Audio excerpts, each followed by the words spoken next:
only media that have been consistent speaking against the bad government and for the purpose for reformers. Neither what you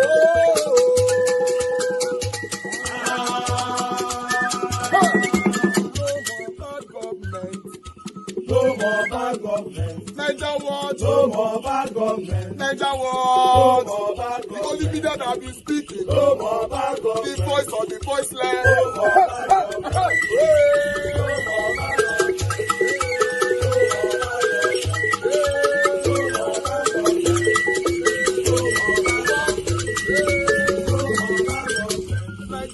No more bad government. For the poor. No more bad government. Neither what? No more bad government. Neither what media. No more bad government. No more bad government. No more bad government. In Nigeria. No more bad government. No more bad government. No more bad government. The only media. No more bad government. The number one media in Nigeria. No more bad government. That have been speaking against government. No more bad government. Neither what? No more bad government.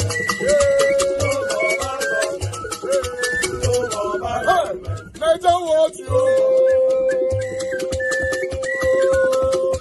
the voice of the voiceless. The voice of the voiceless.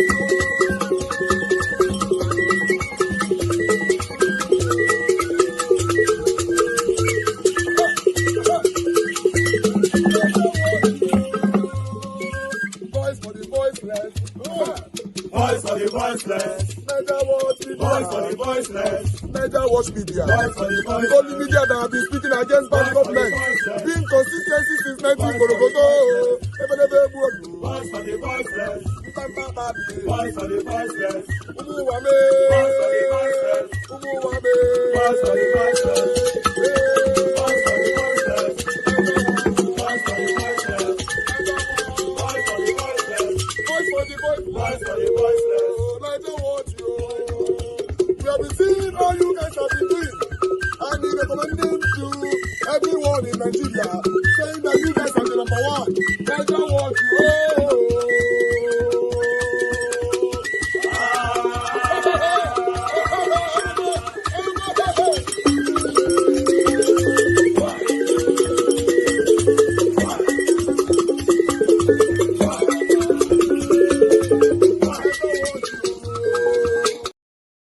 You're hearing about kidnap, these forests are in Nigeria.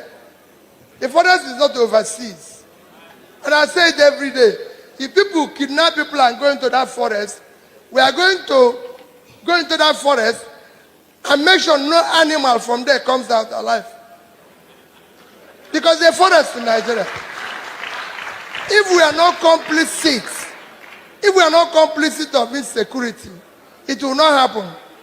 Non-state actors cannot be more stronger, more sophisticated than the state, unless corruption is involved.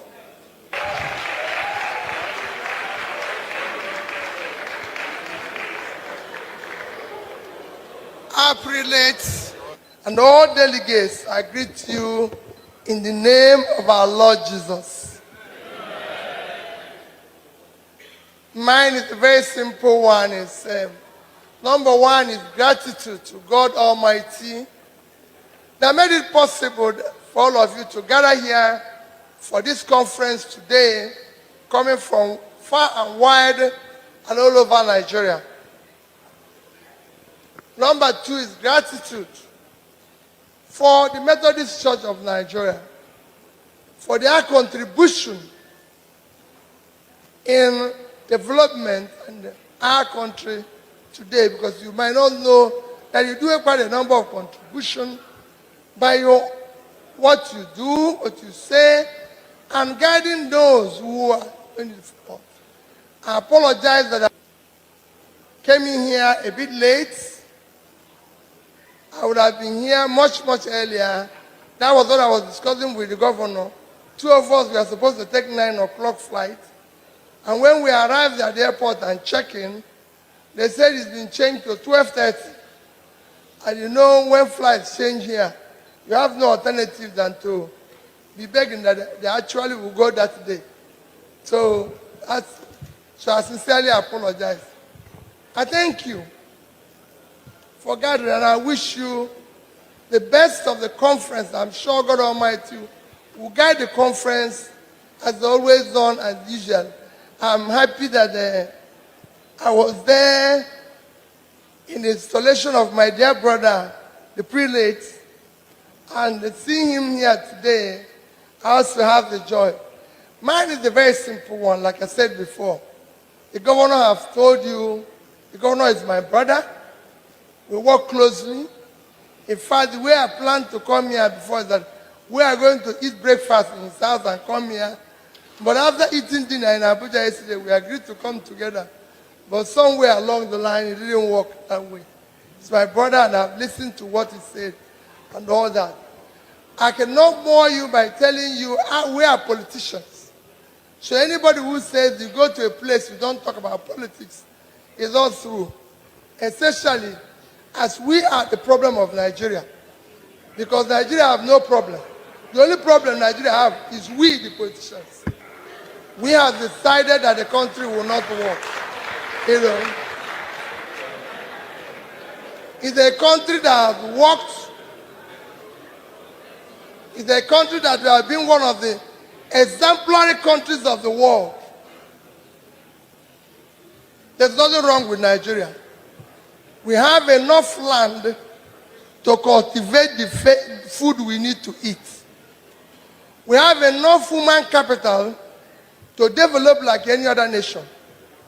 We have enough in terms of natural resources to have enough revenue to govern our country. There's nothing we are lacking in this country. The only thing wrong with this country, leadership of the country, the politicians. That is the only place that is wrong. And whenever I say it, in the few minutes I'm going to say, the privilege have permitted me here, whenever I have opportunity, I show in 2 or 3 examples why it is possible that we can live and be a nation, a great nation. Today, the World Bank has said that 5 to 5 million Nigerians is facing acute hunger. It should not be. Never. Because we have the land to cultivate. And to give you just a single example, a country, Bangladesh, produces 10 times more rice than Nigeria. 10 times. They produce between 50 to 60 million tons of rice. Yet, the size of Bangladesh as a whole is 148,000 square kilometers. That is the size of our 2 biggest states. Niger State at 76.3 and Borno State at 70.8. 2 of them put together is the size of Bangladesh. And Bangladesh has 170 million people, which means it's heavily dense. This will have 17 million. And that's why we have a problem. Another example is today, Israel is exporting food. They feed their people and they export food. The place giving us problem in Nigeria today is Sambisa Forest. It's about 60,000 square kilometers. That forest is a fertile land for agriculture. It's 3 times the size of Israel. Israel is only 22,000 square kilometers. Times 3 is 66. Sambisa Forest is 60. Yet it's not giving us anything apart from trouble. And you can go on and on. That's our country. Because the politicians don't want us, we the politicians don't want to do anything apart from stealing public money. Even stealing money we don't need. Because we don't need what we are stealing. And that is our problem. On education, we need to work with you, work with the churches and everybody to establish schools, to establish medical health and everything. That's what we need. We don't need, there's nothing. Methodist Church has built wonderful schools that train our great people in the world, in Nigeria, everywhere. But today, rather than government support you, support the churches, support everybody to be able to build schools. Our schools are in a mess. I can go on and on, but you know the problem of the country. All that I say is, please know that, like my young brother said, all we need is to have leaders who are competent, who have the capacity, who have the compassion, who have this. I wish he was there, and he would tell you my argument with him in the recent time. When they kidnapped people in Oyo here, I came to see him. I was phoning him every week, and after 50 days, I came to see him.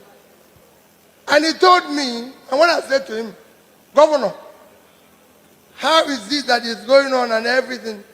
He said to me, he has not had a call from the president of Nigeria.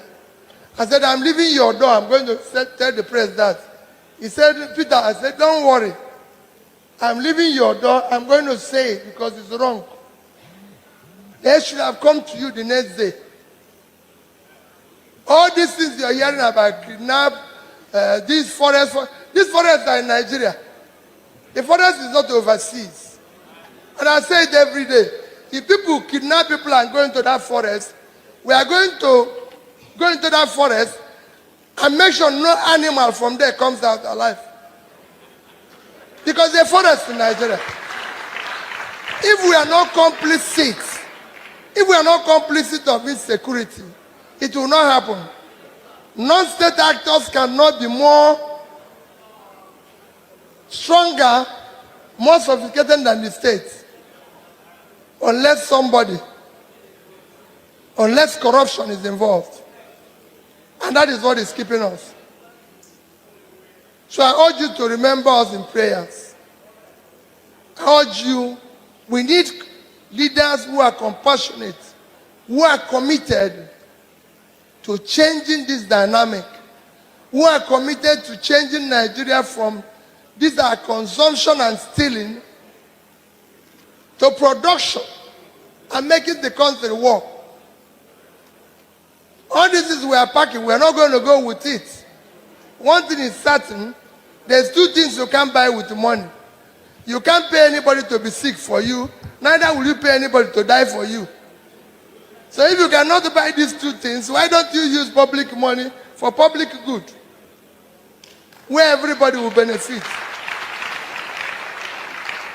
We don't have hospitals to go to. Our budgets, you can see how our budgets are skewed everywhere. So we ask you for your prayers. My young brother have told you that he's contesting. We're all talking together. All we want is for all of us to come together and see how we can have a government that is committed to changing the place. And finally, our dear Father in faith, and our fathers, because you are our fathers in faith, please continue to ensure that you are a remaining voice in governance. I repeat, you are the remaining voice that can tell us the truth. You are the remaining voice that can tell us the truth. I contested the election as governor in Anambra State and won, and they declared somebody else. It was a late prelate of this church who told Obasanjo to his face, you people did not win. That boy, Peter Obi, won.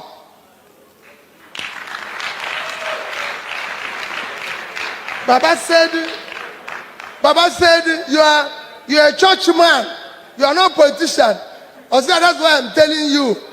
Because if you people don't restate this thing, that's where there's trouble. When I went to see Baba after I won in the court, he said to me, see your campaigner. He came to me not knowing that I'm president to tell me that you won an election, even when he's not from Anambra State. And that's what we want. look at the two of your retired prelates here, and I said to them, thank you for speaking out. Thank you, our Father, for speaking out. And I'm urging all of you, please, there's nobody to tell us the truth. We need people to speak out. Their country is collapsing. Anarchy consumes everybody.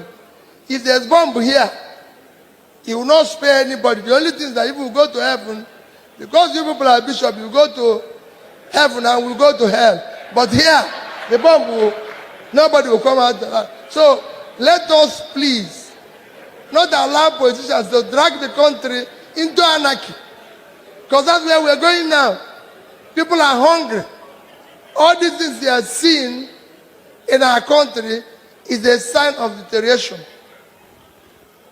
Let our prayer point be that God should touch the hearts of politicians to use public money for public good. God bless all of you. And public accountability at the center and the heart of political discourse these days, as we've seen the publication by INEC, has now renewed attention on particularly about President Bola Tinubu. Who is he really? Where does he come from? Who are his parents? What are his educational credentials? Why was it that he did not submit his primary, secondary school certificate? Why was it he was only the controversial Chicago State University certificate that was made available to INEC? And there are a lot of questions. There are those now who had gone back to when he was governor. What really happened? Did he perjure himself? Did he forge any document? Opposition is then speaking. And when we had this conversation the other day, it got a bit feisty, and there are those who think that more light need to be shed. As Nigerians need explanations. Nigerians need understanding that for those who will govern us in this country, there's a need for transparency and accountability. So tonight, one man that has stood in the court and defended President Bola Tinubu, not only at this time, but before the 2023 election, when this was a major issue, will be joining me tonight on the program. And the man who came on the program the last time, who laid the allegation, is in fact, as the lawyer in this matter, is Mr. Kalu, who is a lawyer and a member of the ADC, is live virtually for us on the program. But I will be having on the program tonight Mr. Babatunde Ogala, who is a senior advocate of Nigeria and a former legal advisor to the APC, national legal advisor to the APC, is sitting in our Lagos studio tonight. Thank you, Leonard Sik, and thank you, Mr. Kalu, for joining us tonight. Gentlemen. Thank you very much. It's my pleasure to be here. Thank you for having me again today. Yeah. Leonard Sik, before I come to you, let us, for about 2 minutes or thereabout, listen to the allegations, because the opposition think that your principal and President Bola Tinubu is being accused of forgery. He's been accused of lacking academic credentials. He's been accused of so many other things, but I'm not the one laying the allegation. Let me allow the man who came on this program and renewed the credential hostility and controversy of 2022 or many, many years ago and brought it back to the front burner. Mr. Kalu, the man that will respond to you, who has stood for President Bola Tinubu in court to defend him, is here on the program. Can you lay before him those allegations and let Nigerians be able to understand in a decent and a civil conversation tonight? So we have gone beyond the issue of allegation and accusation. It is now an established fact that Bola Ahmed Tinubu does not have a primary school certificate and a secondary school certificate. I don't know why we are overflogging this issue. It's a very simple thing. If he says it's an allegation, if he says it's an accusation, let him come out and tell Nigerians, this is my primary school certificate, this is my secondary school certificate. So this matter will stop. This thing started in 1999 by late legal icon, Gani Fayemi. He took this matter up. See, the matter rose to the Supreme Court, and it was dismissed on grounds of technicality and nothing else. In 2023, The same issue came up when Bola Ahmed Tinubu stood for the presidential election for 2023. And today, in 2026, it has resurfaced again. Is it not high time Mr. President came out and let Nigerians know this is who I am. This is my primary school certificate, this is my secondary school certificate. Just we settle this issue once and for all.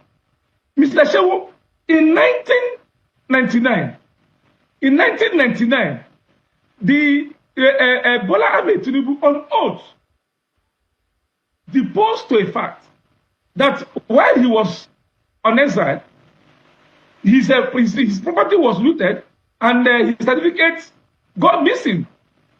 I mean, in his deposition in 1999.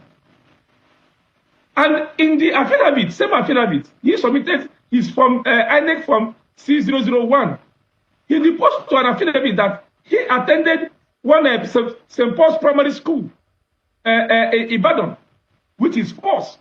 He also deposed an affidavit that he attended Government College Ibadan, which is false. He also, in the same affidavit, he deposed that he attended University of Chicago, which is false. This one is not even Chicago State University. In the same form, he deposed that he attended Chicago State University. I mean, University of Chicago. Then on the same form that he attended the University of Chicago. All these allegations, all these entries in this from CF001 in 1999 turned out to be false. In 2022, when he submitted his INEC from EC9, the column for primary school vacant, the column for secondary school vacant. Then the last column for the university he attended, he puts University of Chicago, and the certificate he got from there. And when there was an inquiry, a discovery in the University of Chicago, startling revelation was made. He claimed he attended Government College, Lagos, and graduated in 1970, when indeed Government College, Lagos was established in 1974, 4 years after Bola Ahmed Tinubu claimed that he graduated from Government College, Lagos. In the same documents that were released by Chicago State University, we also found that he submitted to Chicago State University University of Cambridge GCE certificate, that he, Bola Ahmed Tinubu, stands for that certificate. Nigerians, this is the time Bola Ahmed Tinubu should put up resignation and leave the seats. For crying out loud, why are we repeating this issue over and over again? Mr. Kalu, yeah. Let's allow the Leonard Stick to respond to what you've said. Leonard Stick, Nigerians will want to be educated and know who exactly is your principal. And there are allegations. There are those who say that St. Paul, our lawyer, 1958 to 1964, there's a cloud of uncertainty and lack of clarity. Government College Ibadan, explanation needed.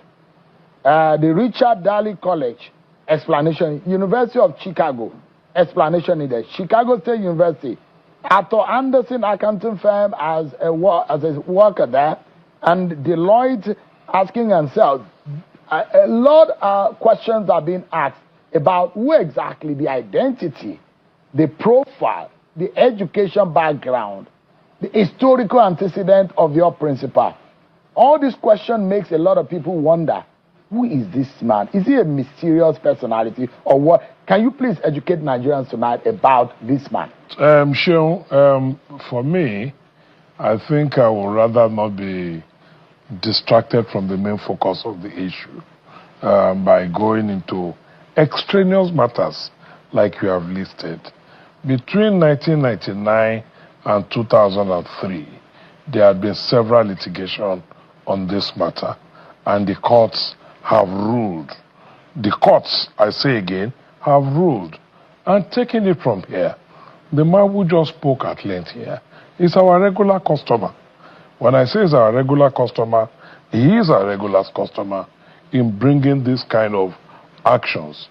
I am embarrassed and surprised that a lawyer is coming on national television and making categorical statements that documents are forged, that somebody lied, when the courts have not so determined. And let me say this, as we speak today, Kalu True has filed another action in a high court, in Federal High Court, Kano, on this same issue, where he has joined the University of Chicago.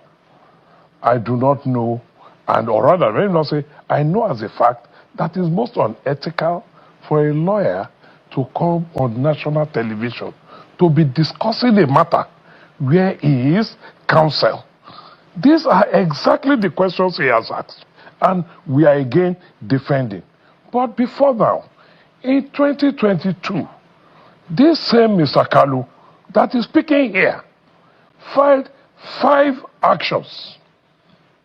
5 in the name of Action Alliance, I think, against INEC, Bola Tinubu, APC, and sundry matter persons on this same issue. All 5 matters were dismissed. One went as far as the Court of Appeal, and it was also dismissed. I handle those matters, and he knows what we talk about. So if he has issues, he's a lawyer. He should go and prove his issues in court. His case is pending on this issue in the Federal High Court, Kano, where he has joined even the University, Chicago State University in the US. They are defendants in a suit by him. So let him wait for the court to determine the fate of his suit. We have joined issues with him, so it will not be proper for me to come and start discussing what is before the court like he has elected to do. But what does the Constitution say about qualification for office? Because I hear things like, who are his parents, who is his father, who is his mother, who is his sister, who is his brother. Is he a Nigerian? The answer is yes, unless otherwise proven or determined through a judicial process. Is he qualified to run for presidency? Age-wise, yes, by constitutional provisions. Does he have the minimum educational qualification as prescribed by the Constitution, which simply says educated up to school cert level? And even interpreting the interpretation section, in interpreting what constitutes school cert level, says primary 6 and ability to read and write. A man says, I have a degree. Babatunde Ogala is sitting here. I am a lawyer. I am a senior advocate. You're asking me, as a senior advocate, to prove if I am a lawyer. You want to know which primary school I attended, which secondary school I attended, which private lesson I attended, where I did my A-levels, where I did my vacation tutorial school, and all of that. What is at stake here is, as lawyers, let us face the Constitution, what the Constitution says. And it is simple that you must be educated up to school certificate level. Mr. Kanu has made he has said several things here, which, in my opinion, could even be defamatory. And some of it could even, be unethical of a lawyer. In one of the matters he did, one of them, the court even, and I think maybe we need to start learning a few things from here. One of the matters, the court not only dismissed his matter, the court asked him to personally pay cost for even bringing such frivolous matter on the same issues we are discussing 3 years after. The same issues. On the same issue you have presented before a federal high court in Kano that is still pending in the name of a certain, I can't remember the name of the NGO now, which has its office in Aba.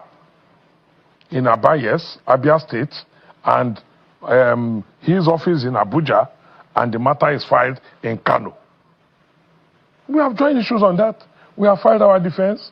We have filed our premier. So we will just leave that for the court to determine this new action. Let me jump in here. Yes, Mr. Ogala, for the sake of transparency and accountability, because we're talking about public office here, and it's not about your principal. This is not a selfish issue. If it was about him and it's a private thing for him, he'd rather not come out. But this is for the interest of the public and the publics and the Nigerian people. That's why it is important.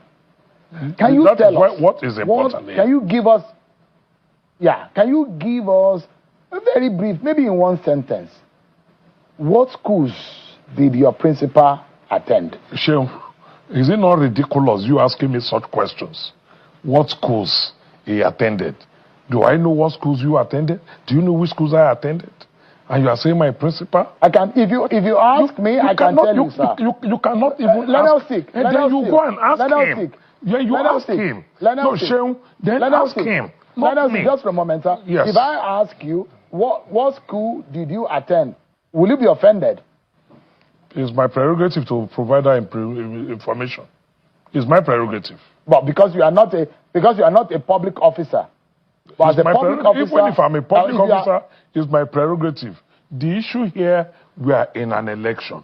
The issue is what is in the INEC form that was filled. Is there compliance with the law?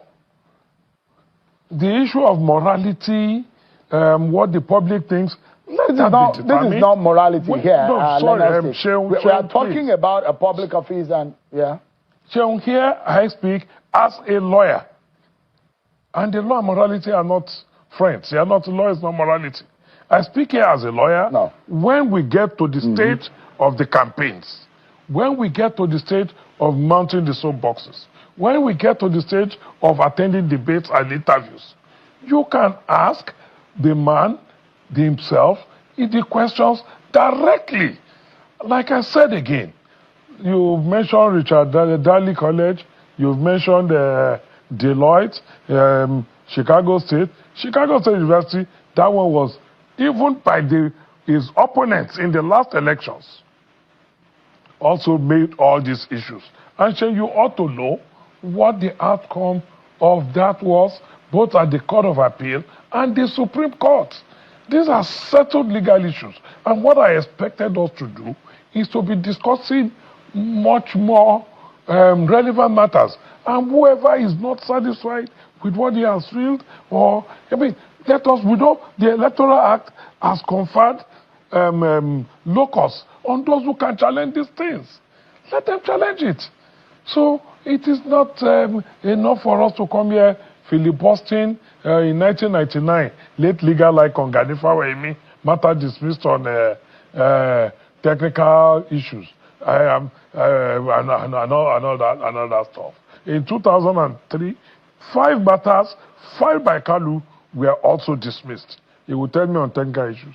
The PDP, the Labour Party, Atiku then in PDP, Peter Obi then in Labour Party, raised the same issues, litigated at the presidential election, Court of Appeal, sitting as the presidential election tribunal, and litigated up to the Supreme Court, and all settled that he has met the minimum requirements for the office.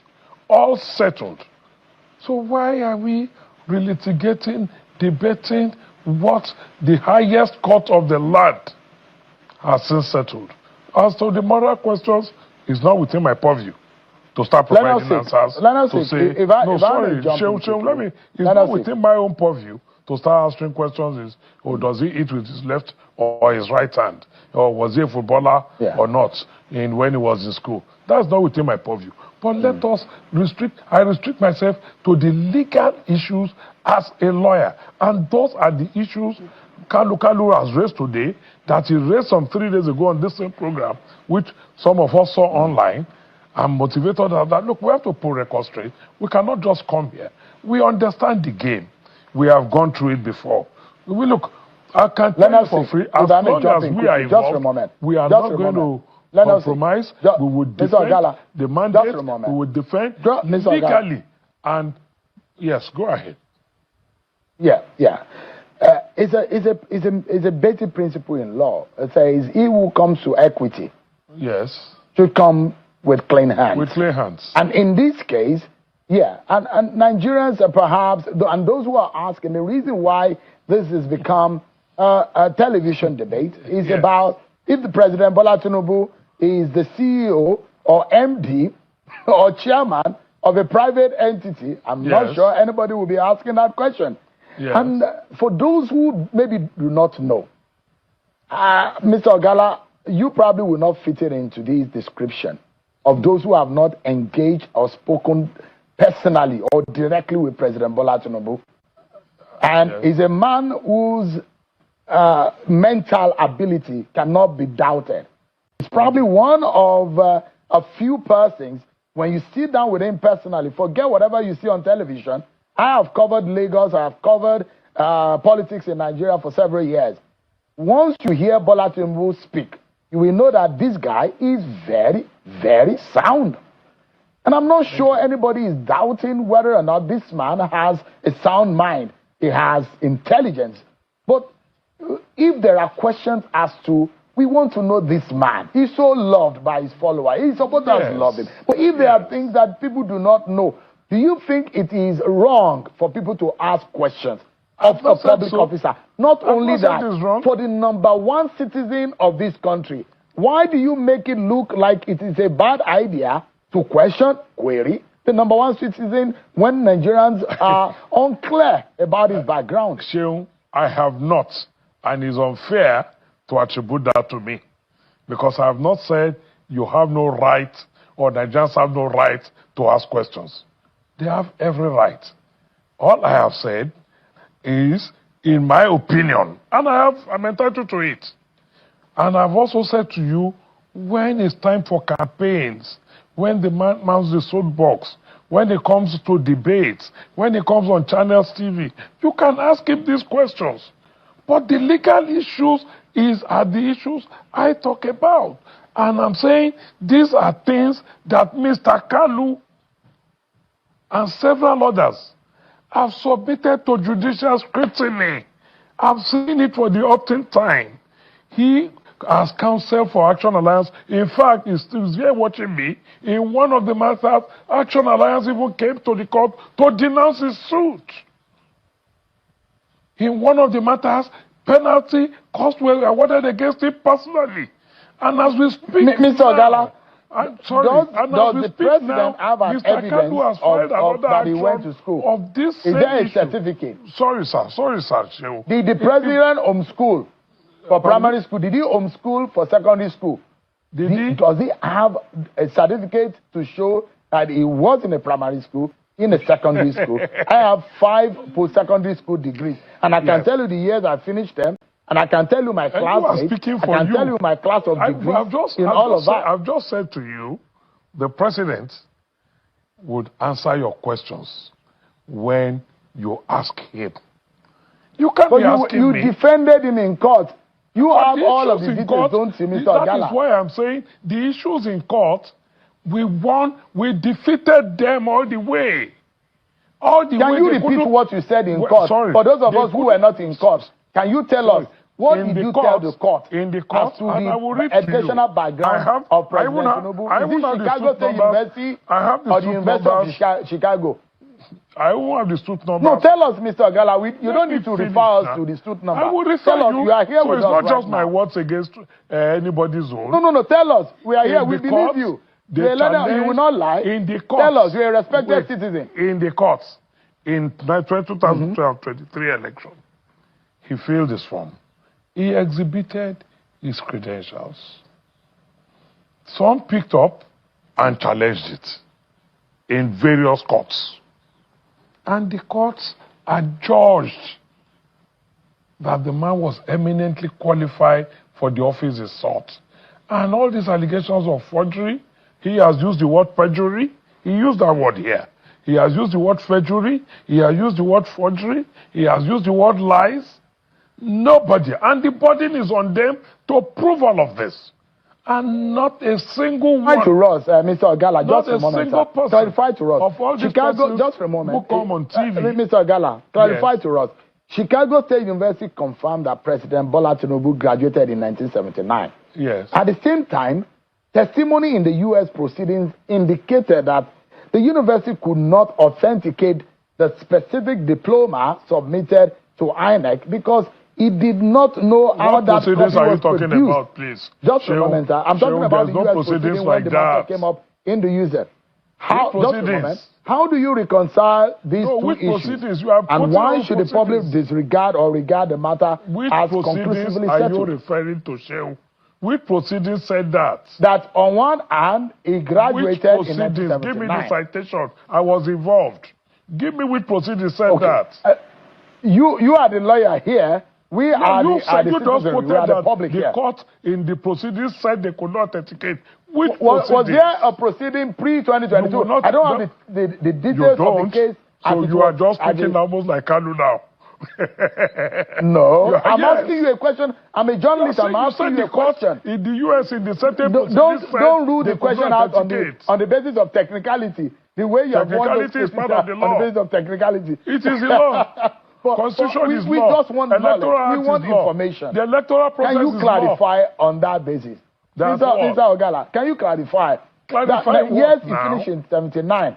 The diploma, which they're saying we do not know how it came about, the diploma Who said and how it that? was produced. Who are Can you those saying clarify and that? Who are those saying that? Who are those saying tell they us do what not is the know? true position of things? Shehu, who said they do not know if somebody came about a diploma? Who said that? Who? Did the school, did the Chicago That is University not say true. that Chicago State never certificate said that. was not theirs? That is not true. I have all the processes. It is not true. They were What did the school say, sir? It did not say any such thing. The school confirmed that the man was a graduate and graduated in accounting. He was even a cum laude. Why, student. Mr. Ogala, tell us, Mr. Ogala, why do the opponent or the opposition think that Mr. Bola Tinubu is a mystery man? Well, Can you that tell is us their where opinion. did he For work obvious reasons, before he they became want to governor win votes, and became, so they can became cook up. senator? They want to win votes, so they will cook up all kind of stories. I mean, look, let me give you an instance. Let me give you a joke. In winning votes, and I will give you a joke. The Nigerian Constitution defines citizenship of Nigeria, either of whose parents or forebears was a citizen of a part of the country that was part of Nigeria, proprietor of Nigeria, as at independence in 1960. The first said 63, they took it to 1960. Where Atiku comes from, Jada, at that time was in Cameroon. A school argued that, yes, we can argue that he's not a Nigerian. Anybody can say anything. Anybody can say anything. Anybody can say Atiku is not a Nigerian today, based on that provision. Does that then make him not a, does that then mean he's not a Nigerian? People are entitled to freedom of speech, though with his limitations. That's why there are cybercrime laws. That's why there are defamatory laws. So anybody can say anything. And anybody that makes any allegation. No, but if you call me a thief, I'm not obliged to prove to you that I'm not a thief. It is your responsibility and your burden to prove that I'm a thief. So anybody has a right to use their mouth to say anything. And that is where we are. Mr. Kalu, again I'll say, has also challenged these issues that we is discussing here in court. I'm not going to go into the details of his case or our case against our answer to him, which is where we have joined issues with him. But he should go and prove it in court.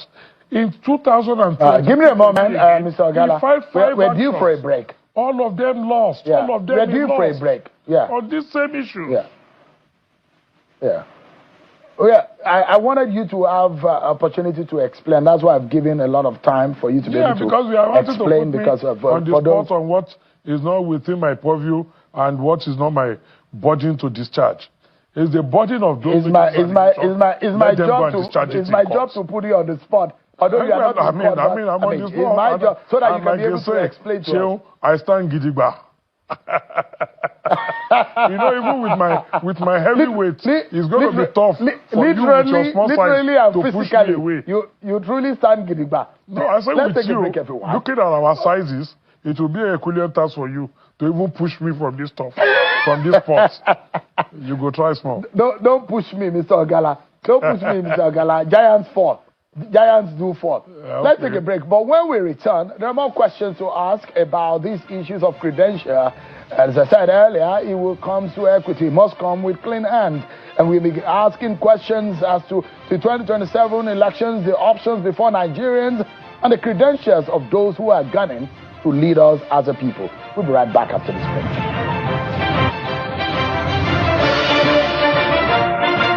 Malaria?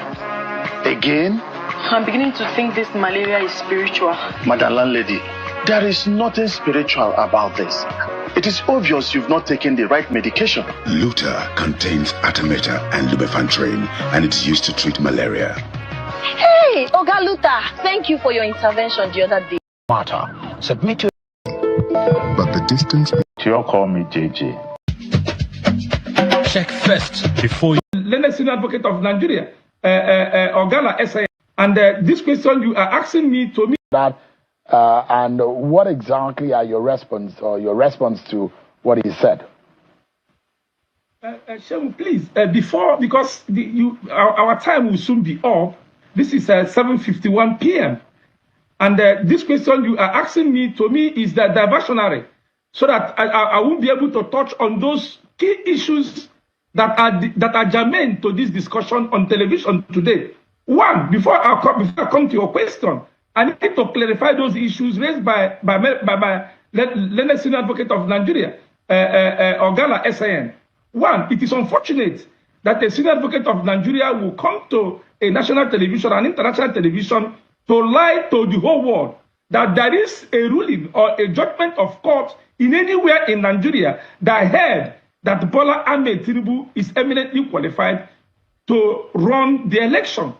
I challenge Ogala SAN to come to national television with any of those judgments he referred to that held that Bola Ahmed Tinubu has been adjudged by any court in Nigeria to be eminently qualified to run the election. I challenge him. And if he does not, it means that that virus that affected Tinubu to be coming up with forged documents has also affected him to come to national television and be lying to the whole world.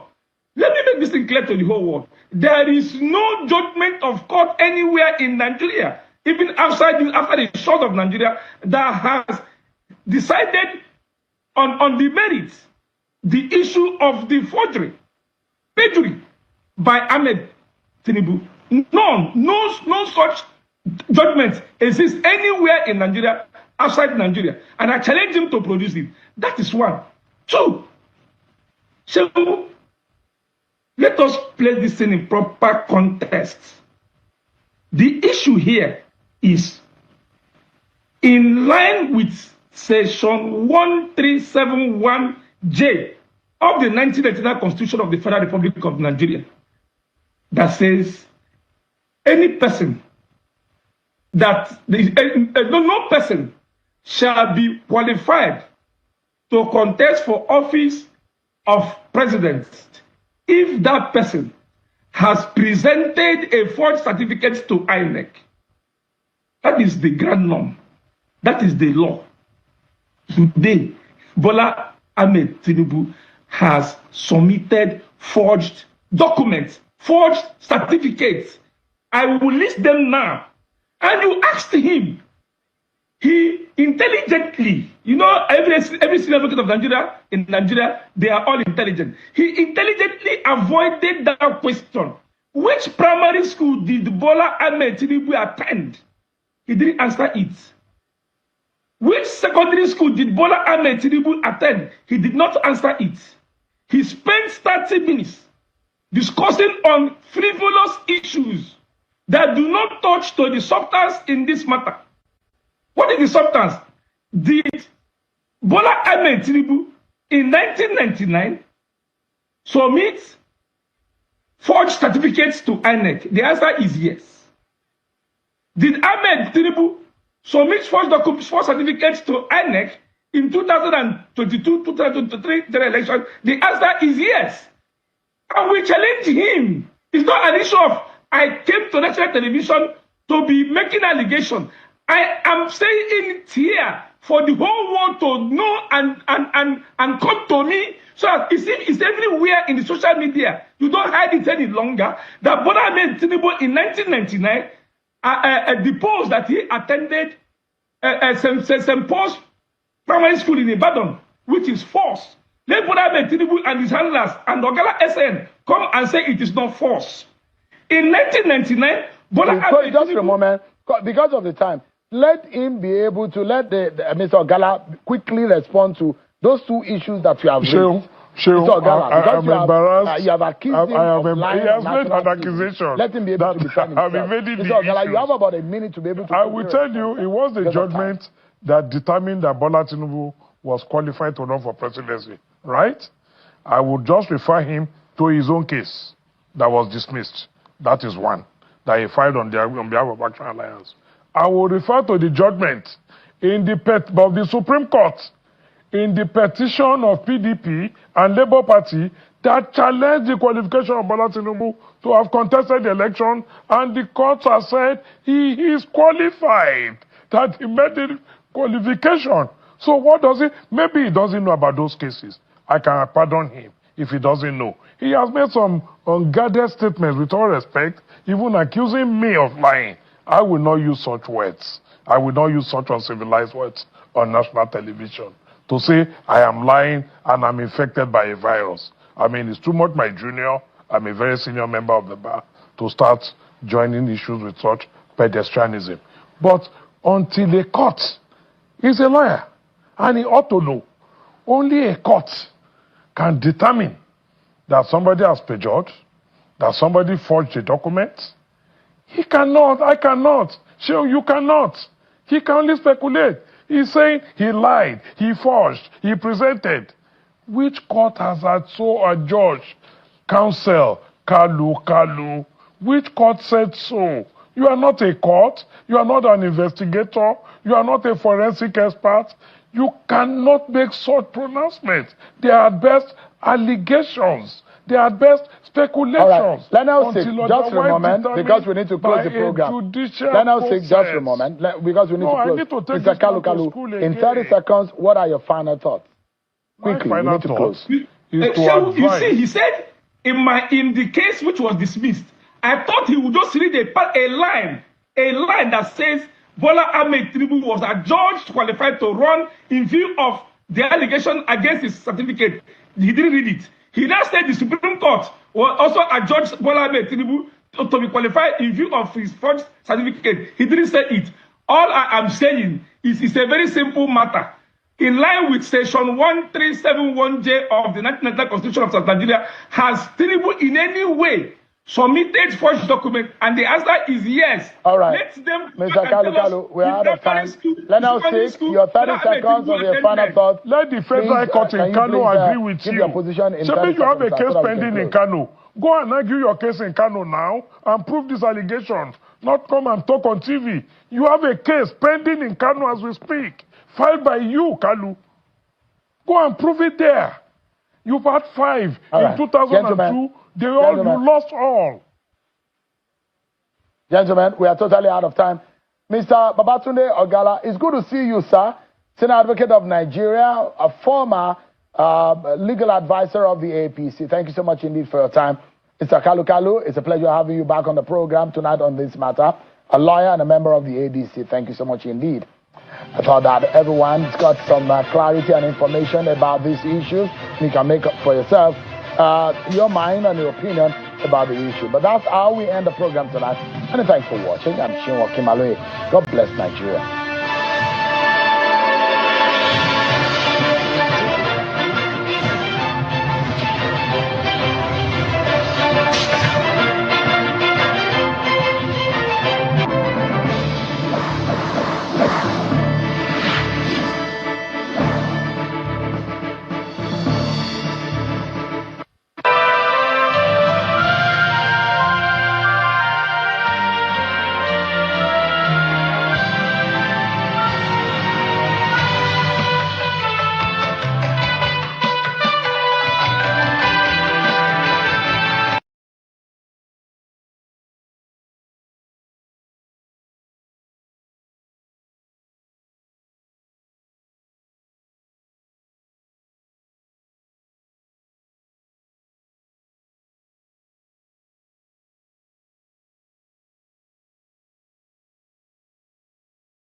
ayé Tinubu làwà yìí bàbá lákò ebi ayé Tinubu làwà yìí bàbá lákò ebi ebi gba mẹ̀kún nínú ìgboro ẹ tún pa wá. òrìṣà bó lè gbèrè ó bá ṣe bí mo ṣe bá mi. ẹ fẹ́ fi pa wá ẹ tún pa wá dànù òrìṣà bó lè gbèrè ṣe bí mo ṣe bá mi. àmánéjì nínú ebi Boko Haram tún pa wá àwọn bandit àwọn lákàrà wa ẹ ò rí kan ṣe sí ẹ wá sọ pé ìṣèjọba master of strategy ilẹ̀ strategize. Bishop's visit to the president and his reaction. I'd like to know what your feelings are on that.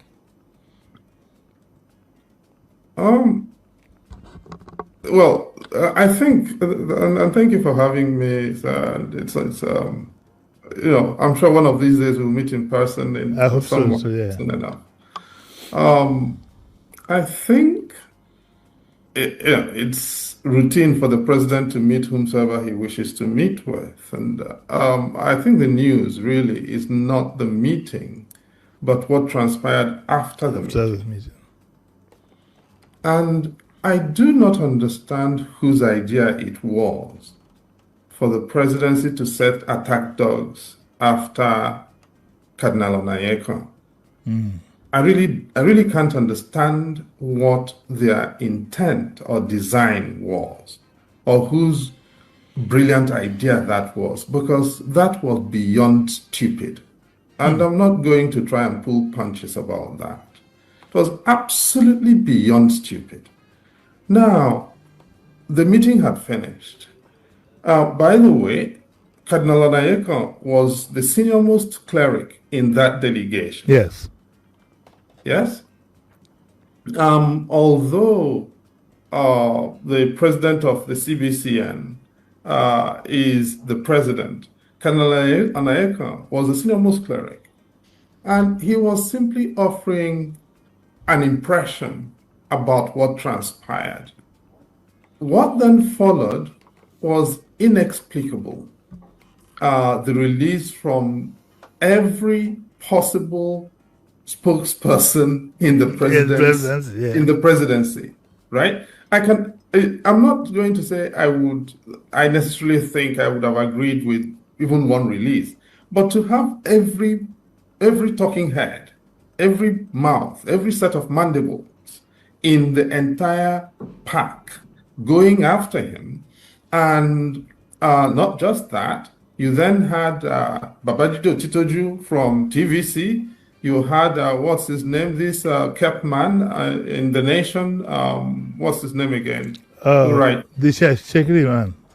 Yes, exactly. The Shekiri man. The common law rules on confidentiality are quite clear and do not in any way impinge on the issues that came up or the manner of conversation that took place in the encounter that the bishops had with the president. So the effort to bring in the idea of confidentiality was fairly straightforward, to shut down anything about any conversation about what took place in order to preserve just one version of what took place, which is the presidency's version. Yes. And that really is the tragedy about this, that we now have a presidency that is unwilling to hear any other version other than what it wants. And when you say that they want a one-party state, they bristle at that. But that is quite clear. There is only one narrative that is acceptable to them, and that is the narrative of the presidency. But to be a bit fair to them, the Secretary of the Government, Akume, this morning came out with a more conciliatory reaction. And he said that, I think it was sent to some damage control. And he then said, it was in the papers this morning, he then said that, we would work with the Catholic Mission, we would work with all groups. And he tried to make up for it. So I think all is forgiven in the interim. No. All cannot be forgiven. First of all, the Secretary of the Federal... Now, this is what they should have done at the end of that meeting to begin with. But what the Secretary to the Government of the Federation is doing, first of all, he's by the way, he's also a Catholic, right? Akume is a practicing Catholic, right? But what he is doing is basically trying to. 2 days ago and has gone viral. Do you think so too? I tend to agree. Which is worse than ironic, given that the president's claim to fame is that he fought the Abacha dispensation as a pro-democracy activist. And also, it's not just him, it's quite a few people in his retinue, including, for instance, my Egbon, Bayo Nonuga, who credits himself with having started off a brand of journalism known as guerrilla journalism. Now, how we go from those reputations and indeed credentials to where we are now is only a soothsayer can tell. Yeah. The reason is, and this is just what happens on my own phones. What I get in terms of people who are very close to power, and I'm talking about people holding very senior elective office, appointive office, up to the level of governors. Yes. Who will call me and say, thank you for saying things, we cannot say this. And I'm like, What can't you say? What exactly can you not say? A society in which senior people, senior citizens, and senior public officers are now so afraid that they cannot tell the truth to their own children is frightening. And I have the same set of people who will come around and say, are you not afraid for your life? And I say, afraid for my life, how? I've not collected a dime from the government. I'm not interested in collecting a dime from them. I'm not asking them to pay for my things. I am just saying what affects me and my community and my family. And I should be afraid for that. If I get to the point where I become afraid for that, then I'm no longer living. I'm already dead. In which case, it doesn't really make sense to be afraid of anything. Yeah. But this is the society in which we now are, that people are the kind of fear that you saw in the Abacha years is back, and is back with a vengeance.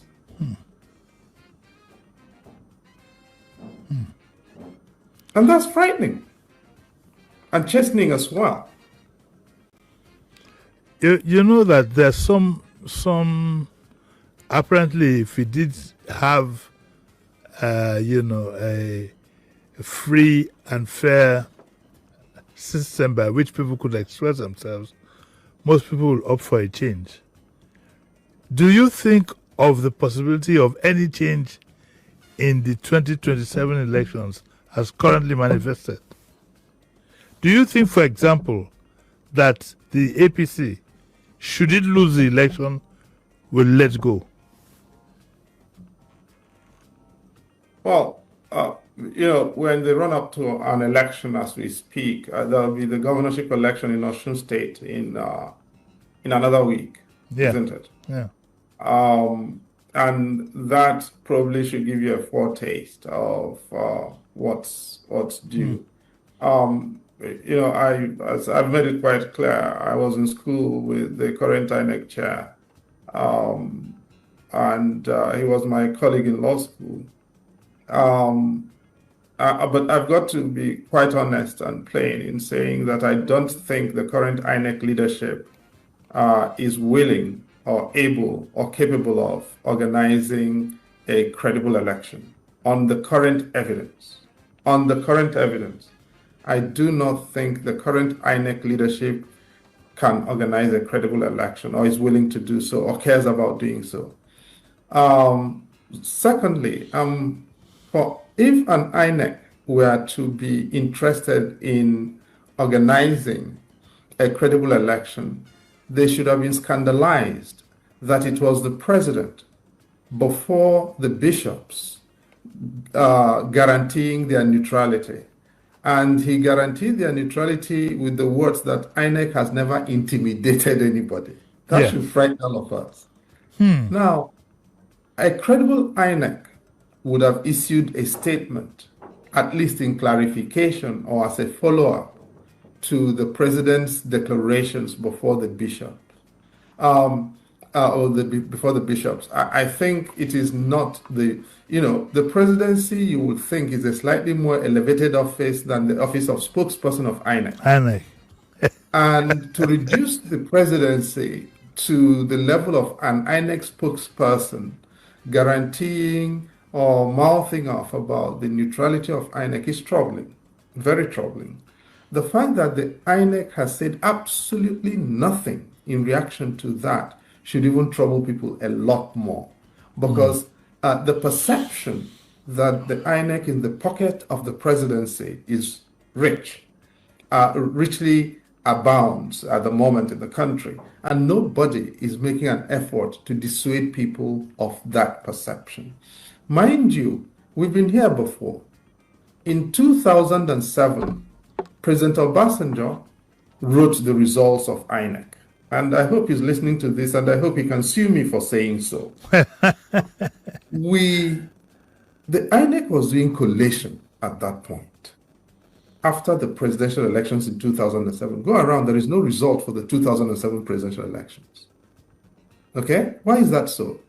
In Nigeria, for someone to emerge as winner of the presidential election as a matter of law, you must have collated at least 24 states, because the law requires that the winner should not just be a person with the highest number of votes. The person must also have got at least 25% in 24 states of the federation, 2/3. That's 24 states. In 2007, Morrissey Wu headed to the TV studios to announce the results at the point of the collation of the 13th state. I believe that was Ondo State that was being collated. At the point, 12 states had been done. The 13th state was not completed. Morrissey will release the result written in the presidency. I suspect that in 2027, we could have the INEC produce a result manufactured before the contest was finished and collation was completed. That is a script that has happened before. It could happen again. We have a plethora of candidates against the... I'm not saying the president is the main enemy or main target, but in the case of those who believe that we could do with the change, we have Obi, we have Atiku, we have Duke, we have Shola, about almost 8 of them. Does that help matters at all for any balance? Well, every democracy, in quotes, should offer choice to the people. Yes. I think that's fair. The tendency appears to be the electoral tendency in Nigeria appears to be towards polarity. Rather than plurality. Although the last election we had plurality, so you had President Tinubu or candidate Tinubu marginally ahead of candidates Atiku and Obi. And now we also have exactly the same candidates on the ballot. That's Tinubu as president, going for a second term, with Atiku, Peter Obi now running with Kwankwaso, while Atiku runs with Rotimi Amici, who used to be a member of the APC. Atiku, of course, also used to be a member of the APC, by the way. And Kwankwaso also used to be a member of the APC. Atiku used to be a member of all the parties. Precisely. Now, my sense is the administration is disturbed.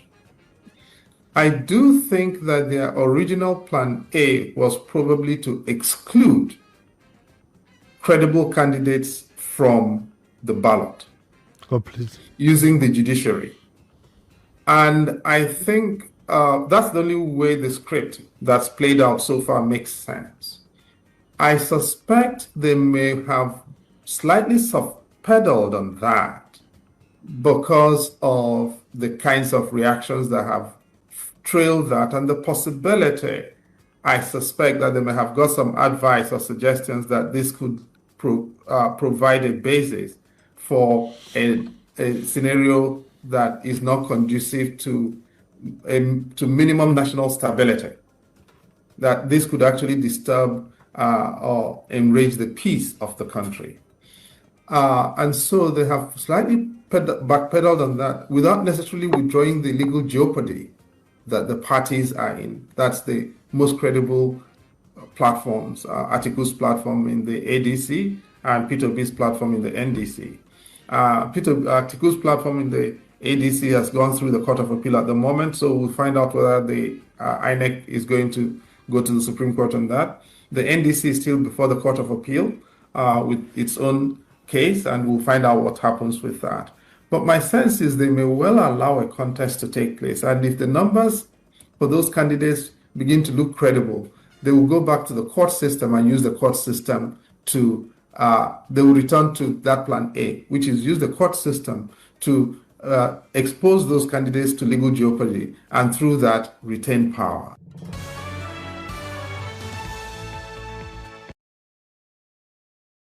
Obedient movement must never be judged by the worst behavior of a few, just as it should not be excused wrongdoing simply because it comes from those who claim to belong to it. Every mass movement attracts people from different temperaments, motives, and levels of understanding. Some genuinely embody its values, while others simply just wear its name.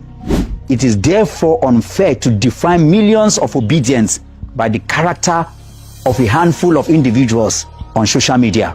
The obedient movement was not founded on hatred and insult. It was born from hope. It was built on the conviction that Nigerians deserve competent, compassionate, accountable leadership. It is not a movement that believes that character is inevitable. It is the one that believes that integrity matters and that citizens have both the right and the responsibility to demand good governance. Mr. Peter Obi has consistently demonstrated civility even in the face of relentless provocation, misinformation, and personal attacks. He has repeatedly urged supporters to remain peaceful, issue-based, and respect for everyone. Therefore, anyone who chooses to abuse, to hate, to issue out threats, or to dehumanize is acting contrary to the spirit repeatedly demonstrated and encouraged by Mr. Peter Obi himself. As sometimes critics, yes, critics, you must also resist the temptation to label every offensive comment made online as what? As the obedient movement. Social media is filled with anonymous accounts, impersonators, political agents, and individuals pursuing personal agendas. Generalization only deepens division and detracts or retracts and take from us from the real issue we should be focusing on as a nation. Every genuine obedient, and I mean genuine obedient, lovers of Nigeria, let us remember that our greatest strength is not the volume of our voices, but the quality of our character. We must win our arguments with facts. We must respond to hatred with dignity and disagree without losing our humanity. Our conduct should inspire confidence and not fear, respect and not resentment. History will not remember us merely for what we fought against. It will remember us for how we fought, the values we preserve, and yes, the nation we helped to build. A new Nigeria is possible, not only through better leaders, but through better citizens. Over time, a group of people have come together and began to identify themselves as the obedient movement. Obviously, the name came out of the presidential candidacy of His Excellency, and I'm happy to say that, His Excellency, Gregory Peter Obi. So he took his name, the movement took his name from that. By the time Dati emerged as the vice presidential candidate, there was an attempt at rebranding it to call it the Obi Dati, but it never clicked. Not because Dati wasn't embraced. It wasn't exactly a very easy proposition to embrace a man who would not come along with our position on MSAS initially. So I think eventually we all settled on the obedient movement. It became the way this group of people came to be known, the obedient movement. But what is the obedient movement? What does it mean? You know, the funny thing is, the Yorubas have this proverb. They say, "Bí onígbá bá ṣe pé igbá ẹ̀, náà ṣe máa ń bá pé." It is the usage to which you place your vessel that others would put it as well. So if I have a bowl and I use it to eat, others will eat with it. But if they have found me taking it into the bathroom, they will take it into the bathroom as well. So I am the one who determines the value that other will place on my vessel. And it is the same thing with naming things or defining things. So you find very quickly that this collective, who were at one point branded 4 children tweeting in a room, irritants to be ignored, inconsequential fringe elements, soon irritated the system enough that they started calling them irascible. In fact, rude. Many a TV pundit spoke about the extreme rudeness of the obedient movement. They were defining this movement. That doesn't really, it didn't make sense. It didn't make sense. It was all kind of people popping out of the woodworks, calling themselves obedient.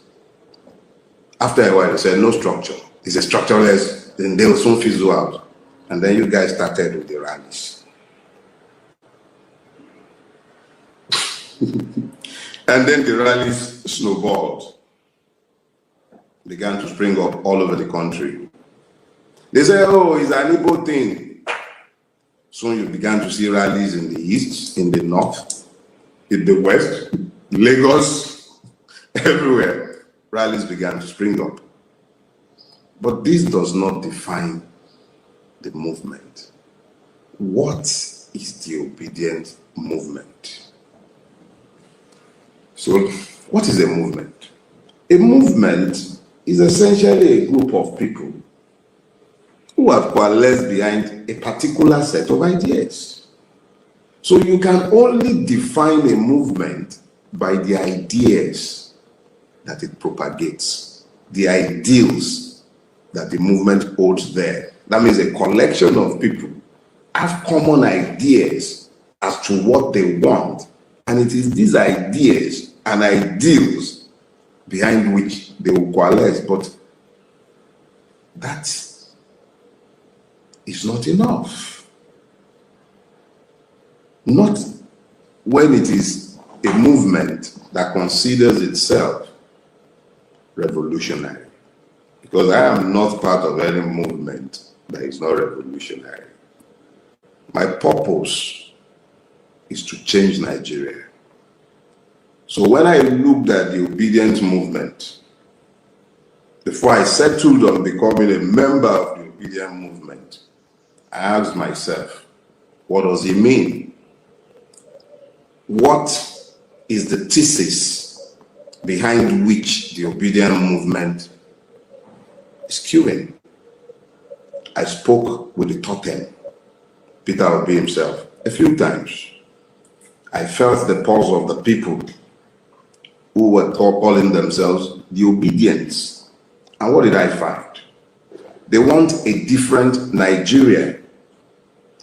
He was captured behind simple ideals, simple small sentences, from consumption to production. How do you move from consumption that saw over 1,000 people going for a conference that saw an unqualified person labeled as the chief scientist of the Federation going for a jamboree? That is consumption. To move that mindset to production, you probably see not more than 3 or 4 people going for that conference. Yeah. 7, you shall decide, is it your governor or senator or your family member own Nigeria, or all of us own the Nigeria? We are no more boys, we are fathers. A person that are leading the people must know how to talk to the people. Have you seen people that don't have conscience? Your president, Tinubu, confessed before the discussion of the question that the people come and ask him, he say to you, this and this, and what the person confessed, Nigeria, even before I was born, Nigeria had been living with hunger. All the people that supporting the president Tinubu, thank God that all of you people are seeing how you people are selling the future of our children because of money. We know all of you people as a governor, as a senator, I know why you are there talking about this man is because of yourself and your family and what you can gather and acquire. After your leadership, if you win again, you will continue. If you did not win again, you will carry the money you have already acquired for yourself and for your children. Travel to any country and leave the idiots, people that you're Nigerian. And that is the one thing that somebody as a president have nothing to offer to that country. That is what the person will confess. And they tell you, your president Tinubu confessed before the discussion of the question that the people come and ask him, he say to you, this and this, and what the person confessed, Nigeria, even before I was born, Nigeria had been living with hunger. Have you seen people that don't have conscience? And you saw the people, fathers, that we sent to representing us, they will come to know how they will twist the statement. Because those people don't have conscience. A government, if you are coming in government, as you have already forced yourself in there, or you win, or the people supported you to lead them, because you are there to manage our resources, not your personal business, not your family business. This is the resources that belong to every citizen of Nigeria. And you are telling them they have been hungry. We are leaders. We are no more boys. We are fathers. And this person will be bold to talk. Nigerians will keep quiet. If we don't have anything to offer the citizens of all the countries, let's divide this thing we are calling a country. I like when people say something. When you look at the statement from, I am doing everything possible. Everything are not easy, but I know with help of God that have trusted me this leadership as a leader. Let him help me to provide all the needs and also put things in order. A person that are leading the people must know how to talk to the people. There are people you are managing their resources. The resources that the president of Nigeria managing, they not belongs to him. It belongs to you and I. You are not leading animals. You are leading people. And those money you borrow it in all our heads. So you must give account of it, because when you left there, the debt is on our head in the future of all our children. Anybody you see singing a song celebrating the latest government of now, it's because that person is bribed. Just na government to any move things and change. Any move things and change. Should count northern Nigeria out of Peter Obi should count northern Nigeria out of his campaign zone. No single state in northern Nigeria will vote Peter Obi for 2027 presidential election. The reason is this. Peter Obi did not consult us before coming out to campaign or coming out to contest for president in 2027. And Peter Obi did not inform us about his presidential campaign for 2027. So, you can never be president in Nigeria without the support of Northern Nigerian youth. So we have no any agreement with Peter Obi. And it is, Peter Obi should know, the Northern Nigerian will vote for a presidential candidate who supports President Muhammadu Buhari in 2015. And the Northern Nigerian will vote a presidential candidate who supports the Northern Nigerian in 2015. As it is, we have no any agreement with him, and we are not going to support him. And any single state that voted for Peter Obi, we are going to sack and replace the state coordinator. Thank you very much. And I want to use this opportunity to appreciate President Bola Ahmed Tinubu for increasing the salary of the armed forces. As it is today, the Northern Nigerian youth are smiling because the majority of the military today are Northern Nigeria. We are the ones smiling. We appreciate Mr. President for doing that. Thank you very much, President Bola Ahmed Tinubu, for the salary increasement. Thank you. Do you still believe in Nigeria? Do you blame him? No be the power wey una dash them. Say Peter Obi no go collect any single state because he no consult them. The audacity. He no can tell them. He did not formally go to the north to give them pre-information of his presidential ambition. So Peter Obi will tell them first because I then get the power. Now so I take to give them the power and they are moving around majestically with it. Nigeria needs more than an election. Nigeria needs more than an election to get things right. This is a Northern youth. What's his name? Arewa youth president. Is that Arewa youth president? Said the Northern youth to no go vote for Peter Obi for 2027. The guy did not set camera to demand for electricity for North. Good road for North. For North to be free from banditry and terrorism. Boko Haram. No, he didn't set camera. He only set camera to inform to whom it may concern that Obi no go win one single state because he did not inform them. He did not sit down and consult them. Now them be the heavyweights of Nigeria. Because now when I say so, they are not asking for good governance, so they are only asking for power. So we no go give them power. Nobody will say, oh, without the North, nobody can do anything. Without the North, it is the North, it is the North.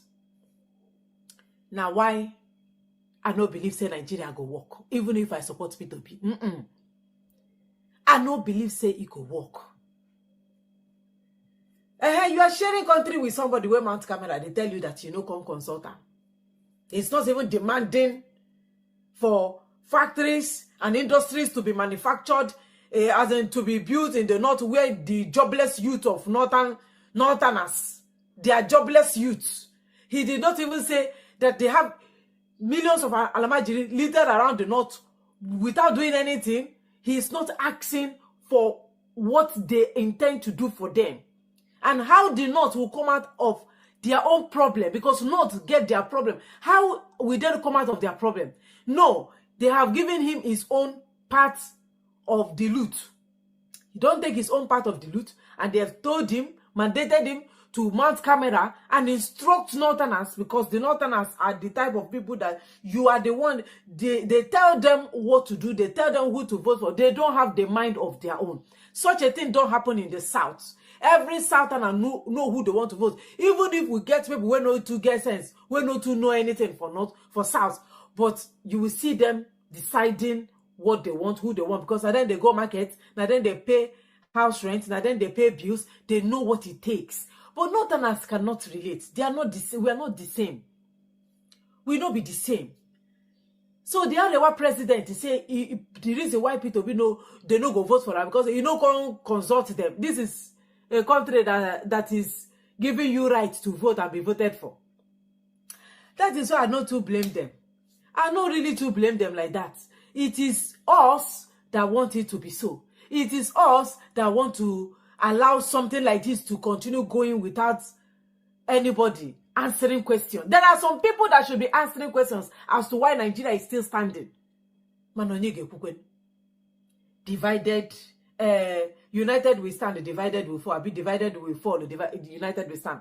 Once you divide, you are in the possibility of you falling is very, very high. Very, very high once you are divided. See what is going on in the south.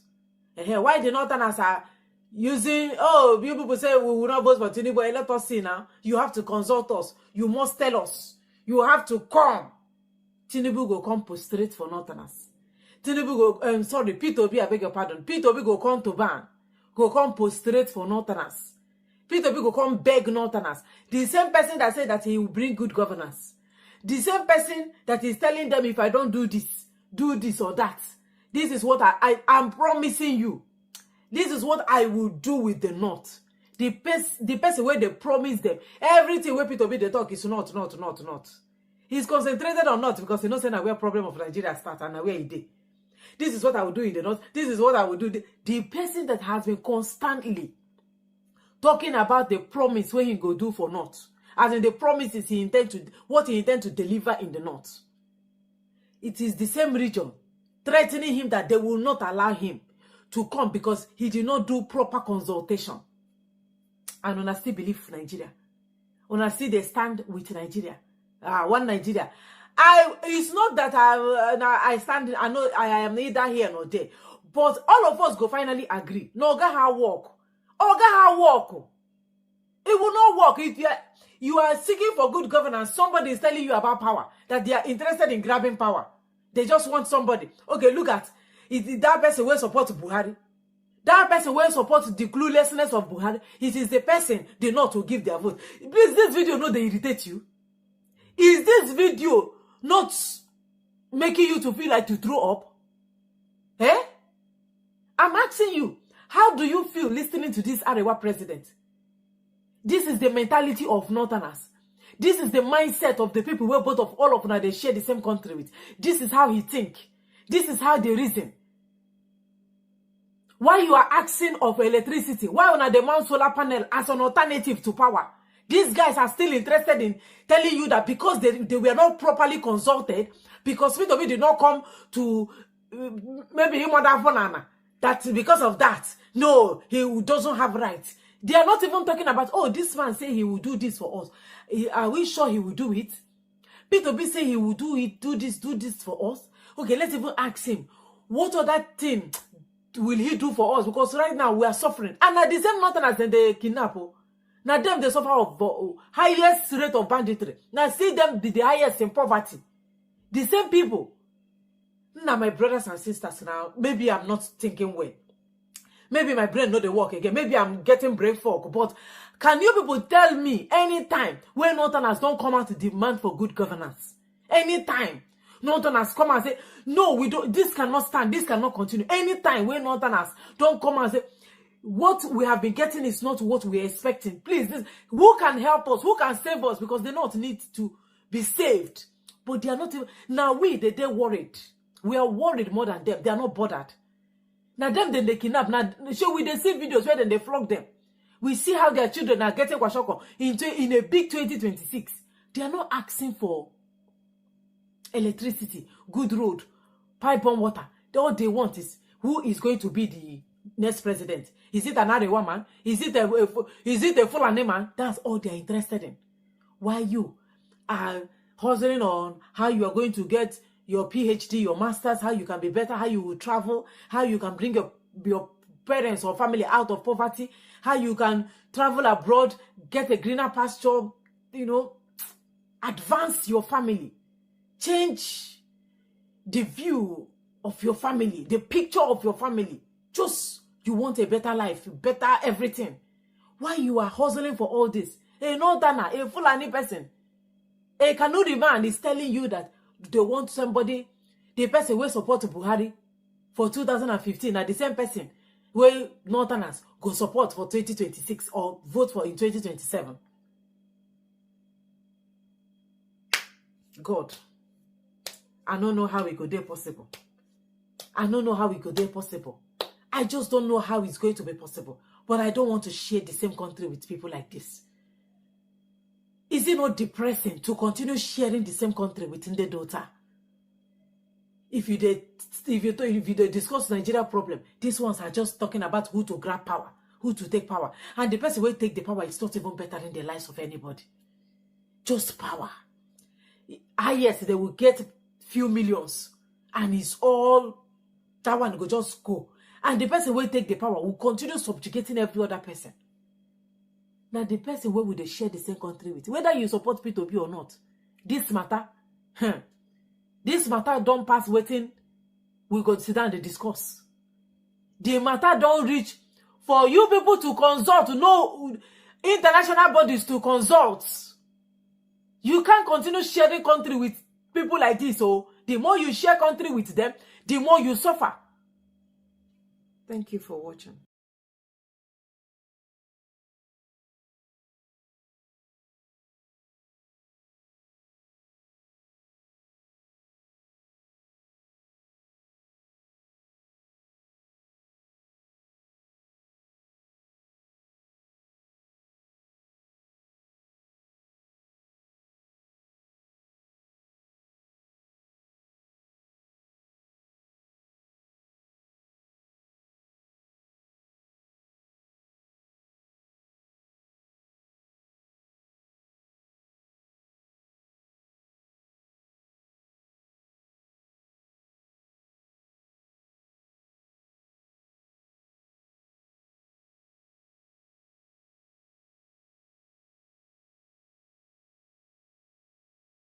President meeting with the Catholic bishops and then Cardinal Onayekon's conversation in the media and the response to it has caused a firestorm. But I wanted to ask you that, looking at that whole thing, as I want you to respond. Then the president said in his meeting to the bishop, I said that, look, all is fair in politics. Yes. What's your reaction to that? You see, I have a different view. My view is that I don't think that our bishops and archbishops or Muslim leaders should be going to the villa. You understand? If they have issues with the president, let them step on a pulpit and speak to their congregation. Yes. That one carries more weight than, you see, this going to villa and back is what causes what Nigerians call see finish. Everybody's always going to the villa. And, to go to the villa, it has its own connotation. It's either you have asked to see the president or the president has asked to see you. It's a transactional, it's a two-way traffic. But this turned out very badly for the villa. Yeah, because that's what you think. The villa doesn't care. The villa doesn't care as much as you think. The villa is responding. They are speaking also to their own audience. People came after us because they have a candidate. You get my point. Yeah. It's because it's politically charged, and they can tell you that, oh, this is their candidate. They just want to come and ambush us. But at any rate, we know this trick. I was saying somewhere today, and I'll repeat here today. I was sitting next to Tinubu in the last election, 2023. Yes, during the presidential peace committee meeting. Yeah. And to introduce Father Hassan Kuka, Archbishop Kuka, and Tinubu was just raking on the side. This Kuka, don't come again. He was saying, I'm pretending just sitting beside him. Yes. And he was just soliloquizing and talking things I can't say on TV, And then a few years later, Kuka is an appointee of Tinubu. Now, it's offered him an appointment for some, I don't know which appointment he said, or somebody was saying this. On board. So, bottom line is that they also know themselves more than we think, because they are part of the general elite. that are running the country. And so that's just my own dimension to it. Yeah. Like, I would have preferred the Catholic bishops use their pulpit to tell truth to power. It's more effective. But when if the president is hearing that the Catholic bishops in the East, Southeast are telling people that the government is bad, it carries more weight than. Don't you think they are doing a bit of that already? Or you are saying that it hasn't been as significant? It's not as significant as. Let me give you an example. Just a 5 minutes protest by Adeboye under Buhari caused more problem for the Buhari regime than if Adeboye went to visit him. Just that placard they carry, people are still talking about it today. It's like, because you know, the Redeemed Church is a huge church. Yeah. And if their leader is complaining and he got himself involved in a protest, what if the entire church rise up on a Monday? How are we going to contend that? So, and they said that we have about 20 to 30 million Catholics. Exactly. Oh yeah, the Catholics are huge. I think probably they're they're just not boastful about membership, but they're big. Yeah. So their bishops going to the villa to discuss confidentially is not as powerful as all the Catholic bishops rising on a Sunday and saying, we don't want this to continue. Very important point. Yes. Very important point. But so, do you agree? You know, I still want you to address that. You know, do you agree that all is fair in politics? No, that's Tinubu's style of politicking. He throws everything at it. You know, he throws the kitchen sink, knife, and he's just retreating to you that that's how I do politics. So if you want to do politics against me, go and raise your own army too. And that is the language he's speaking is language of violence. And you see they're already doing it in Osun. Osun is a state with maybe 500,000 voters. They probably killed 40 people already and they have not even got the election. That is the terminology, all is fair in politics. Bloody. Like our people protested in Lagos yesterday. The APC talked, went and beat them up. Peaceful protesters. They're already preparing your mind for what their principal said, that all is fair in politics. He's saying through everything at it. In 2023, he said something similar about you snatch it and grab it. And you run with it. Yeah. And that's how he won. That's how he became president today. So he's making very loud statements, and I don't think we should take it lightly. Yes. Because it's quite, something that I have also had to push back and say that, no, look, we can't, when you are the president, yes, we know that you're a politician, but you are also holding a public trust, you know, and you should be responsible for, decency. Because I hate to compare him to President Olusegun Obasanjo, who said that, politics is war. Who said that election was it's war. Yeah, that's what he said. They never lied. You understand? It was during that period that the Fayoshes were Obasanjo's disciples. Yeah. Remember they were killing people on the streets of Ekiti. Remember what happened with Adedibu in your state, where they will just wake up in the morning and go and slaughter as many people as they can, drive people out of it. So what I'm trying to tell you is that this words from a president carries significant, power, and it's dangerous, and it shows to you that they don't believe in democracy.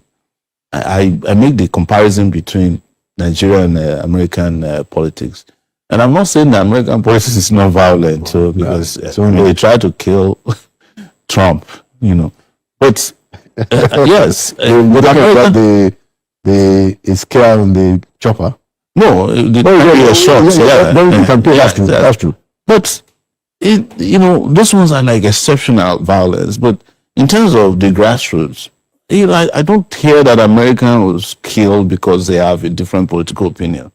And I lived there for 20 years. I have not documented once that American was killed or like ballot box was scattered away. Because if this was the US, the FBI we tell the president is wrong. The Justice Department, even departments are supposed to be under his control. Yeah. don't get me wrong, because I left America a while ago and I heard America has changed a lot. So, we don't have, even if America were to be, if we were to be in Mexico, that should not be happening here. Nigerians have lost enough. Yeah. To our political system, that's a terrible system. We should just not continue, and it's up to the Nigerian people to reject, this kind of conduct and mentality. I agree. Yes, I agree, and that's why we need to push back that we don't want politics that is all undue advantage or violence against our people. Okay, so I wanted to review some interesting aspects of your manifesto. Because one of the things Showore, that I think is important that we haven't done enough clearly is in the area of human capital development. That's right. Education and health. And of course, problem of corruption and poverty. Yes. But I see that you devoted quite a bit of focus on public education in your manifesto. Absolutely. And I wanted us to talk about it. Yes. As a way to show what it is that are your own views and turn it into a debate. So in your manifesto you see that public education will be free at every level. That's right. From early childhood to university. Yes. Then no Nigerian child or adult will be denied the opportunity to learn because they can afford it. Yes. Poverty. And then he said, rather than burdening young people with exploitative student loans, students in public tertiary institutions will receive semester education grants to support their academic and living expenses. Yes. So I wanted to ask you that. I support this because this is quite, in my own view, this is how we're supposed to pursue issues of education and health. Yes. But the pushback is that states, when you get to cost, but state governments, also have significant roles to play in issues of education. Yes. That how do you intend to do this, as president? Because state governments have responsibility for education also. So are you going to force them? I wanted to get your understanding. And then we also talk about when we talk about governance, it is not the prerogative of a governor to decide that he doesn't want to do things. That's true. Yes, it is his responsibility to provide education. Even the constitution mandates. There's a chapter dedicated to, in their own constitution, to ensuring that no child is left behind. And you're talking about human capital development. Yeah. You are looking for a country that can catch up with the 21st century. Yeah. And one of the areas that you can anchor that development on is education. We're talking about China today. When I was at Columbia University. Before somebody sign paper, he will dance. Are you not tired? For 4 years, this man has been dancing. Before he take breakfast, before he drink tea, he will dance. I was asking my friend, and I said, I can't even remember when I saw this man in our general meeting in Abuja. Before he even entered the plane, he will dance. Before he got there, we had closed. So he won't know what we are saying. He doesn't know the reality of today. If they bring money, chop that money from them, but don't vote for them. They said they have money to spend. Is that not so? Just collect the money, keep it in your pocket. That man is Obaseki's friend. We kick Obaseki out of Edo. So we have to kick his friend out of this place too. Edo people chop Obaseki's money, but they never vote for him. But they kick him out. A governor that is not working, the best gift for him is to send him out of that state. If he's not working, what business does he have here? Does he have any business? Abojo! On the 15th, what are we doing? Are you not tired of dancing, governor? Now, for context, this was Okpebola speaking at an APC campaign rally in support of the party's governorship candidate, Bola Oyebamiji, aka Ambo. Strong words towards the dancing governor. But why does this matter? Why are we essentially leading the entire show with this? Because beneath the jokes, Okpebola said something worth doing a double take on.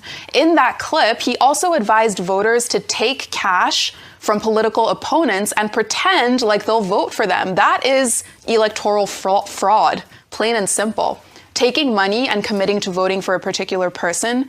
And that statement from a serving governor shouldn't be lost in all of the conversations taking place on Osun State today. So before I take one reaction to what the governor said, let me say good morning and TGIF to the morning show team. Good morning, Rufai. Good morning, Ayo. And good morning to you, Dr. Abati. Now, Rufai, I'll come to you on this first story. But first, Christian on X said, Okpebola should be careful. He's still relatively new in Edo State. Mocking another governor's personality is easy. Delivering visible results in your own state is harder. Nigerian voters are not as stupid as politicians assume. They can enjoy the comedy and still vote based on the pocket and their road. Now, Rufai, your assessment of Okpebolo's comments and, of course, making fun of Adeleke's dancing, telling candidates to take cash from political opponents in the context of everything you've been talking about on Osun State this morning. Okay. So... To dance or to not dance? The dance or to not dance. Maybe Governor Okpebolo is jealous that he cannot dance like Adeleke. So that's why he had the affectation with dancing. I'm not saying don't give political jabs. If in your statement you had said XYZ was not done, Adeleke did not meet this development quota, you stick to the issues, I would debate that. But if you are berating a man for dancing, we can put videos of Okpebolo to dancing now. Has he not tried to dance once or twice in a rally? So, but all of this is all political speak, so I don't really worry. But I think it should be issue-based. But I think the most important thing we'd like to ask Okpebolo here is that, has he collected security clearance from Adeleke before he enters Adeleke's states? Because you remember the case of Peter Obi, where he said, if anybody wants to come to my state, it's just only best for you to collect or to inform me so that I'll be able to provide security for you. He said it. These are his words, not mine. And at that point, some people defended him. So I want to know, did he officially write to Adeleke or he sent a message to him that Adeleke, we are coming to campaign against you in your states? Because when people are talking and they try to justify their talk, they forget that there's a day that thing they said will come back to them. Life is like a boomerang. Thirdly, this cultural phenomenon of most governors going to campaign for their fellow governor in another states. All the political parties do it. I'm not going to blame APC. PDP too did it in their days. Everybody do it. Then you leave your states, like the problems of your state are not pressing enough. Then you go and sit in another states. If that video was made yesterday, I don't know if Okpebolo has returned to Edo State. He'll probably, maybe he went to campaign or he has returned. But when he gets to crunch time for the election, we'll almost see the governor, they go and stay there. It's not necessary. Each state is a subnational on its own. I don't have problems with when you have a grand rally, all of you have a coalition. But going there individually and all of that and leaving the people in your state, all of them do it. It's not only an APC thing. But most importantly, we would like to call again that with these Osun elections, Nigerians are watching. And these Osun elections will determine a lot for INEC, for the government, and for all that transpire. Absolutely. Everyone is watching what's going on in Osun State. And apparently, nothing, not even those comments from Okpebolo, can stop Governor Adeleke from showing off his dance moves, as he thrilled a crowd in Osogbo alongside his nephew, Davido, who was in the state to publicly throw his weight behind his uncle on Tuesday. Let's take a look.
ayé Tinubu la wà yìí bàbá lákò ẹbí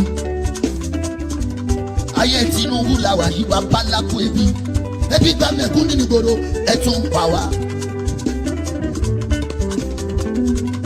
òrìṣà bó lè gbè mí ó bá ṣe bí mo ṣe bá mi. ẹ fẹ́ fi pa wá ẹ tún pa wá dànù òṣìṣẹ́ àbọ̀ lè bèbí ṣé bí mo ṣe bá mi. àmánéjì nínú ẹbí boko haram tún pa wá àwọn bandit àwọn lákàrà wa ẹ ò rí kan ṣe sí ẹ wá sọ pé ìṣèjọba master of strategy ilẹ̀ strategize díẹ̀díẹ̀ wọ́n ti lọ report wákàtí. All right, our people, we are back again. Good morning, good afternoon, good evening to every one of you right there. Thanks for your time with us. I guess you guys can hear me because yesterday, I don't know what I don't know what's happening, with the streaming for the past couple of days, But if my voice is very, very clear, please, guys, let me know. Mr. Alabo, are you there? Okay, I can't even hear you. On the comment section, please let me know if you can hear me. Then we take it from there. I appreciate every one of you for your time with us. Okay, you guys can hear me perfectly. Okay, thank you so much. I appreciate every one of you right there. Thank you very much, Mother of Omom Diaspora. Good evening to you, Mommy. Thanks for that you do. Abu Azim, my brother, I appreciate you. Thanks for that you do, for always being there. I appreciate every one of you right there. Thank you, Mother Peggy Modi, Mother Eugenia. Thank you, Mother Stella Masavedo. Thank you, Oga Pansat. Thank you very much, everyone. And God bless you now. Thank you for your time with us today. Arewa, I can see you. Mr. Johnson Emmanuel. We've not seen Mr. Johnson Emmanuel, He be not they take break like this, so I don't understand. Mr. Johnson Emmanuel, what call they happen? Let's say you don't they take break, oh. Yeah, let's say this Tinubu where you go support matter, it affects you, sir. It not be smarty. I told you, you cannot support Tinubu, may you not get bruises. So, hey, God. You cannot defend people like Tinubu and APC, may you not get bruises. You will get. So the man will never have to take break before. Very consistent man, oh. But see now, you can't support Satanism, make you not get bruises. You go get the bruises. Because you can't tell the people you beat how to cry. That's how it works. People where you beat, you can't tell them how to cry. So the now my brother is now on leave. No, you will come back. Now this political area, they call you out, but you are still my elder brother. But my philosophy here. I don't care who you are, how long you've been with us, as long as you endeavor to support Satanism, you'll be called out. If you are my mother, you'll be called out. If you are my father, you'll be called out. If you are my brother, my sister, my wife, anybody who you are, how can you take automatic break? You cannot. You have to come back and collect it, woto. You can't defend APC and Tinubu, may you not get bruises. You go get. People will beat you where. In fact, even in your absence, people will still be beating you where. That's how it works. A lot of Nigerians they are grieved, they are angry, they are bittered. A lot of them have lost their family members. Many of them cannot afford daily meal. Many of them are facing insecurity every day. Many of them are facing hardship, excruciating situation in Nigeria. So before you defend the indefensible publicly, one thing is sure you must think about is that if I say this, how would people eat me raw? You have to choose how they're supposed to eat you or how you want them to eat you. They should eat you from the head, from the leg, from the back, from your belly, from your neck. May they bite you for your neck. You have to be specific. Because coming now to talk about satanic, defend the indefensible, defend the satanic APC that have caused the pains that we all are facing today, saying that Tinubu is the best president Nigeria have ever produced. Upon all that, we are in an excruciating situation right now in Nigeria. That means if I were to be you, Mr. Johnson Emmanuel, and every other person out there supporting Satanism, if I were you look at what is scripted in the paper or on television, then you also look at the reality, or rather the realism that represent the people on ground before you pass your decision to say, oh, this person is the best. Because it's not me. If the paper is telling me this man have done excellently well, There's every probability that this person were paid, you know, or these media articles, mainstream medias, social media platforms, they were paid to report these things, right? There's every possibility. Now, for me, what do? I'll now go on the streets. How do you go on the street? You live abroad, you can't go on the street of Nigeria, right? Call your family members, call your community, or rather, just ordinary 50,000 naira. Tell somebody to carry their phone and go on the street and ask 50 people question. Say, hello, what do you think about this government of Tinubu since 2023, you know, till now? How are you guys feeling? How is it going? I promise you, you will get the accurate responses from the people. In this postmodernism, I believe this is not the time we should be believing what we see on paper, on the TV. We in an era where our mainstream medias, they are all handicapped. They have become so docile. Many of them don't speak anymore. They are only giving scripted information, what to talk about. You can't believe on that. Like Mr. Johnson Emmanuel was saying, oh, check the record. Where? Tell me, where is the record coming from? It's still the same documentation that was scripted. If you were telling me now that check the record and answer where, you say go to the street. I was talking, Mr. Johnson Emmanuel, no wahala. I will personally pay for this street. I will come and give you feedback. You know, you can send me a message now. You are my elder brother. Why not? Tell me. Nigeria Watch, I challenge you. Go to the streets. You'll see us, everybody will tell you, say, this government is the best ever. Even in his own town. Let's say we start from Lagos and every Yoruba land. Let us go to that street of Yoruba land and go and take survey. You see? They never even start to the beat by a partner. A pa don't escape. People help me catch a pa. You must bring him back here. No, you can't escape. Oh. After what you have done, no, you have to defend this satanic, Tinubu satanic-led APC satanic group till the end of 2027. I told you, sir, when you said it the first time, this is what pride cost. When you said it the first time, I gave you advice. I said, if I were you, sir, you stop now. Just stop. The second time, I told you, are you sure the route you are going now, can you finish this lane? This marathon lane you are about to enter, they never even start. Now only from now, woto from back, they don't start. They still the front, the face, the head, the leg. They never tie all those ones. A pilot take off. You cannot run like that now. You have to come back here. Because you come, you don't come, Epa. I go, you all let them beat you, where. You are even lucky. Say that Nigeria Watch platform, either for they beat you, where. So because many other platforms are not even aware. If I wanted to do it in a way where people go really lambast at you, sir, with all due respect, I go cut that short part where you for write everything you write. I'll put everything, cement them together, then I'll repost it in different platforms. Then you are EPA will be on fire. EPA, I want to let you know, EPA, Mr. Johnson Emmanuel, that wherever you are now, your soul, your spirit, your body, none of them is at rest. Because you are collecting it woto. This is what we get. You know you can, listen, nobody can fight the people.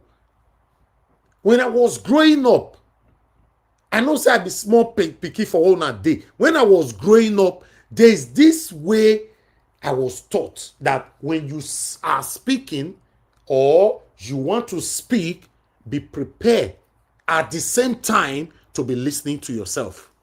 Do you know why the significance of listening to yourself when you are talking? In case the way I'm talking right now make mistake, I can quickly, because I'm listening to myself, I'm not waiting for someone to correct me, I can quickly say, oh, I'm sorry, this is what I wanted to say. Immediately you move on. Then, in academic illustration, when I was in school, university, here in the UK, I was also taught, because I remember when I did my second assignment, no, I don't want to go submit. They told us, they gave the assigned assignment for us today, and they said we should submit it before end of September. Then me, I will do my own before end of November. Then we still have 1 month to submit. Me, I will go and submit. 1 month beforehand, I want to go submit. I submit the first one. The second one, I want to submit. Now they call me. You know, I said, no, you don't do that. When you finish your assignment, take it home every day. As long as you still have enough time, be proofreading. We bet you will see an error that needs to be corrected. I was like, oh, really? Huh? Person know they no finish. Oh, guess what? Assignment where me do, believing that I'm done 100%. I can't go through them. Sometimes I'm bored. I just take them, read them again. I can't see say, this vocabulary, no, so I supposed to put them. Okay, this reference. No, I not complete them. Oh, this. I can say, all right. When you roll more than your shadow will escape from you. That's what happens. Mr. Johnson Emmanuel, if I were you, as you take break, so look for any open market. Go and buy iron bulletproof. Iron. The kind one, ask those madam where did that market say, the kind bulletproof iron, why they find? The one where people go, they pierce me with their mouth, you don't go pierce my skin. I bet you will escape then. But the way you did so, you did one corner, you're still listening. You will collect. I want to use this opportunity to tell everybody again. If you know you are one of the people that I respect so much, please, I cannot defend you the day you start supporting Satanism. Have that in mind. In fact, if you are the biggest super chatters for me here on my platform, for example, the day you start supporting Satanism, I cannot protect you. I cannot guide you. It's difficult. That's why you see, say when our principal moved to ADC, I said it here. I said, Peter Obi moved to ADC. Listen, guys, the only person I will promote stands with now Peter Obi. I said, I don't know how someone like me can promote ADC. Then I will not be telling the same Nigerians that I've told in the past that Atiku is satanic. I will not be telling them that Atiku is the right man, Amechi is the right man, the other one is the right. I said, no, I cannot. Many of you can testify. Many of you can testify that I said this so many times here on different days, on different time, that I cannot promote ADC. When I not hear ADC from my mouth one day. Even when Mr. Alabo is on the screen right now, we're saying, oh, we should tell people how to go and register with ADC. Madam Olagbiyan here, how to go and register. I said, I don't use my platform to tell anybody to go register with ADC. When they send me the link, I'll disregard them like I don't see them. That's me. I'm not an hypocrite. I can never be one. I'm not a coward. I can never be one. I say no. I'm with Peter Obi. Now only Peter Obi I deal with. Once they give a ticket, then we'll see how we want to do one later. We never reach. We never look back, look left. Not be there. They do it. They do. Peter Obi come out for ADC. Even the NDC where we still there. So you know, say na corner eye will take a look NDC. Talk let's say, Epa Johnson, you will come back, because the agreement where we sign now to beat you where till election 2027 is finished respectfully. You are my elder brother now. Yes, because you were so adamant. Even till the day you ran away, you stated it again that I stand by my words that Tinubu is the best thing that have happened to Nigeria. Although this time you were not blabbing. You were not like, at least I've never said I'm supporting Peter Obi. I've always supported Peter Obi. I can't see your voice. I can't feel and say, I say, don't beat this by a pass, not be small. You can't say, I've always been for Peter Obi. It's just that when we talk about the bad thing people are doing, we should also talk about the good thing and all that. I can't say, that word, I was not expecting you to use the word again that the best president I've ever put to Nigeria is Tinubu. A panel can use that one. The guy can say, okay. Feel like say where they hold this by a pa. Don't be sporty. Hi. Epa, where you did, don't feel like, oh, instead of that, because I also saw you commented statement like that the other day before you ran away. You said, instead of you people to focus on what is affecting us now, it's all about Mr. Johnson Emmanuel, Mr. Johnson. Epa, your name, as they mention Tinubu. Now, so your name go out there beside them because you will not be party. Mr. Johnson Emmanuel. That's how it should be. Because you have demonstrated and where they say Agbada Shokoto, where Tinubu they wear. So both of you and everyone in his cabinet all should be categorized. Good morning, good afternoon, good evening to every one of you. We have to tackle these people respectfully, especially those one way it don't be our own. No insult, nothing, but we have to tackle the case of next time they want to speak. They have to think about the pains of the people. They have to apply some kind of empathy, human feelings, and say, wait till I want to talk now. Will people see it as insensitive statements? No, I have to be careful. Let's assume that what you confirmed, you believe on it so much. Mr. Johnson Emmanuel, you're supposed to think about the pains, the plight of the people. You're supposed to think about the Nigerians that have been kidnapped, that have paid, that sold their properties, to rescue themselves, out of these people's hands. You're supposed to think about the married women, the mamas, old mamas and all that, the way these people don't kidnap and they were gripping them every blessed day, turn by turn. Yes, in case you don't know, 99.9% of any woman kidnapped in Nigeria, that they grape them every day. I'm not telling you say someday, every day. Just because of stigmatization and all that, they don't talk about it. Remember when they had that Oshun teacher, they grape you, say no, nothing like that at all. You expect her to tell you, say what she passed through. You have to think about so many pains that these guys have faced, the trauma that they will live with in the rest of their lives. Then you now look at this statement and say, no, I'm not going to talk her. I'm not going to give her this kind of credit. My you keep her for my mind. Even the credit you were giving, I dissolve you, sir. With all due respect. I tackled you with facts and figures. You said Tinubu is giving student loan. I tackled you with fact that there's nobody, that anybody listening to me right now can call in your community that have received or benefited from that student loan. I tackled you because that student loan was a selective tactics based on nepotism and favoritism, not for general purposes. I tackled you. You talked about subsidy removal, which is the primary reason why we are where we are today. So everything you were talking about were tackled. Even yesterday, I tackled every one of you once again upon research. Please, we all are in pains, man. I'm in the UK right now. Look at better life I'm living here. We don't live this kind of life in Nigeria. Everybody's just pretentiously moving in Nigeria. Everything fine. Drive big car, do this one. But you are washing your back every blessed day. We can't continue like this. Mr. Johnson Emmanuel, if I were you, two things you need to do. You need to apologize to God that created you to this world. And then you need to apologize to the people. Say, okay, even though, you didn't mean it that way. That's how it works. If not, the guilt will remain in you. Yes, because you are the first. Do you know the worst part of it, what Mr. Johnson Emmanuel did?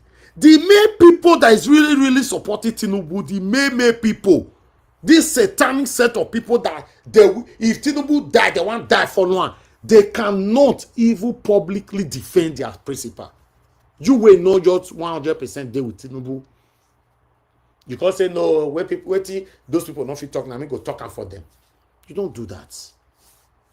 How on earth Tinubu be the best president that have happened to Nigeria? As how? Where from? Where do you see that statistics?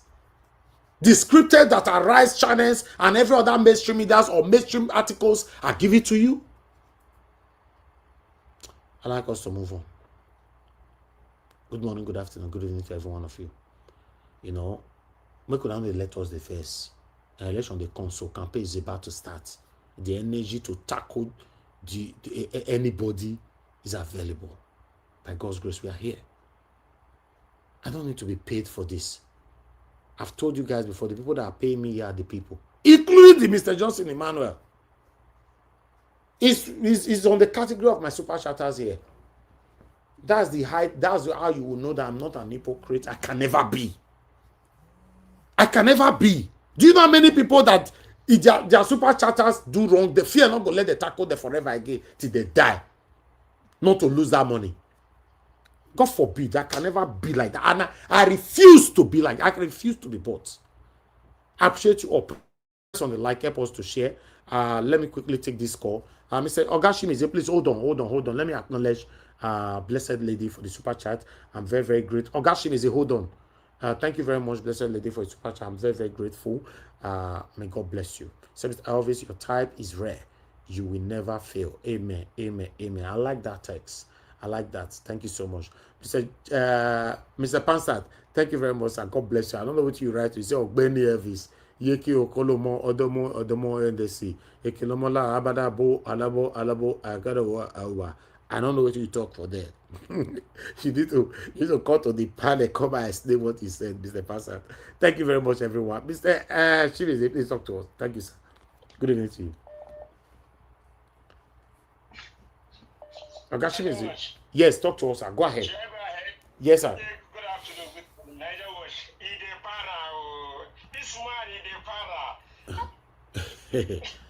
Baba, why person don't go para now? You know they see what they happen.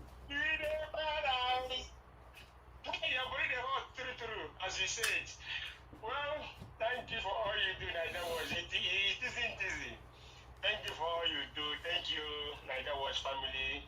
Mommy, I thank you for all you do for being with the channel every day. It's not easy, you know. Some people will come and say, "Hey, let me go and take break." You know, it's allowed. Only thing Mr. Elvis never take break. Okay. I want to ask a question. I don't know. I need to ask Nigeria this question.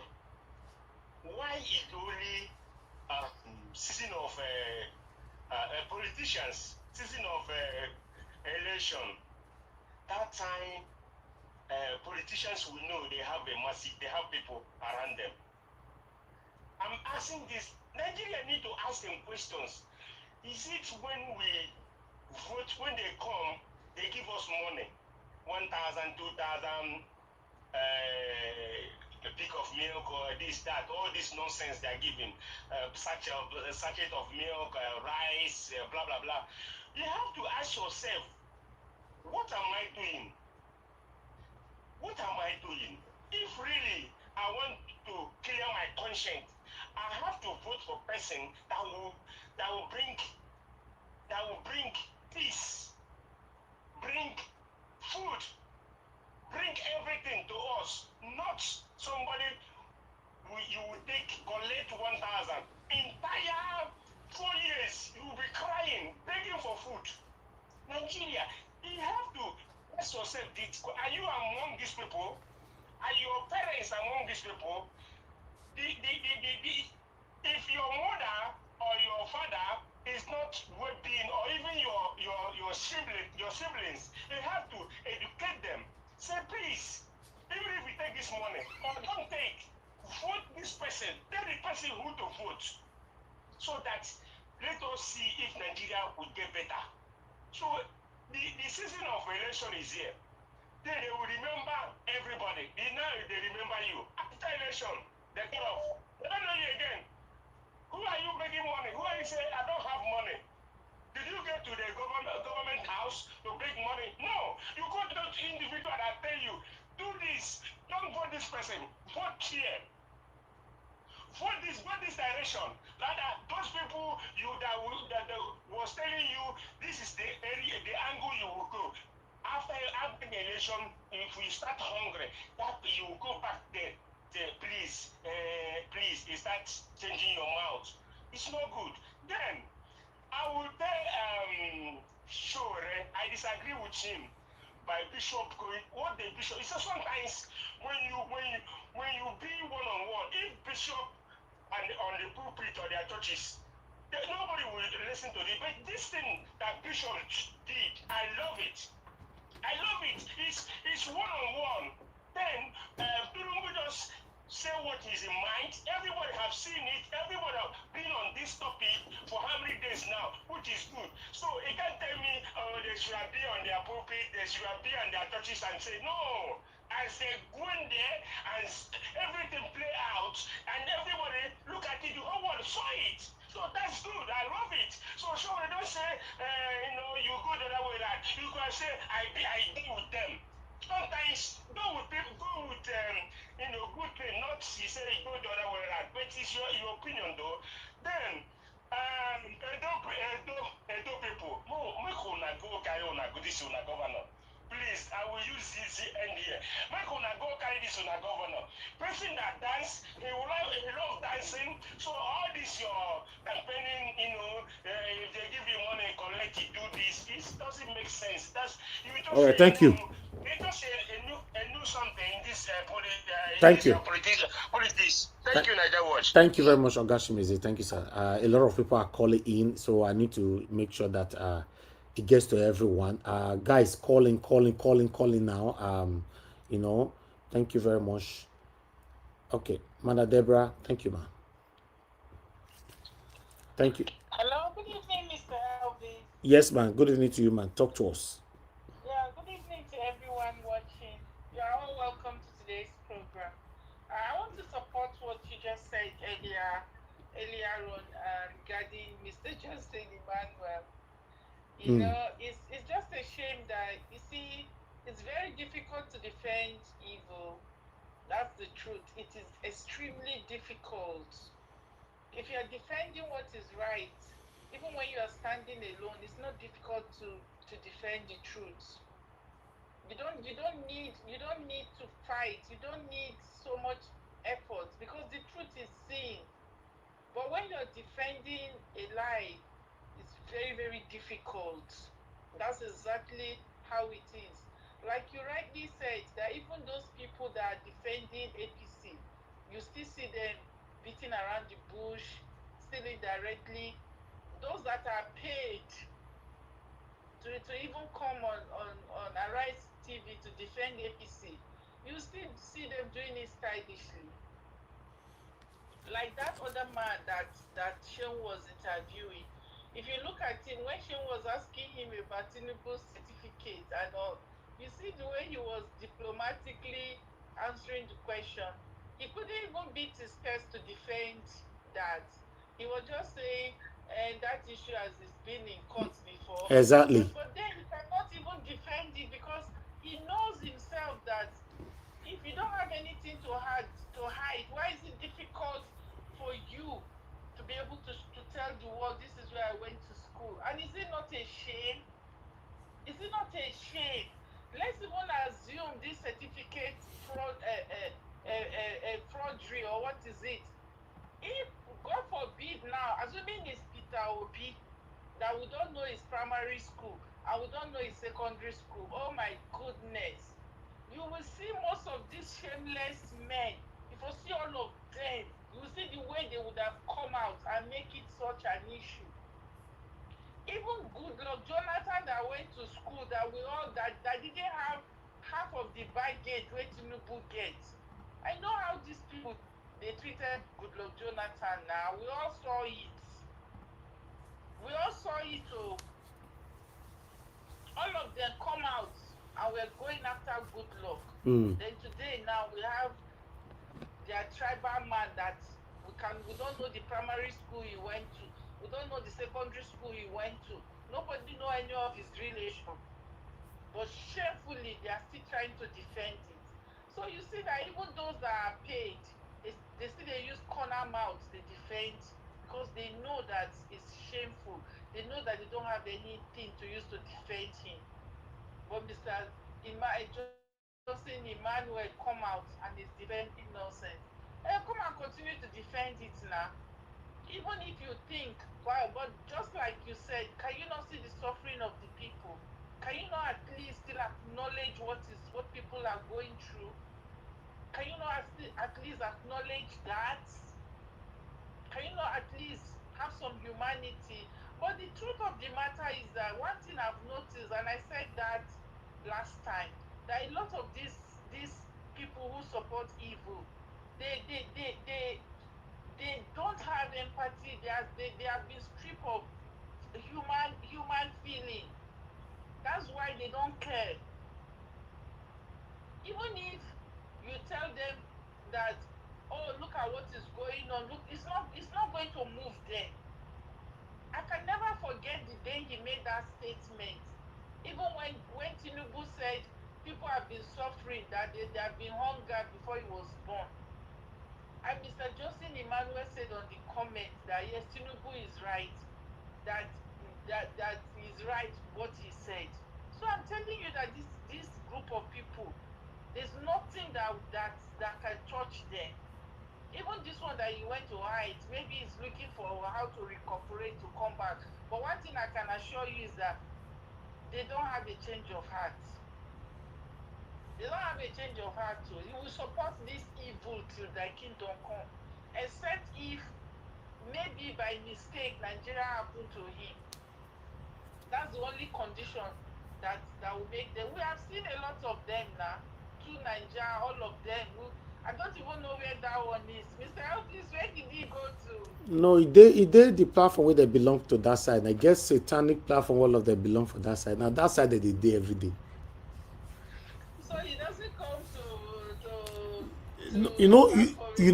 you don't have freedom to express your satanism on my platform. So because of that, many of them they can't come here. They know when election does start, you go to see many of them. But the time, and the privilege to express their satanism is not allowed here. So that's the problem. It's just a shame. And you will see that they are very, very manipulative, that if you are not intelligent, then they can just deceive you. They will, one minute they will act as if they are on the side of the people. I think they are trained.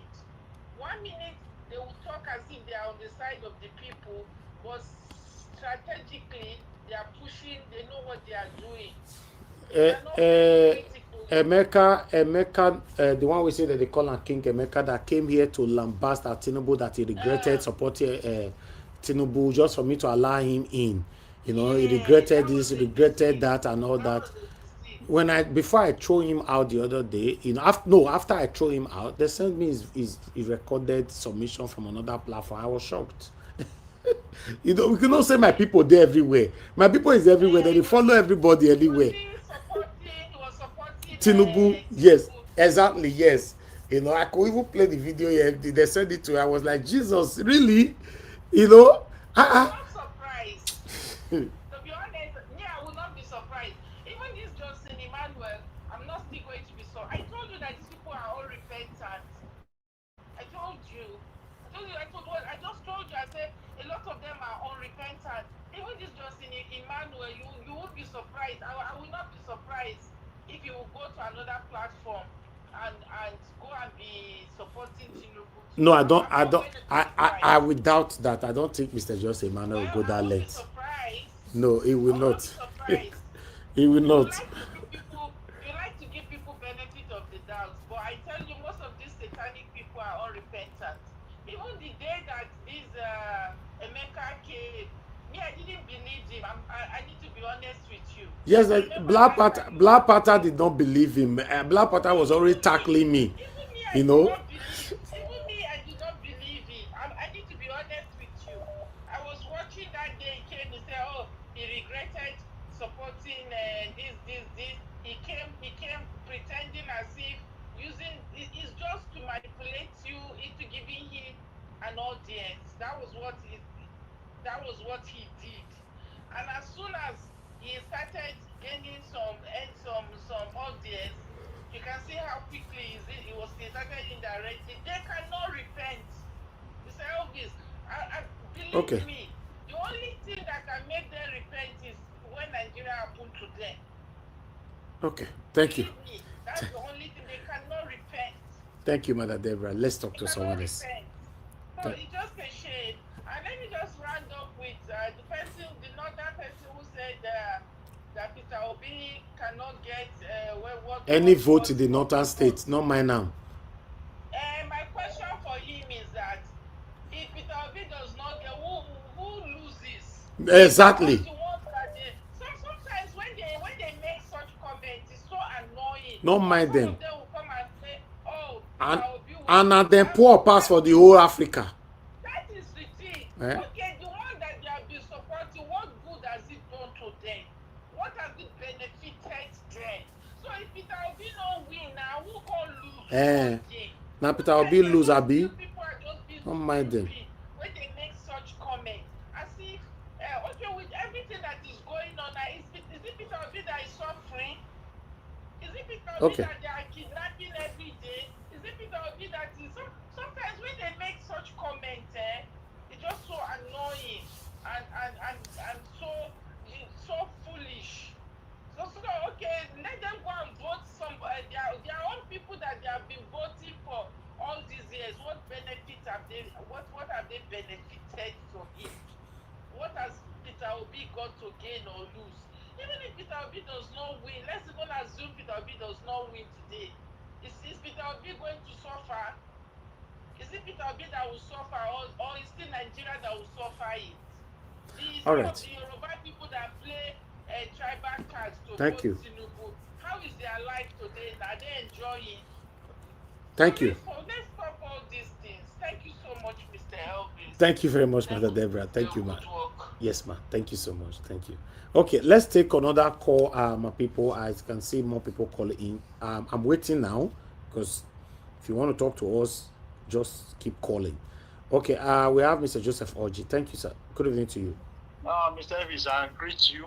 Thank you, sir. I thank you for what you do every day. I greet everyone on the platform and Mommy Dasra. I really want to talk about this gentleman and also, this northern, this Arewa man, and also thank you for coming out every day. Thank you, sir. You know, this man, you say is Arewa, you say you want to attack Mr. P2B. Why are you attacking Mr. P2B? The person who is promoting Mr. P2B in the north is Kwakwanso. Kwakwanso is the one you should go and attack. If you know you want to attack Mr. P2B in the north, you start by attacking Kwakwanso and the Kwakwasia. They are the one promoting Mr. P2B in the north as we speak now. So, you see, this is just fruitless exercise. These are articles supporters. And all those professors who are trooping out a few weeks ago, P2B cannot do anything. What has it done? Look at even these PRP people too. All of them have changed their tone.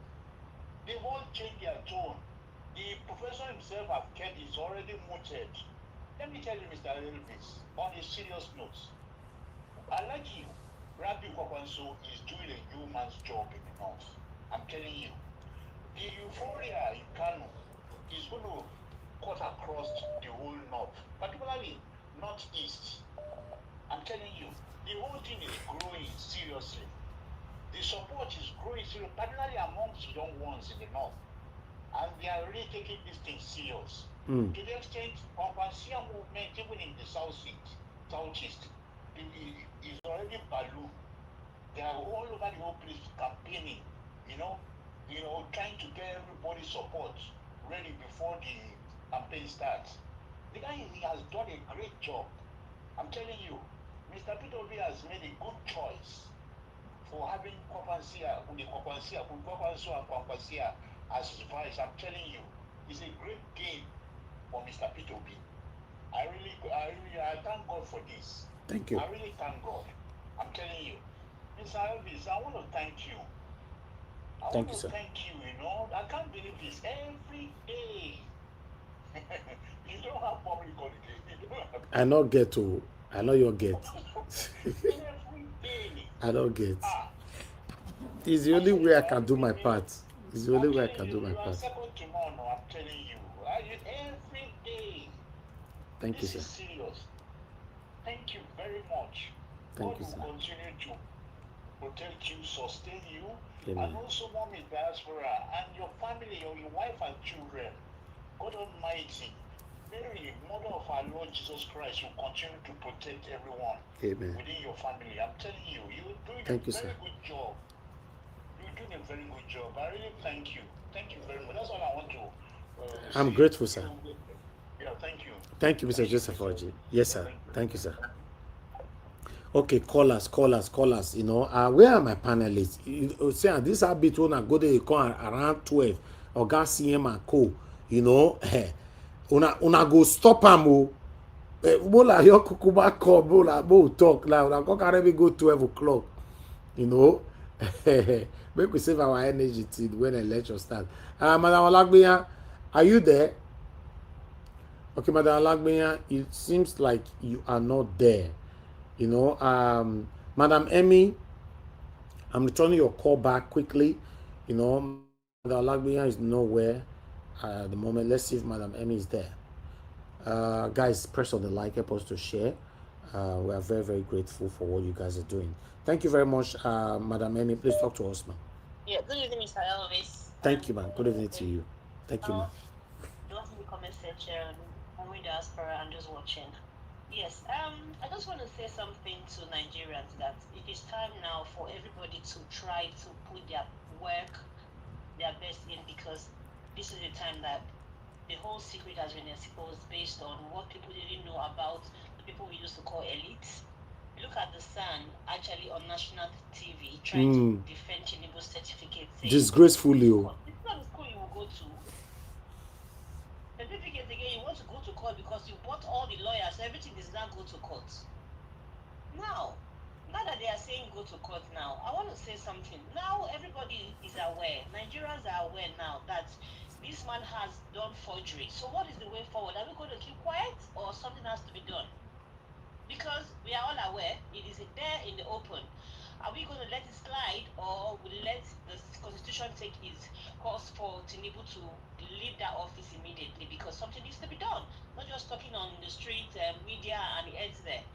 Then, Tinubu with the bishops, if you listen to what Tinubu said to them is, I will suffer the people, your job is to pacify them as a pastor, you preach hope to them. You can imagine, as if he's talking to fools, you know your job is just to preach hope. That was what he told them.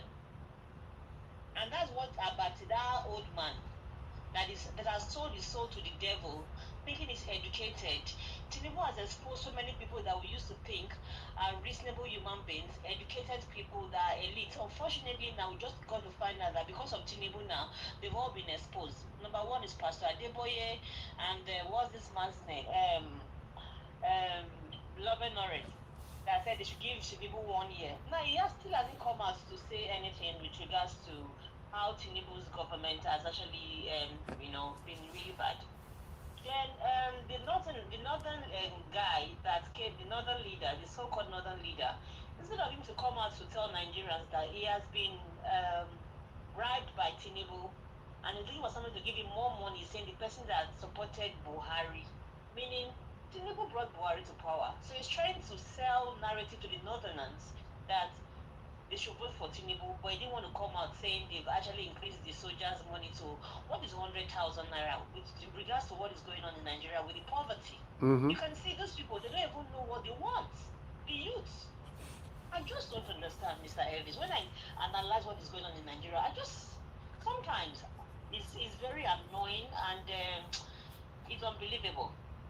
Really? There is something Wicked said the other day, Mr. Elvis, when he was doing his media chat that Mr. Obi is a very, very funny man.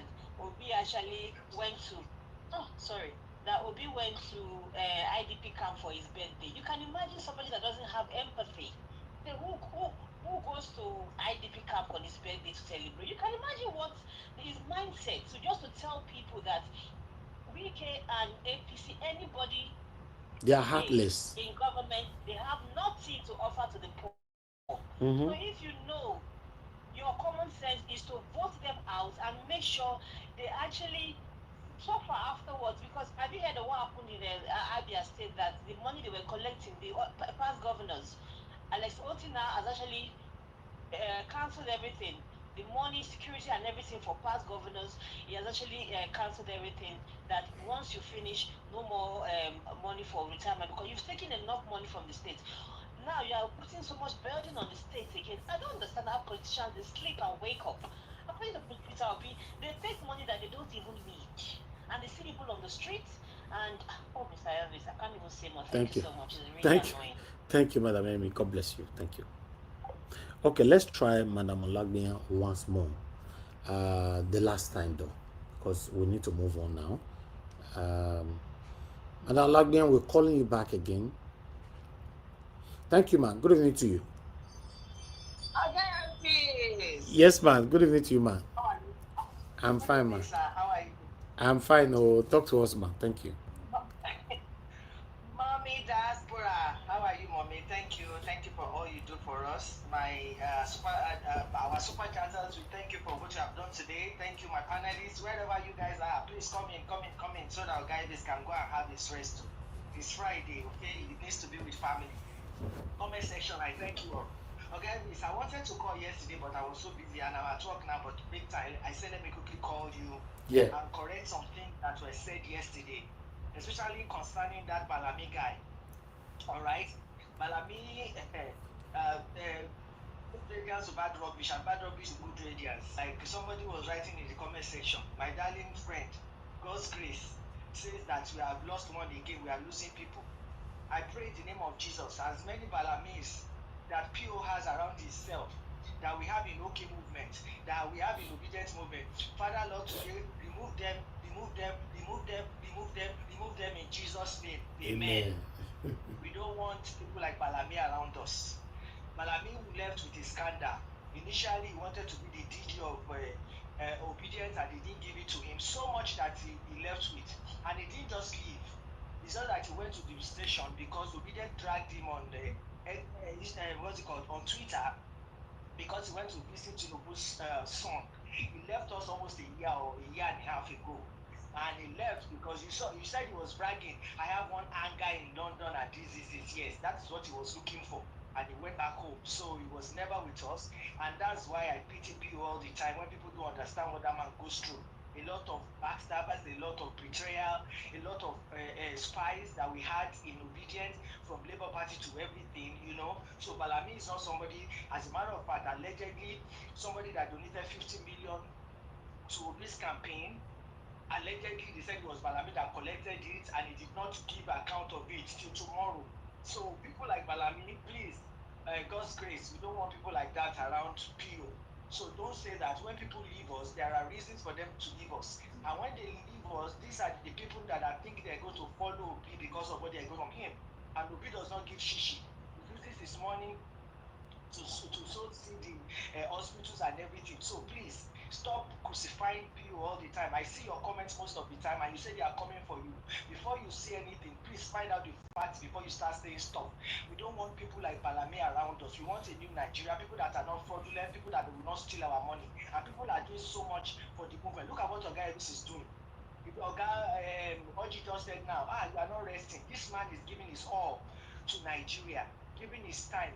And that's why we thank him all the time for what he's doing for us. So Balami people is not the kind of people that we want. And finally, for PO and NDC, when people say he was not standing for his people, he's not doing this and that, he's weak in leadership. If he was weak in leadership, are we more politician than him?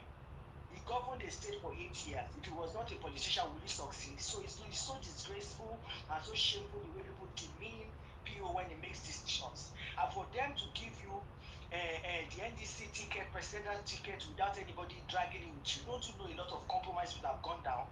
We are not politicians. Politicians are doing what they need to do. So please, we should cut PO a little bit of slack. He's not a weak leader. Everybody that you see that steps away from him, we get 1,000 back in return. Obedience movement and okay, we are flying higher, we are getting more, we are not losing people. Anybody that cannot endure with us, Pure has told us it is not a sprint, it is a marathon. So anybody will drop by the wayside. All right. So please don't hold it against PO about his leadership skill. At the end of the day, time will tell, and everybody that is there will be exposed. So please, PO's ticket came at a cost. It is not cheap. People that were supposed to come and contest in NDC that stepped down for him behind the curtains, it is their own career to their own destiny, and they left it for him. So he also needs to give a lot of stuff for them to compensated. So people should stop saying that Bill is not a worthy leader, he's not watching the back of his people. And finally, your guy, Elvis, please, we have gotten to our bus stop.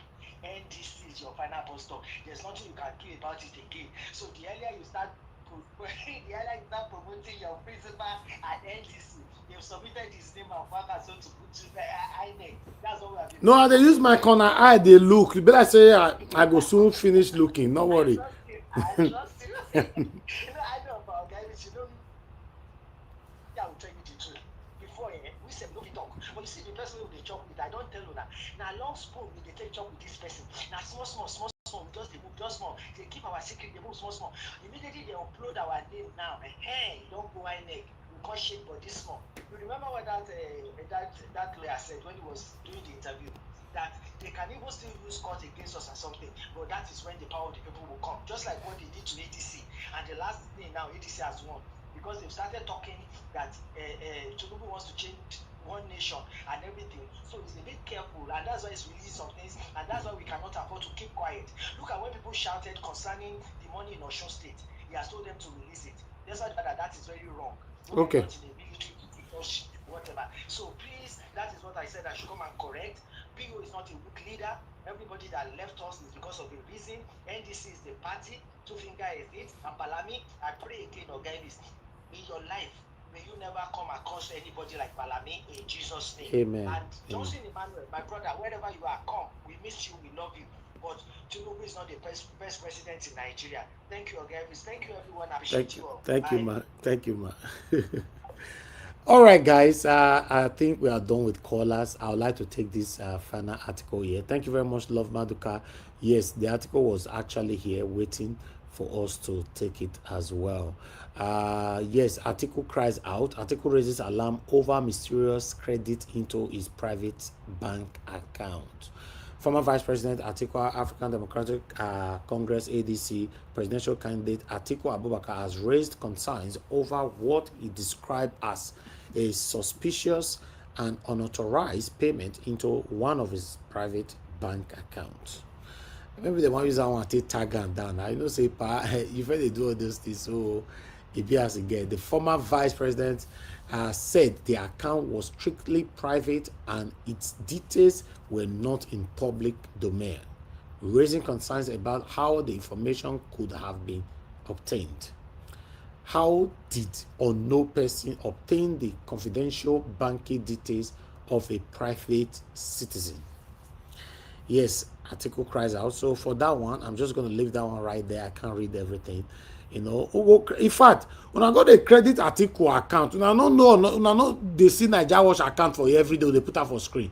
When I don't mistakenly credit that one, when I go to credit article tell me say, need una money. Make una mistakenly credit this one for a year now. It is Christian. Now go to credit that side. Now if I go, I want to take billion.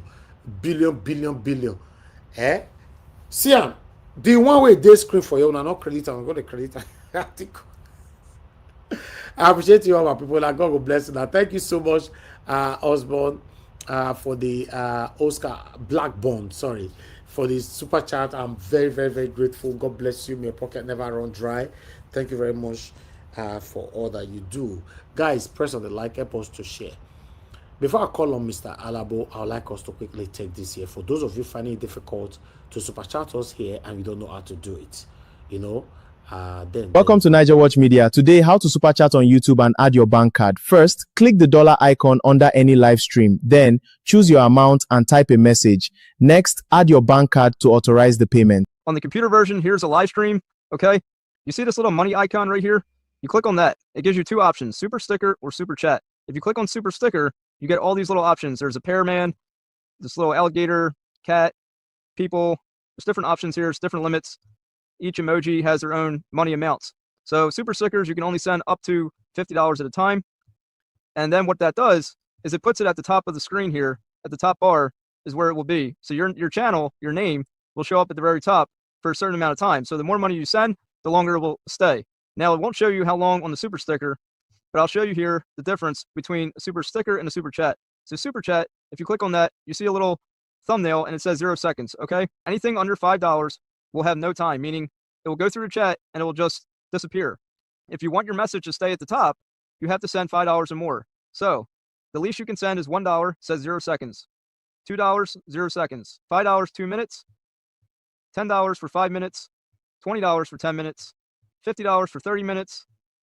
$100 for 1 hour. $200, 2 hours. $300, 3 hours.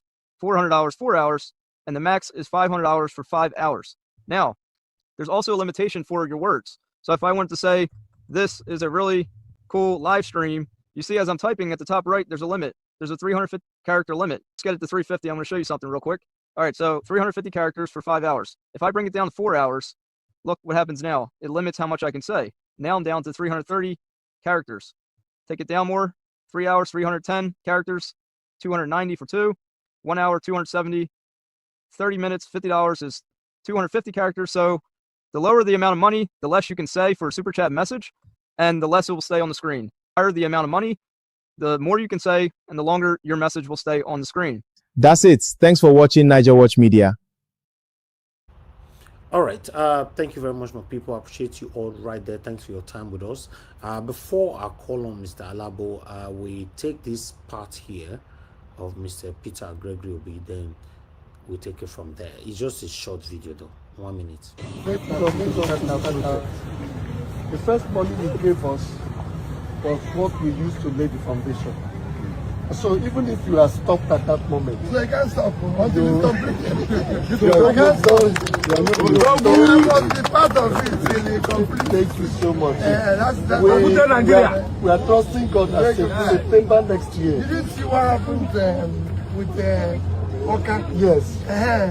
So it was the 40 million I gave to Bishop Ibezim. I started the school. And yes, last week they graduated the first student.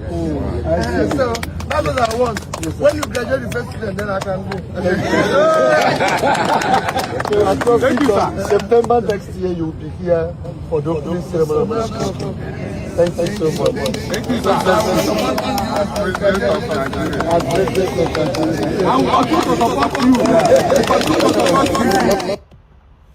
That's my president right there, Mr. Peter Gregory Obi. He's doing a lot. You know, some people say not expensive shishi, not expensive shishi, but at least spending in the rightful way. Yeah, you know how much this man don't give us? It's 2023 till now. For my own calculation, you know how much he don't give out. You know, when I say no, they give because you know they go be a parlor, you know they thief money, they carry guests, they go Dubai. I appreciate you all, my people. Let's start talking. Thank you very much, every one of you that super chatted us on this platform, and thank you every one of you that shared our video, that liked our videos, and every one of you listening to us. Thank you so much for your time. Mr. Alabo, now let me are you there today? I just want you to talk for 10 minutes, make we round up, because I don't want to Niger Watch. For yeah, yes sir. Where I beg, go take coffee. Which No, one no, be no, 10 minutes? Coffee now. Let me are you there here? Just talk, make we round up. Which one are you giving me 10 minutes? Am I entitled? It's my entitlement. I have 15 minutes. So Okay. don't come and rob me. Talk your 15 minutes now, guy. Thank you, sir. Don't turn to Yakubu. Thank you. Thank you. Good evening, sir. God bless you for what you do. I don't know how to express this, but it's only God that can reward you. I don't know if you change your device. A lot of things is happening to the live stream, echoing. Most time you are on when you turn on your mic. I don't know, maybe you change your device. I don't know why Is it's this happening. echoing like right now? No, it's not echoing again now. But your background is noisy, as if in Nigeria a day with generator. No, I'm not joking. No. It's just as if the day for generator background. Like now? Yes. But people don't complain for comment section. I bet people for comments want to testify to that too. That's the next person will just come now. They sound like a generator, they sound for your background. I don't know whether you change device. No, what did they happen? Una the year okay. Alabo get problem. I believe saying on your side to Alabo, not be my side though. Generator sound, Jesus Christ. Okay, let me take it that way. But see the echo. Black Panther the echo. Black Panther the echo. Yeah. Okay. Black Panther talk now. Let's see if it will echo now that Naija watch mute. Good day, everyone. Okay. It's the same problem because now only me with am there. So it's not from my end. It's from now everywhere now is quiet because Naija was muted. So I have told anywhere Naija to go and buy that earpiece that I told him. no bring He's using your that nonsense no thing. bring your May go earpiece, throw your him for inside earpiece. Niger No River. bring that your earpiece. Come a beg. Leave that. Naija watch a beg. We go pray for you. We don't know what thing Jagaban and the people don't do. Wetin they don't virus where they don't send go give you from one babalawo. But our God no go allow him stand. This come 2020. This come 2027. The system will be clean and clear. We will speak and Nigeria will understand us. Because I don't understand where this one they come from. A new Nigeria is coming and it is possible. So I beg everybody on the comment section. We're gonna pray for this platform. Anywhere they gather. Anywhere they don't drag go. Make it no work for them. We must speak. Our voice is very loud. Come 2027, we will take back our country. Good evening, Niger Watch, and God bless you for what you do. Your pocket will never run dry. God bless your beloved wife, your beloved mother, and your wonderful children. God will continue to bless you. And the backroom staff, everyone on the comment section, Abo Azi, Peggy Modi, even in the runaway. Mr. Johnson Emmanuel, we are waiting for you to come. And that was have given you option to at least repentance is okay. God welcome that.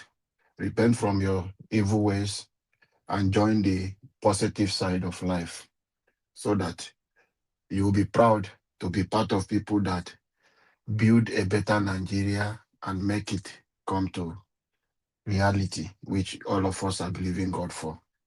A new Nigeria is coming, and we strongly believe that new Nigeria is possible. Black Panther, thank you for coming in. God bless every one of you. Nigeria Watch wanted to rob us. He said, make I talk 10 minutes ago. I said, lie. We have to protect our people who come. We understand the tight schedule for a lot of people. It's not easy. Most of you do not understand. That is why we encourage you to continue to encourage this platform by hitting the like button and sharing this program on your WhatsApp status. Share it on WhatsApp groups. Share it across every platform. If you know your page is not monetized, you can share Nigeria Watch on your page, except you have a page that is monetized. Maybe it will be a cross posting. But if you know you are a normal person who doesn't do all those social media, just help us share it. That is the only way we can send the message far. Please help us. And the dollar sign is there, like our brother had just shown it to you. Just use the dollar sign for the super chat. If you are struggling with that, the Naira account is available. 500 Naira, 1,000 Naira. It's a long way. Even 100 Naira. Maybe you will say, okay, why would you send 100 when Tinubu and his CBN go come collect 50 Naira from you? However, just anything you can send. Just send in. Nigeria Watch really appreciate. Thank you, everyone, for your courage to come with us and stay every day on the comment section. And for you who is sitting down watching this program, we commend you. You are doing a great job. So sitting down watching, please don't forget. If you are using the TV remote, press the center button now of that remote, and it will show you option of a thumbs up. So just take your remote to that place and hit it. That means you've liked this program, so that the algorithm gonna, recommend it to other people and take it far, send it to your friends, recommend it to a lot of people. That is the only way we can circulate the message and make it all over Nigeria. When you see what APC are claiming, like I heard the Balami, my brother who was with us yesterday, and said, okay, today he has decided he has seen Tinubu doing very well. I don't know. And I like Charles. The question he asked him, is it for you or is it reflecting in the life of the people in your village? That is one thing the APC government have failed and people who are supporting. You cannot say because they gave you one appointment for city boys, so the government is working because you are benefiting. What about the people in your village? What about the people you seen on the street who are begging? What about people who are looking for job? There is no job opportunity. So because the window open for you, you now have access to get through the door. You are now part of the system. All is now well. That is not fair. It means you didn't go there because something was working. You go because of what you want to gain. That is the thing. So there is no way you want to come and tell somebody. I I heard from him saying something. Oh, he left APC because Buhari refused to. It's aviation, something he was doing. They didn't support him doing. So it means you are going into politics for what you want to gain. You wanted to gain a contract. You wanted to be recognized. So when APC did not give to you, you run to come to Labour Party because you know it was pretty clear that Peter Obi will claim the ticket and he will clinch the presidency. However, they rigged him. So you came in because you know it was like that, and you confirmed that he won the election. So that is the thing, because it's for your selfish interest what you want to gain. And at the end, because you didn't see it that way, you want to hijack the structure of obedience. Peter will be somebody who will look, they need somebody that they want to trust. So you cannot come and do, nobody said you didn't do a great job, but when you come in with the intention of characters like this, people will see you. That is one thing people fail to understand. Every one of us came from a place. Mr. Elvis came from a village. He has friends who are closer to him. He went to school together with. I come from a place. Black Panther come from a place. A lot of people come from a place. So where you grew up, people you school with, people know you. So when you come out in public and begin to pretend to show that you've repented, people will come with your storyline and tell people, we used to know this guy, oh. He never take high see woman. Oh. We used to know this guy, oh. Him with money, they never pass the same road. So people must come to talk. And when you are in a public space, people will look, I know the bala maybe this. Now you with me finish school now. Which time where this guy can't do like this, can't do. So as far as you have that background, information, that is what is called intelligent gathering. So those things will come. So when you are expecting that they will give an office that they will need somebody they will trust, it might not be possible like that without somebody to monitor you properly, that you will be the one to oversee a lot of people. And because you don't get that opportunity, you decided to leave. It's about your track record. People will ask questions about you. So that is why anything you are doing, remember that you come from somewhere. And there is somebody who knows you. And there is somebody who knows somebody that knows you. So whatever thing you are doing in the secret, one day, as you are standing on the TV, people will see you. The video will go to someone. Someone will say, I know this guy now. Even the women you abuse will say, I know this one now. So your character, somebody will talk. They must expose you. So some of the things you think you will say, why I qualified for this thing. Why did I not get it? There are a lot of things that have come in place that makes you not to clinch that place you wanted to succeed. By now, you would have just sat down one day now and carry the whole obedience structure and say you want to go and give to Tinubu. Pack all the secret we got, everything that we are trying to manage to not allow Tinubu to rig election. You will carry it and go and give Sheyi. So now who will you blame? You want to blame us? Nigerians are frustrated. The same you abuse APC. You abuse the hell out of Tinubu. But now you said, oh, it is not like that. Obedient people are attacking you. When you know it is your frustration, the same frustration Nigerians are feeling when you came to Labour Party, the same way you spit at them, but you don't want to stand and take the same thing. Nigerians are not even angry enough with what is happening, the kind of impunity. Imagine a president sitting down, telling an institution, saying you redirect them, institution you think is better. So Tinubu can wake up one day and tell INEC, no, cancel that election like Babangida did. So you can see we are under military rule, not civilian rule. So it's no longer civilian rule, it's still military rule. That is what Tinubu is using in Nigeria. I saw you can call EFCC to tell EFCC go and revise that. Imagine what is happening in the country. That is a president. So he is now the king. So one day you can tell the chief judge on the ones he's doing on judgment, those ones are secret because he will not come openly and do it like this. Do this judgment like this, make this law like this. If you people listen to Adebayo, he exposed him a lot about a lot of things when they went to meet him. What did he tell them? How do you expect me to conduct free and fair election for you? To make law that will favor you? You people have to suffer as an opposition. Is that person a president? He's not a president. President Tinubu is still running as a APC, as if he's a sitting president but in opposition. He's running as if he's not running as a president, he's already running a rally for contest for the new this thing. So he's not running as if whatever thing he's doing, as if it's a sitting president that covers the whole country. So those are things that should scare Nigerians. So Tinubu has never spoken a word one day to speak like the president of Nigeria. He always speak. If he did not speak like a field marshal, he will speak to you as if he's an opposition. Or he will speak to you as if he's a king. Whereas this man is a slave. He's just a servant of the people. This is where we have gotten to. We messed up. I see people crying, talking about certificate and a lot of things that happen.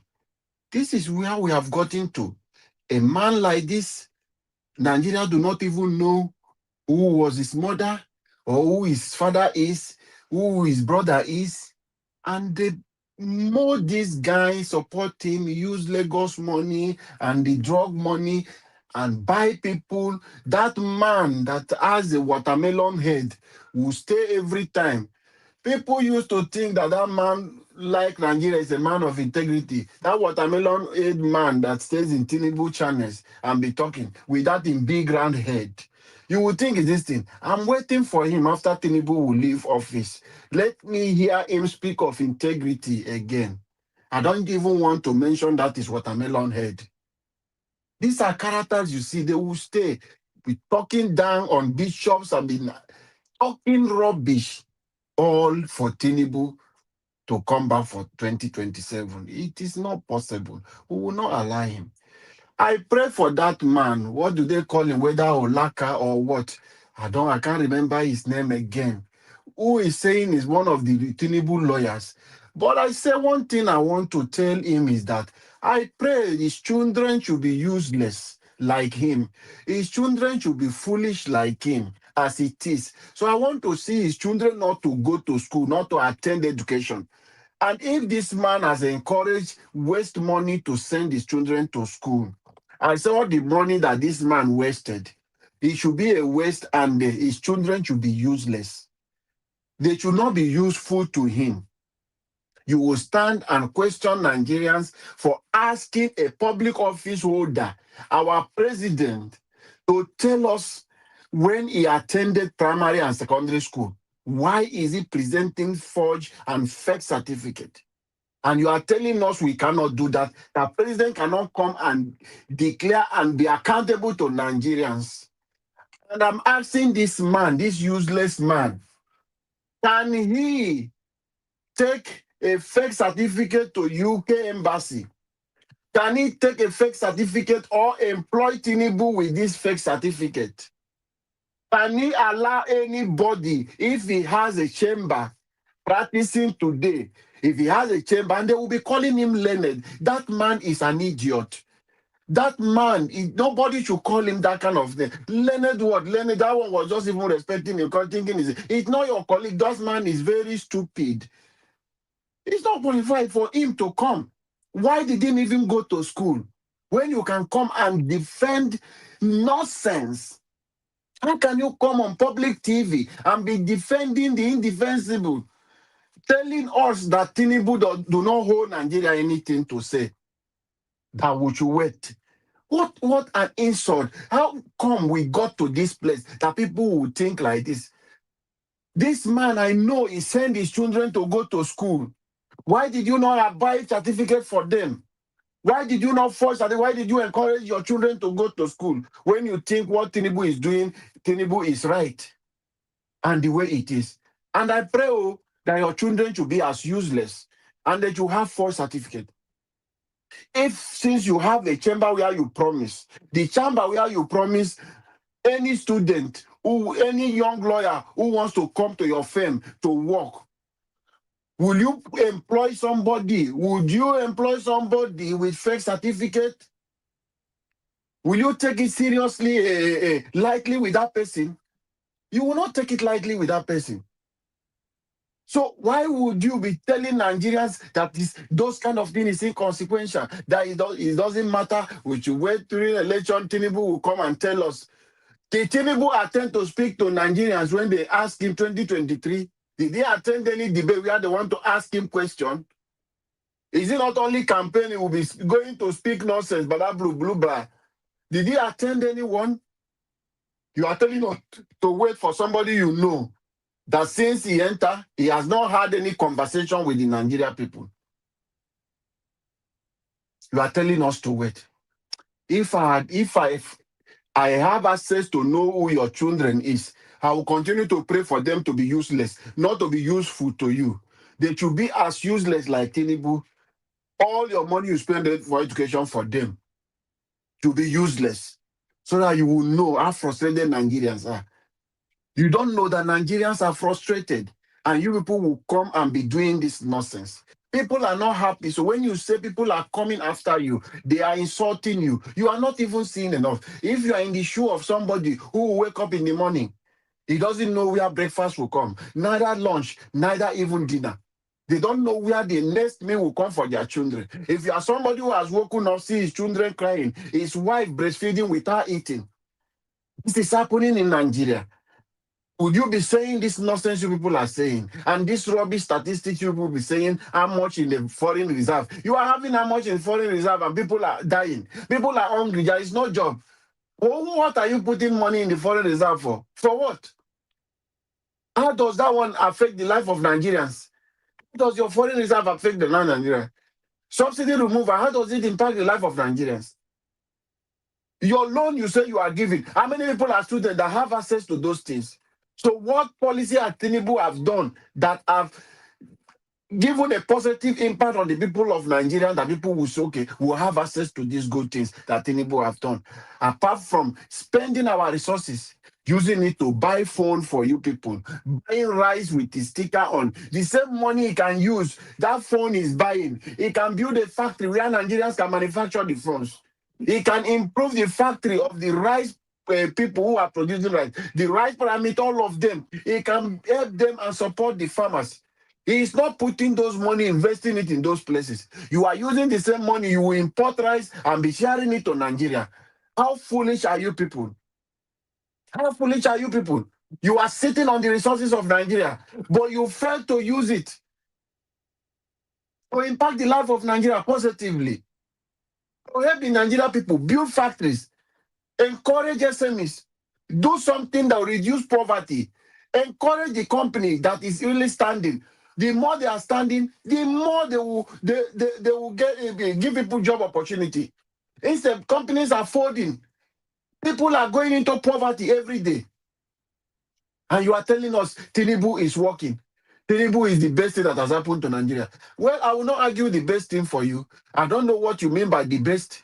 But what I know, it has happened to Nigeria in a very bad way. Tinubu is something that has happened to Nigeria since Nigeria has come to stay, since 1960 to date. Tinubu is the worst president so far. Worst president, I will not call him leader. He's the worst president so far Nigeria have ever produced. We didn't even produce him. He was the one that bought the process and he put himself there as a president. This is a sad reality we are facing today, Nigerians. But I appeal to us to wake up. You can see a kind man like Peter Obi. What he has been doing is not a president. It's philanthropy, good heart, empathy, and how passionate it is to see Nigeria working. And he's doing everything possible, supporting the School of Nursing. Did you see how many nurses that went for exam? How many Nigerians who want to japa every day if you think the country is working? But you want everybody to run away from the country for you so that you will continue to loot. Nigeria is too rich. We all know we are not poor. But because individuals are enriching themselves, that is why we are where we are today. But all of us must unite. Peter Obi is coming, come 2027. Tinubu knows he have lost the election already. And the Arewa person that is talking is just a foolish man, as you people know. He's just a stupid man. They are part of, they are the problem we are where we are today.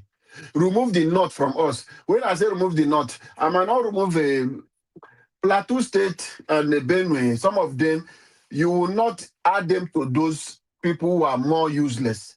But some of them who are from some places who do not even want development, they don't want to encourage education because they want to remain to be set back. They want to continue their people to be in poverty, uneducated, so I will continue to use them in something like this.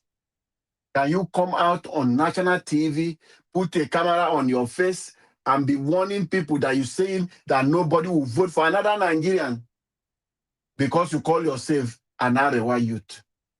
Where can that thing, kind of thing happening in anywhere? And people are watching that kind of man inciting the public, and nobody is calling him to order because he's speaking for the ruling party. He's speaking for the government in power. If it is a society that is working, by now, DSS must have pick him up and use him to serve as a deterrent for other people, to use him to show example so that this kind of nonsense will stop. But nothing will happen to him because he's speaking for the government. He's speaking what the government want. What kind of country is that?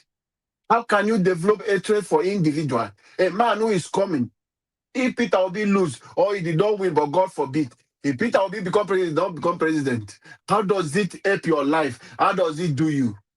You will remain in your poverty. Your people will continue to remain where they are. Peter Obi is even coming to help your region. He's coming and your region will benefit more. My uncle Goodluck did the same thing. Thought he's helping you people. All the school he built today, you people have turned it into different things. You have turned it into IDP camp or using it for different things, not education. I know Peter Obi will come and develop the north for you, bring you back into farming. Use your land that you abandoned, turn it into a forest for terrorists. Peter Obi will expand it and make you understand the factories that can come out from that place, the farm that can come out, and things you can be producing. And your gold that your governors are stealing, individuals are taking. He will refine it for you and make it. You will see how rich you are. But you are silly because you are blind, you are corrupt. You want to remain in the old order where you will sit down and you people will be sharing the resources, not minding what is happening to other people. Thank you, Mr. Najawatch, for the opportunity you've given to me. A new Nigeria is coming and a new Nigeria is possible. Let me allow the next person to speak, please. Go ahead, Black Panther, if you are there. I don't know if you are the next person. It's actually me, Mr. Labo. Okay, go ahead. Go ahead. If you are the one, please go ahead, sir. Thank you, Mr. Labo. Mr. Ebis, I greet you. Moment Diaspora, I greet you as well. And good evening to everyone listening to us. Mr. Ebis was talking about Johnson Emmanuel. Yes, Emmanuel is even lucky that he did not collect physical wutu. You should be very careful. You know, the way Nigerians are absolutely going mad right now. You know, you should go and ask that Delta State guy that was working for the governor what they did to him when he said Tinubu is the best thing that has ever happened to Nigeria. You should be very careful. So the people are absolutely mad at the moment. And anybody supporting Tinubu, either you're benefiting from this government or maybe you're an extremely tribal bigot. That's the only two categories that I can see right now. And if you are one of those categories, be very careful because if the people get hold of you, sorry will be your last name. So a word is enough for the wise. And Mr. Labo, you was saying about anytime you send money, they collect 15 naira. That's what I'll be asking. All the money this government will be collecting, where is the money? They cannot account for it. Anytime I'm sending money to Nigeria, they will deduct 15 naira or even more, depends on how much you're sending. Where is the money? They cannot account for anything. Because that will run into trillions of naira, all the taxes they are collecting. This government cannot account for it. Petrol subsidy that they remove, where is the money? He can't account for it. So I don't understand this side of people. So we are in where we are in Nigeria, we're in a big problem that people are collecting money from generating more revenue for the government, and we're not seeing this money. So we don't know where this money is going to.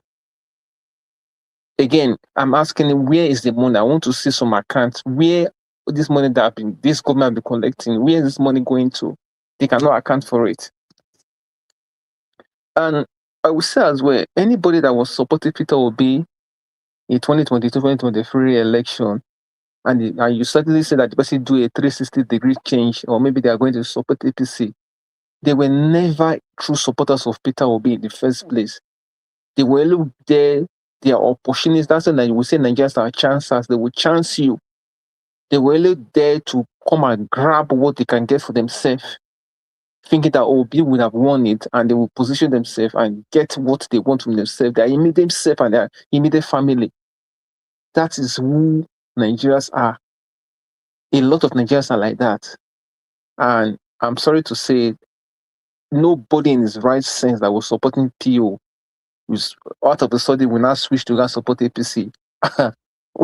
It's like moving from light to darkness. So we know what is happening. But those people are just there for themselves. So I won't even bother with myself for people like that. These are just waste of space. They don't have anything to offer to Nigeria anyway in the first place.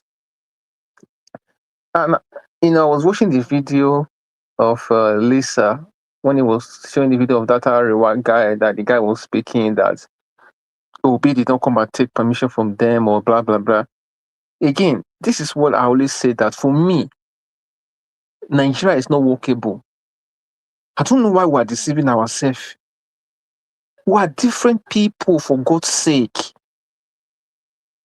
Those that want to eat amala should go and eat amala. Those that want to eat a goosey soup should go and eat a goosey soup. We are different people. I always say this to people, some of my friends, that we're not clever than the white people. If you come to Europe here, all of them have their own spaces. They are not stupid. They know what they are doing. Even here in the UK, the English and the Scottish fought themselves for years. The same thing, they fought the Irish as well. Before they sat down and said, listen, if we keep fighting, we're not going to make progress. Okay, everybody stay in your own corner. This is how we're going to form our government. And even with that, Scotland tried to break away in the last few years. They went for a referendum. It was very close. It was even about 2 or 3% that voted to remain. So I don't understand how we think as a people. We are not the same people. So people believe in marrying a girl of 12 years, 13 years. I don't believe in that. So I don't know why we keep deceiving ourselves as a people. You clearly seeing that it's like oil and water.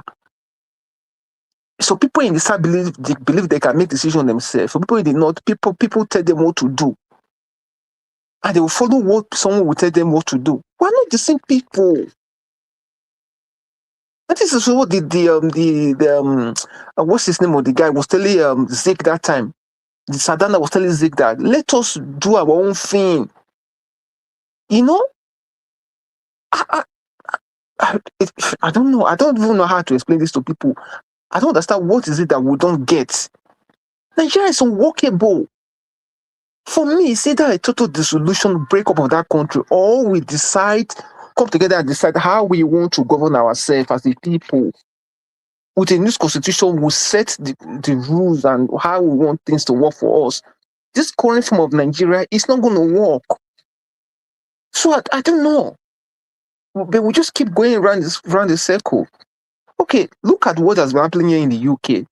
There's a report that came this week that stated that people have been stealing petrol worth of £200,000 a day here in the UK. because of the Iran crisis. Petrol price has just gone up by with about 20p on the average, which is about 20% on the average. And I'm talking about British people are driving into a petrol station, fill their tank, and they will drive off without paying. That the petrol station are losing 200,000 pounds of worth of petrol every day. You work that out in a month, that's 6 million pounds. If you work that out in a year, you know what that is? That's about 72 million pounds. And this, I'm laying the foundation for it for me. I'm going to. And if you look at what Tinubu did, he moved petrol price by 700%, 700% from 185 to over almost 14. And Nigerians were sitting there looking at him like a duck. I wonder, Nigerians, I mean, how does the average Nigerian think even? I don't know.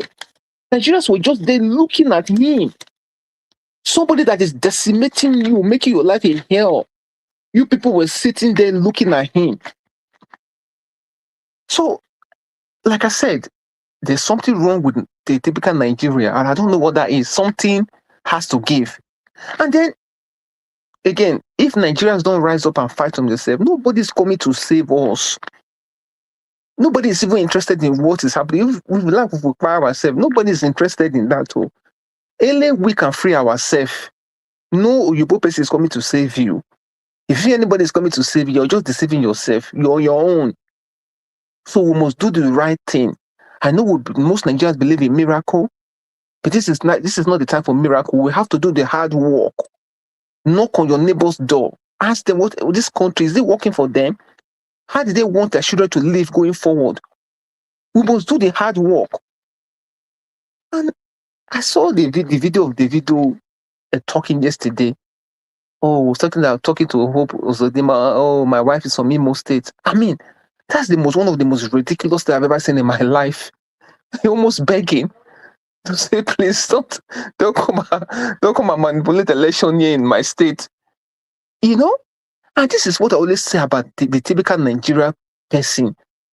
If that thing that is happening to every other person have not gotten to them, they will say, forget about it. It's not true.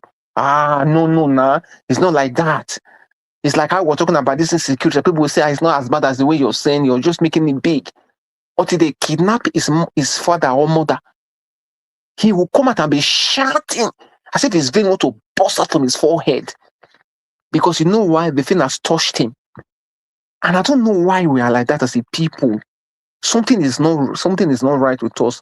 And this is making reference to the video now. The video have been seeing what has been happening to other states or other places. They didn't say anything. Now he came to his backyard, his vein wants to pop from his head. And that's how a typical Nigeria, that's how we behave.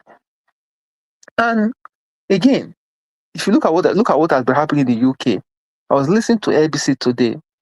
A conservative minister came on radio, was saying that people that have indefinite stay here in the UK, those that live in the UK will know what I'm talking about. That if you're living in the government house, like Housing Associate, that they will tell you to leave the house. They will give you 6 months notice to leave your house, to go and rent house privately. And usually people that have indefinite leave mean that they have full right to do anything in this country. So everywhere is shaking. If they're telling people that have indefinite stay now, that they will tell you to leave the house that they gave to you, that you should go and rent privately, they want to give it to people that are British. My brother and sister, there's fire in the mountain, you know. If you think that you're in the UK, you've traveled to abroad, you've escaped, you better start thinking, you better start recalibrating your forehead and ensure that you call your people back home. If you have to go there and fight for your country, because very soon, what they will turn this place to, we will not believe it. You know what? I will stop out here for now. Thank you, Mr. Labo. Black Panther, please go ahead. Thank you. Thank you very much. Black Panther, you only have 2 minutes so that we can round up. Only 2 minutes. Doctor C and the back, may you open door for her. I beg. Talk your own, come on for here, my friend. Open door for my doctor. Sure, where the wrong go? That means make you join the race. I want to thank everybody. I hope you guys can hear me clearly. Yes, Mr. very Henry, clear. can you hear me? Can you hear me? Yes. Okay. Okay. I want to thank I want to Nigeria thank Nigeria Wash. Wash. Thank Mom in Diaspora for this. May God bless every one of us. I want to thank you all. Thank the viewers out there who are listening. We are all learning from each other and we are all contributing in a different format. As you are typing, you're also contributing, and we are reading every comment you made because this is part of the struggle, and this is the pathway that we can use, part of the pathway that we can use to get victory in Nigeria. The media is very important. If you hold the media, if you get hold of the media, you have gotten hold of more than 65% of it all, because information is power. We should learn that and keep that in our head. Information is power. Today is a good day, and what Nigeria presented was good. Some I was laughing, and some people were repeating themselves. They forgot what they said in the last maybe in 2 years ago when they were politicking, and they forgot and they started eating their vomit in the presence of the world. I would say they are quite very, very annoying and very appealing video that Nigeria was played today. I would like to start with the Arewa youth leader, self-acclaimed, because I don't understand where the Arewa youth leadership comes from, because there's no youth that is going to carry. It doesn't make any, it's just a political appointee, just to appeal, to fraternize, so that the elders will not fraternize and get control of the leadership of the youth in the north. The north is always the north entirety is under the hands of the mullahs now. That's those that minister their Quran. Those are the ones that they deal with. It has always been so. It has been so for more than how many decades. So the youth leader is just a new thing to me, But though I've listened to him before when he was fighting Very Dark Man, but still it's a new thing when it comes to Nigeria. I say, oh, it's still a new thing, because Arewa doesn't need any youth whatsoever, because they answer to their spiritual father. They have a political wing, and they answer to their spiritual fathers in various formats before they can move forward. But that has been broken anyway, and it has been cracked, and it's here to splash all over the place, because we are going to look at it the way it's going to scatter all over the place during this election season. You see, one of the things we talk about in the north is lack of education. Lack of education has made them static in terms of human developmental status in the north. They've not been able to overcome it, because they have been able to relegate education and put forward their religiosity, and their religiosity have made them so archaic. They live in a mundane period, and they don't want to get out of it. That is why they are afraid of civilization. That is why they are afraid of civilization. Look at that man talking in the 21st century. In a country, you said you are one Nigeria, which is a statement anyway, because there's nothing like one Nigeria. From the days of there's a picture at the back of this same Arewa man. The leader in Nigeria that started Igbophobia is at his back, and he's sitting down confidently and making dirty statements. The leader that started Igbophobia in Nigeria as an entity is right on the wall at the back of the so-called Arewa leader, because he made a fundamental statement then. He said, instead, if I have the BBC asked him a question, what if you don't have any of if you don't have any of your people that is qualified for the position, and you have an Igbo man that is qualified for the position? You know what he said? I will paraphrase it. Go and find that tape. He said, I would rather go for any other person who is not a member of the country as a whole and employ that person instead of me employing an Igbo man. That is what their leader, the Sardana, at the back of that man, this man that is making nonsense noise. And that is the word, and that is the message that have stick to their archaic hearts that they have since the creation of this entity called Nigeria. And they don't want to leave it, and they will not leave it. And what will it bring forth for them is Nigeria will definitely be divided if they continue in what they are doing, because if they preach one Nigeria and they want one entity, they should be able to absorb every part and every tradition in the country.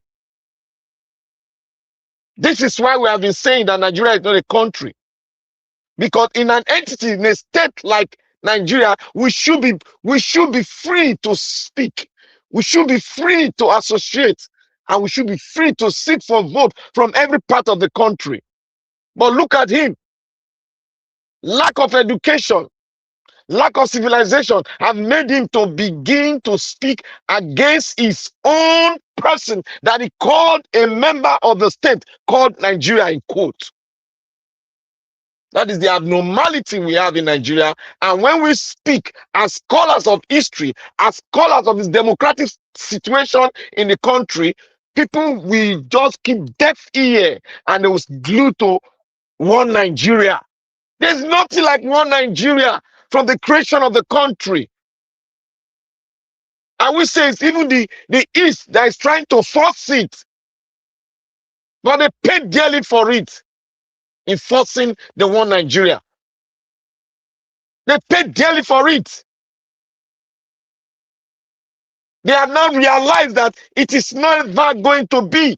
That is why the uprising came out. And that is why you see Kanu in the dungeon of prisoners in Sokoto State. Because all this were planned and orchestrated by these people.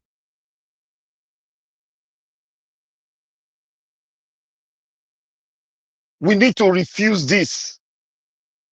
And we need to be forceful in our refusal.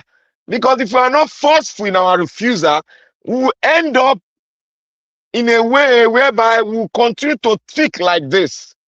We need to rebuke him. We need to trash him into the trash can and move on with what we are doing. Because it's infinitesimal in the things and affairs of what we are doing in the so-called Nigeria today. Our destiny is in our hand. And this man is saying that Obi need to come and beg and seek for him. Where was he when Obi got votes in the north? Where was he? When the youth of the north that have seen the light of the day got and voted Obi, where was he? When Obi won the middle belt, where was he? Without the north, let me tell you, with the north, if you say you can use the north, if you go to the north, you get the vote of the north, you can relegate other states. I dare you, you can't win the presidency of Nigeria. If any of them said they want to speak and let's put Atiku and put Obi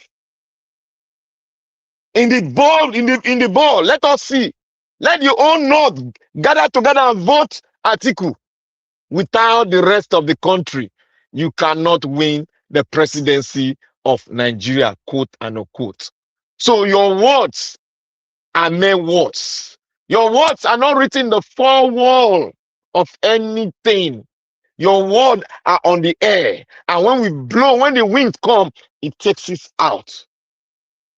That is the kind of word that I've heard from him. He has been giving money, and because he has been giving money, he has turned to Methuselah. turned to an organized beggar, seeking, talking, looking for people to hear him from the south. We will not listen to you. And Obi will not even dream about you because you are infinitesimal. You are too small to even speak in the north. Let me go to the other ones that Mr. Shore is saying. I think Shore should be given a degree, a PhD in Confucian. Should be given a PhD in Confucian. If you understand where it's coming, what he's saying nonsense. You are telling the bishop to stand on the pulpit and speak politics. And you will come again. You will say the bishop has been taken over by Obi and they are politicking. Look at your words. You are eating your vomit. You are pouring it out to see it. That's stupidity of the highest order. Mr. Shora, you don't know what you are doing. You are just going up and down. I know you are working for these people in disguise. We know your foundation. We know where you are coming from. It's just that people do not. The majority of Nigeria don't know where you are coming from, but they are looking at you because you have put your foundation in such a way that people can no longer reason and look at what is at your back and look at what is backing you. People cannot reason anymore because you have disguised and you have laid that foundation of trick and confusion for the Nigerian people. But we that knows what we want, we that have the foresight, and we that are students of history, we know where you are coming from. We know the trick you are playing. If you cannot stand for something, you will die for nothing. That is it. That is just it. You cannot win election. You don't want the person that have similar ideal. The person that has been talking about education. The person that has been talking about how he's going to make the wealth of the North become an example to the entire Nigeria. That the wealth of the North can feed the entire West Africa. The man that has been to China, the man that has been to the Middle East, that has been to the Asian country to look at the Asian tiger development. Shore is now talking about education and China all of a sudden. When Obi was talking about it, what was his reply to Obi? What was his reply to Obi in terms of education in Anambra State? What was his reply? He said Obi did nothing. What is now his reply in Abia State? He said the Abia governor is doing nothing. And you are bringing forth a mere words that we don't know the power behind the word. You are bringing it to us in disguise. That when you get to power, go and win your local government, go and win your state, and go and cry in your region. Then you come back, we know the result you bring. You have not won anything, and you are crying to Nigeria for Nigeria to give you power. Is that how you play your politics? Politics of sympathy. You want to buy sympathy from the gullible Nigeria to come and vote for you. That's no politics. That's no politics. And if you are fighting for a country, you are fighting for a country. If you are politicking, you are politicking. You can't do both things together because you are contradicting yourself. You are contradicting yourself. Martin Luther King was fighting for the emancipation of the black people. If he just opposed and go into politicking, he would have died earlier. So my brother, be firm and know and tell us where you stand. A man that is not corrupt, a man that has not been found corruption, a man that has not taken the wealth of his own state into his pocket, like what you are speaking about others. Bring facts that Obi stole 1 million naira. bring fact that Obi stole on 200 naira from the purse of Anambra State when he was in power, we will all move and fall at your back and vote for you. Yes, we challenge you. We will all move and vote for you. You cannot use bigotry to put down a good man and say you are the good man. It's not possible. Goodness does not rebuke goodness. If you are good, you will never rebuke goodness. That is it. For you rebuking Obi, you are rebuking the people of Nigeria.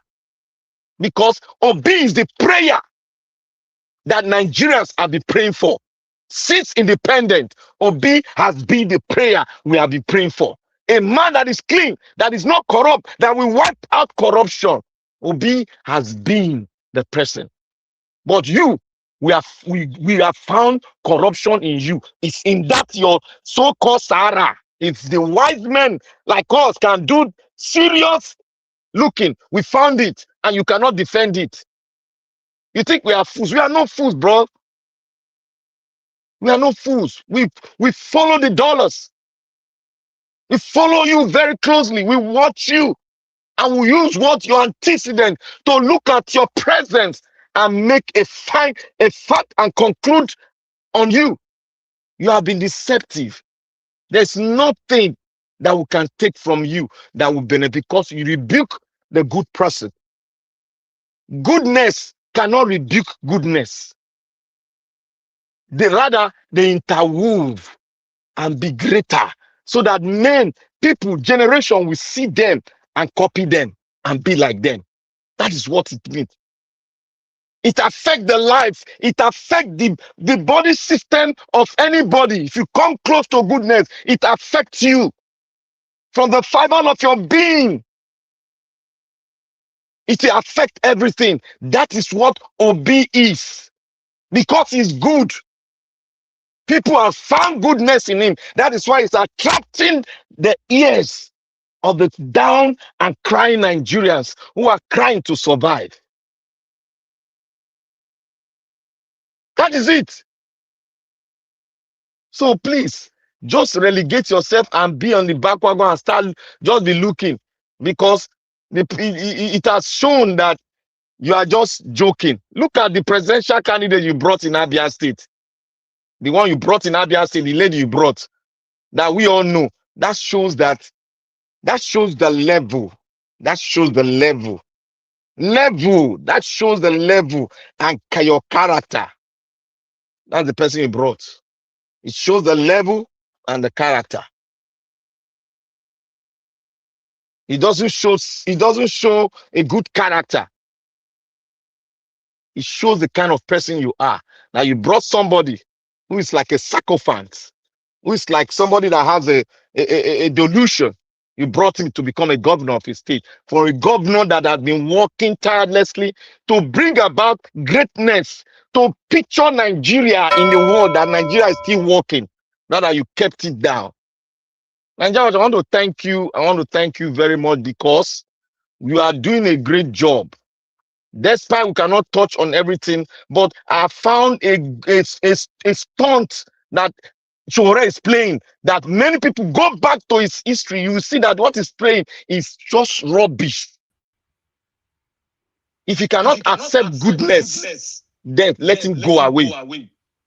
Thank you, Nigeria Wash. All right, thank you. Thank you very much, Black Panther. Can you hear me? Is my system clear now? Yes, Nigeria. Okay, thank you. Thank you very much. And yeah, once somebody turn on mic, that is when he echo. If it is only you, no problem. So, but is he echoing now? If both of us are on the platform, like Mr. Chris saying something and you are saying something, the echo will come. Okay, but you and I talking and they are not hearing any echo now. Mr. Chris. It's no longer echoing. It's echoing. Black my own is still echoing. It will echo. Okay, all right. Okay, thank you. Thank you very much, everyone. Mr. Najawash, don't worry, we'll go do fasting. We go come out. Thank you, Black Panther, for your submission. I appreciate you, my brother. Thank you. This one will got Chris and Mr. C in Congo Console. I give on 8 minutes more to talk, but I'll monitor it. Oga Chris, please talk to us. 8 minutes you have. Good evening, sir. Yeah, Yeah, thank you, thank Mr. you, And Mr. And yes, sir. thank you for doing this again today. People, now here on only 8 minutes, I guess, so I could just try quickly talk. I believe say people for panel don't greet everybody since so. May I add my voice now. Good evening, mommy diaspora. Why, Thank you. Chris, why they report Niger was you give people now? Say na 8 minutes. Wait now, so that made they know say I will get time to greet everybody. But my mommy diaspora, thank you so much, mommy, for doing this with us every day. I may the good Lord continue to bless you. And once again, Mr. Niger, thank you so much. Although I don't follow the recording, I'm just coming now. But from waiting Black Panther talk, it gave me an idea. And from this Oga with this Chris, so this Arewa man and the show matter.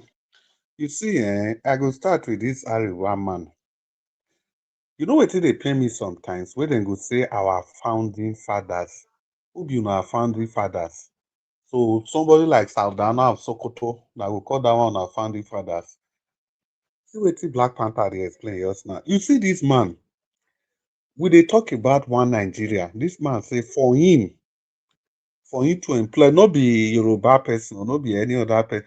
He said for him to employ Igbo man, he go employ foreigner for the civil service of northern Nigeria. The only reason be say if Igbo people come, he said he will try dominate everywhere. Why they not go dominate now when these people they get the education? Una refuse to send una own people go school. So now imagine una want employ for our civil service. It is not possible. Anyhow, in fairness to that Saldana of Sokoto, because you see this concept of one Nigeria, where we take the deceive ourselves. Some people go wake up, don't say, "Na God will create us together." He get reason. I don't know whether na Lord Lugard girlfriend, I come be na God. People wey dey talk that one. Whether na because na Lord Lugard girlfriend, I put all of them together. In fairness to Saldan of Sokoto, the man has been saying that we are not the same. That is just the truth. Oh. He talk in many places, in many of the books he wrote. We are not the same. We know they worship the same God. We know they eat the same food. We not get the same moral compass. We not get the same value system. Our dresses are different. And the man urged that we all should be on our own. But yet our politicians, they not go hear word. But before the man come out, he never hid his hatred for the other part of the country. And it's the same thing that he passed to Buhari. Neither they pass to each other, one after the other. And we must understand the politics in the north. It is a feudal system. That is why somebody like this man can come up to the screen and be saying that the north will not vote Peter Obi. Okay, maybe they no vote him now. Maybe that one go improve the under 5 mortality rate for north. Maybe that one go increase academic penetrance for north. Maybe that one go eradicate the poverty for north. Maybe they no vote Peter Obi. You people have been in power for how many years? What have you people done with that power? As if His Excellency is you people's problem. The place where Peter Obi come from, when I don't see school children enrollment in school over 80%. Over 80%. What it means is that if you have 10 children, over 8 of them, let's make it bigger. If you get 100 children, over 80 of those children will go primary school. Over 80. And the other 20 self, and the other less than 20, there are many circumstances that will even deprive them from education. And one of them is not a deliberate attempt for them not to go to school. Probably ailments or misdiagnosis here and there. But eventually, waiting with the literacy rate for the southeast where the Peter Obi come from, or the south, because eventually they see everybody as the same. If either you be Yoruba, you be Igbo, or you be from the north. Because now my days in the north, now I don't understand that concept. If you not be Yoruba, then feel say, like you call yourself, say you be Calabari, you be Ogonima, you be this one, like the way Weekend I mentioned they do. You be from Edo, you be from. They not give any They don't give a hoot. You be Igbo, you be Igbo. Now wetin they know be that. So Oga Arewa youth man, whether na vote His Excellency, una no vote am o. Now una sabi, you people can remain the way you are. That's why you people take education from the jaws of your citizen. How can you explain? Ebele Jonathan built over 10,000 elementary school for these people. Ebele Jonathan leave power. Now their brother come in Buhari. They make sure so they destroy all those schools. Destroy them. Because they don't want their people to be enlightened. So that a character like this can come out to come and, just to come and speak for everybody. Because if they go back now, BBC outside, they go back to their mosques and where they gather for those their quarters. The only one thing they go talk, say, is Peter Obi wey dey come. So now Igbo man, he saying go destroy Nigeria, he go bring civil war again, like the one we didn't do before.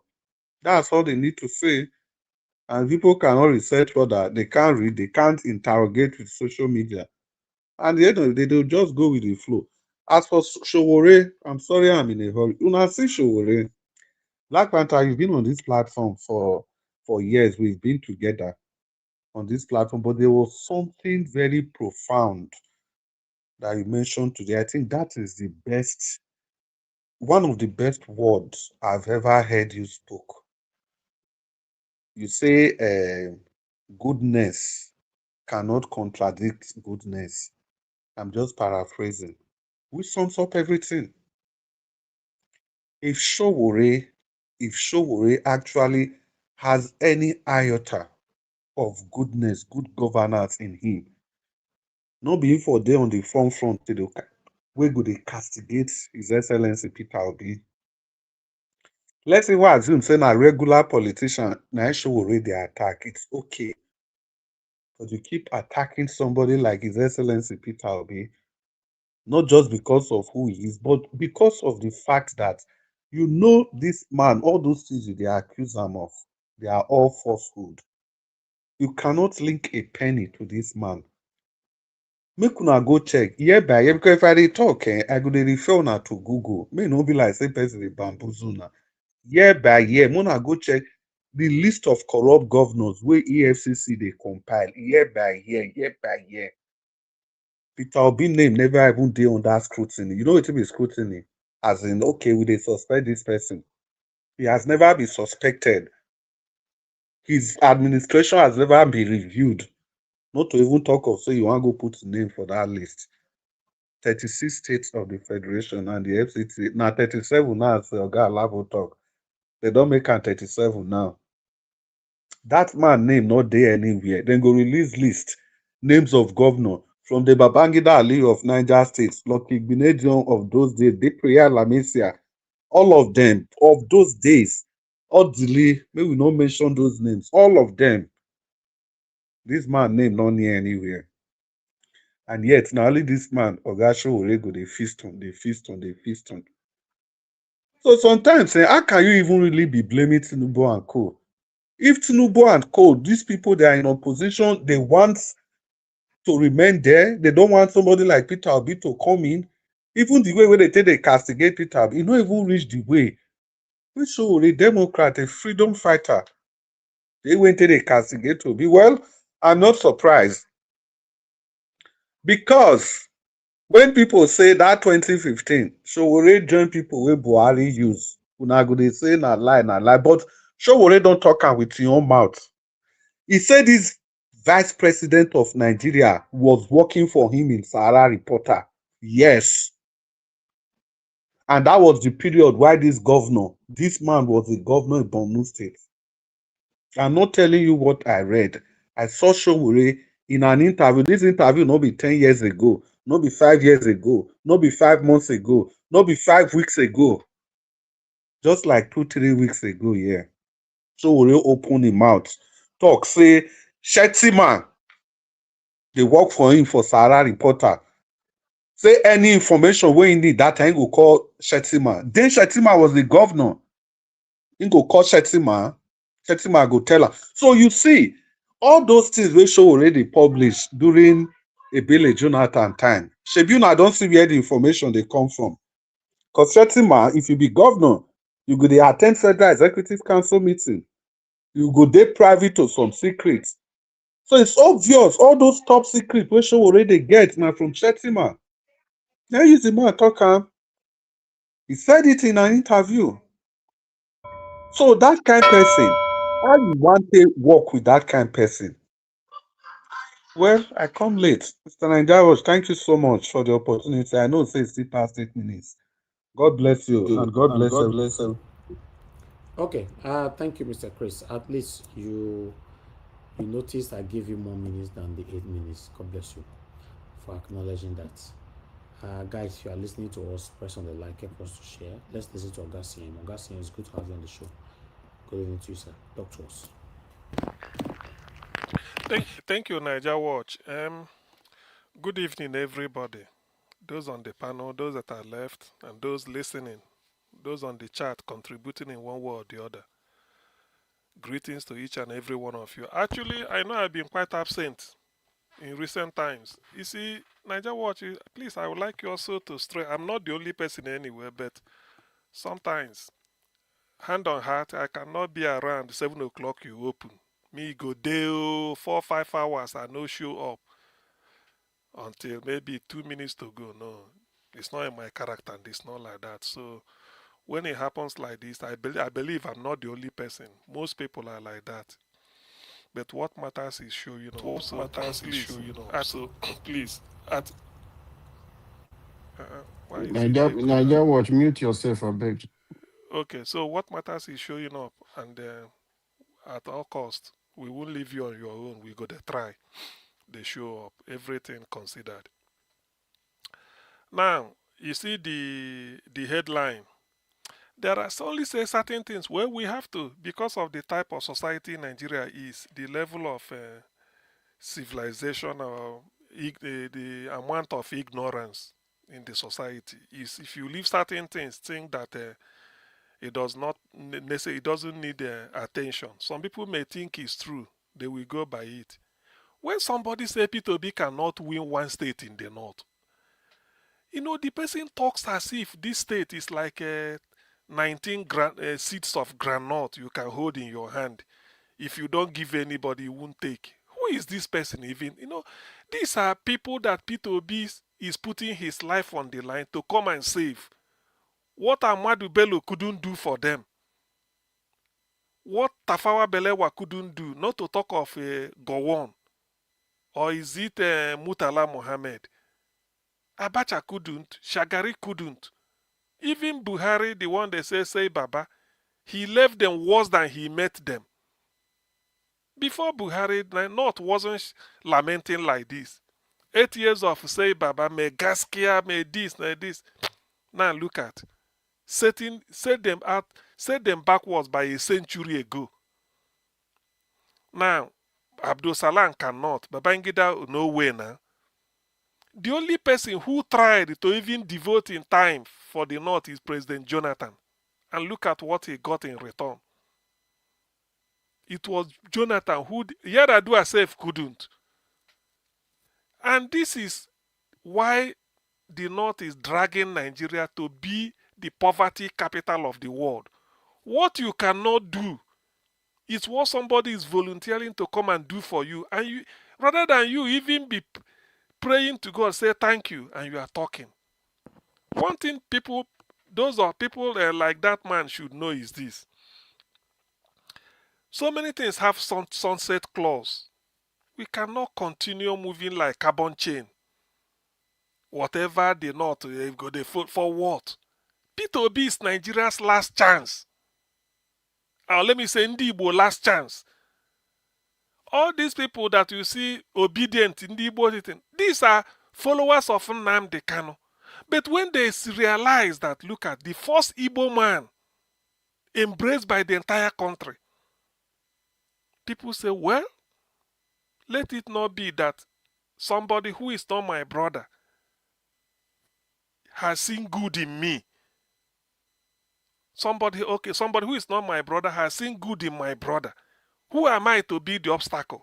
People say, okay, if Nigerians have realized that P2B is the best, why should So it's like seeing Peter Obi gathering, the gathering at Ring Road, Benin in the night waiting for Obi. And then you in Anambra or Imo will be saying no. You go there watch and say, eh? Then you go to Plateau, the same. Up north, the same. In the southwest, Peter Obi goes everywhere. Then somebody is coming to talk. It does not matter. This is last chance of coming to hold people down. That is the way I'm going to reply him. If you feel that Peter, you have the north, you can manipulate this. Ooh, people will even say, that is even the best. We gave you the best King Solomon. We gave you somebody who is not benign. Or somebody who is not malignant. Somebody who is benign. You rejected him. Is he the one you say is malignant in Nnamdi Kanu that you want? Because this time they have to choose between Nnamdi Kanu and Peter Obi. They have to choose now, because there's no point. You don't have to. I don't have to sugarcoat it. The rest of the North must choose. Is it Nnamdi Kanu or Peter Obi? You can't hold. We can't give you two extreme options, and you feel that we will be following you 1960. What our forefathers, our parents put up with, this generation cannot put up with it. Peter Obi is going everywhere. He never talk of West. He never hear him say South. All he talks is agricultural land in the North. We must turn it to the next crude oil. All his permutation statistics, he tells you how much you make from agric than waiting for oil from Bayelsa. Because of that, he took a group of northern followers. He went to Indonesia. Indonesia is the most populous Muslim country. So if you hear Saudi Arabia as the cradle of Islamic religion, you talk of number of people that are Muslims. The highest you get in the world is Indonesia. Peter Obi went there, studied there. Look at even the minister showed people, said, did you see beggar on the street? In one of his this he said, look, I was asking where are the. He said, what is beggar for? Carry plate is anti-Islamic. It's not. It's un-Islamic. They're in the factory working. That is what Peter Obi want to do. And one idiot is just coming. Peter Obi cannot win. Is the not what not? Not that you put in what is it called, a refugee camp. Is Benue State not north? Plateau State no be not. Then why should they? And what this is when I talk. So I have to use this to tell people this is their last chance. Nobody is interested. You dribble Peter Obi, then you come back. Then Mago Tinubu will give to somebody after 1931. Then Ndi will go they follow like Mumu. No way. No way. You rule yourself. It's even better. We leave you. If after all, what does it mean? Education in the South or developing the Southeast? Is it the North they came to develop our land? You have to go and develop yourself. If you feel that you can keep your people, under the carpet, it's up to you. Peter Obi is a volunteer to come and help you and bring you up to speed, to bring civilization to you people. And you are still talking in terms of Islam. You no go do this, you no go do that. All those ones, it doesn't bug anybody. These are antiquated, anachronistic, commentary. It has the time for all this type of headline. He can never win. All those ones, it doesn't shake anybody. It's even to my advantage as a person. Una do and say Peter, I see him now. Peter Obi, for your instance, has been called by a group of Igbo businessmen and intellectuals in America. Think in Houston. After 2023, they say, Peter, don't worry. Nigeria do not need somebody like you. Leave them to their suffering. Leave them. Use your knowledge where you are now. Go around all over the world where Igbo are. Assemble them and pass your knowledge, all those things to them before you meet your maker. Peter Obi refused. Say Nigeria will be turned around and he will do it. They leave him. So is it now that you are now coming to, you feel that Peter Obi is doing you a favor. He's even taking a risk. Tinubu that you people rigging, what are Tinubu done to the North to reduce the poverty? Tinubu that the North collected money. That's why when they want to disturb Tinubu with all this appointment, he was giving all the Yoruba appointment, doing what is it called, nepotism. They approach him. He said, look, I bought the seat. Tinubu said, I bought the seat. From who? Is it in the Igbo that Tinubu gave money? Or Tinubu bought the seat from Yoruba people? He bought it from the Fulani. You people in the north, you just gang up, collected money from him. Now he's doing what he wants. The poverty people are shouting. Is it P2B that now want to say, let me help you? You are not talking like this. You see, some of these people, they talk as if they are drunk. When they are saying, they are talking as if they are in 1966, 67. That era has gone and will never come back again. It is in their own interest, and this is Nigeria's last. The northern people, their last chance. It's either they allow P2B to come and help them, or we leave them to their destiny and then we turn our back and go our way. Nobody can pull Igbo man back again. When we are ready to leave Nigeria, nobody can try that. Nobody, no matter what it takes, nobody will pull us back. We come and be living in Stone Age with you. Allow us to go, no way. Let us contribute and make you what you want to be, no way. Look at President Jonathan now. Look at Jonathan. The road to Otuoke, construct. He go to build school for North. Why can't Yaradua do it? Buhari came 8 years. What had Buhari did to the North? Than to import terror into the North. And now the North are shouting. They are the people that are shouting. Oh, they killed the general. Oh, in Zamfara, this and that. You cannot use your disease to infect others. If you people feel that in the North, you want to be living in the year AD 404, that's okay. As a person, hand on heart, I cannot begrudge you. But what I do not want is for you to feel that I should be living in that same 404, 44 BC with you. No way. No way. It can't happen. It can never happen. We've tolerated the North enough, dragging us like a carbon chain. Everybody go they move. Then we will make progress.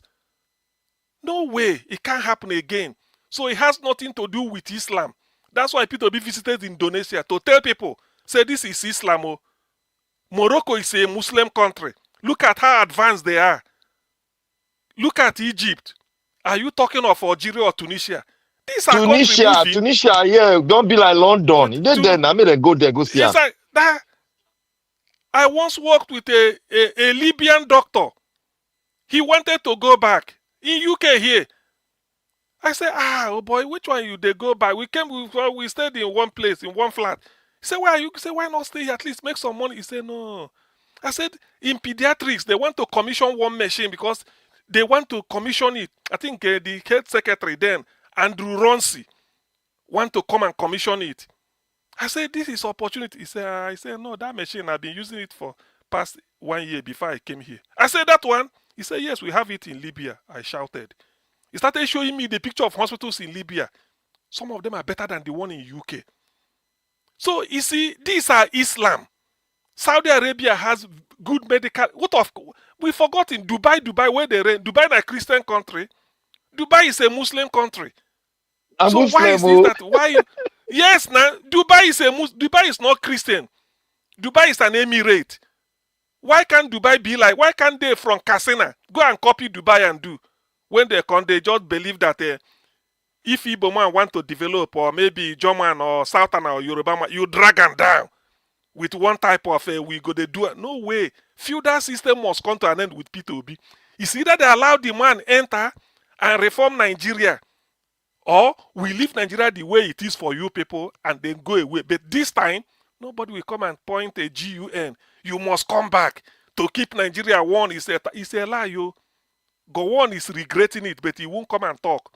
The latest apology Ndi Igbo received was from Plateau State.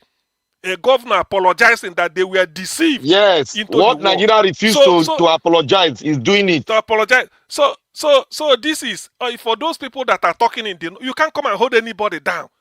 I bet my life, South, the way we know it today, plus Southwest and Southeast. If these three regions should be a country, South Africa can never see our brake light.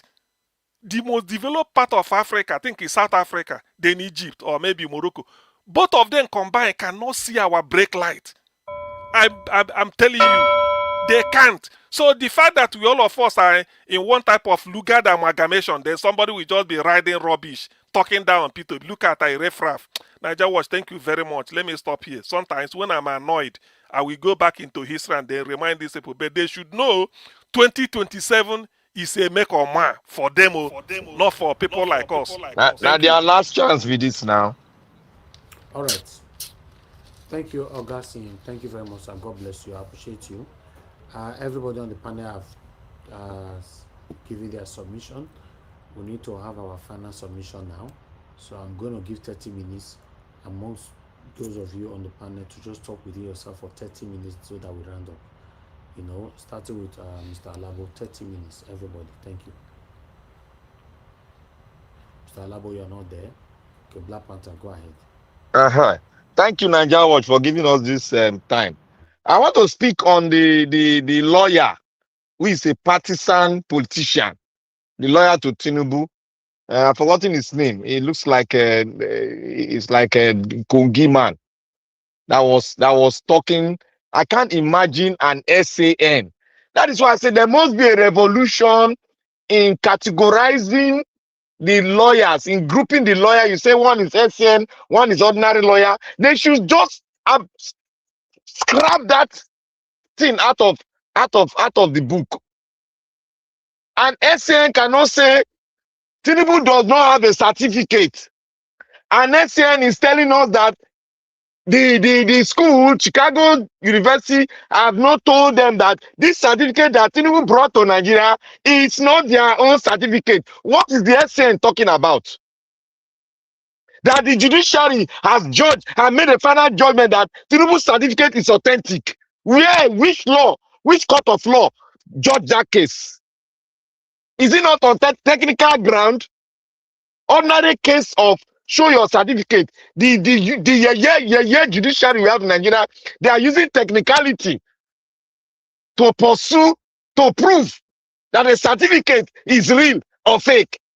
You can see how illiteracy is diving into the judicial system, and they call themselves that they are the most learned people. What is there to ransack a certificate and have a proof from? If I go to Yanya school, they go to my Yanya school. Is Black Panther name there? Did he graduate from this school? Did they bring the file? He graduated from this school. Like they prove Peter Obi's own in UNN. Is it so difficult that your president went to a school in Nigeria and they go to the school, they bring the file? Oh, this is Tinubu's name in the school. Oh, what else with Supreme Court or High Court talk? So why is it so difficult for them to tell us the truth? Because it looks like aiding and abetting is happening in the court of law with lawyers and SAN. Because they cannot prove it. They're talking about technicalities. They ask him, okay, just tell us, this one is A, this one is B. He started talking round and round and round. A whole SAN. That is why I thank that Kalu, Barrister Kalu. I thank him so much. That man is so intelligent, so smart. He said, as intelligent as you are, you can't tell us whether the court says no or yes. Whether the court said, oh, Tinubu's certificate is fake or not fake. You are coming here to tell us on technical ground. That is absolute laws to the 21st century. What's so technical about Mr. Dr. CM? They gave you a doctor, academic doctor. Show your certificate. Which school? Oxford University. Okay, let me type. Dr. CM, I send a letter to Oxford University. Oxford University reply. Dr. CM, yes, he graduated. He had his PhD in Oxford University. What is so hard that the whole judiciary of a nation cannot say yes or no? That is why I said it before, that Tinubu migration status as a Nigerian is questionable.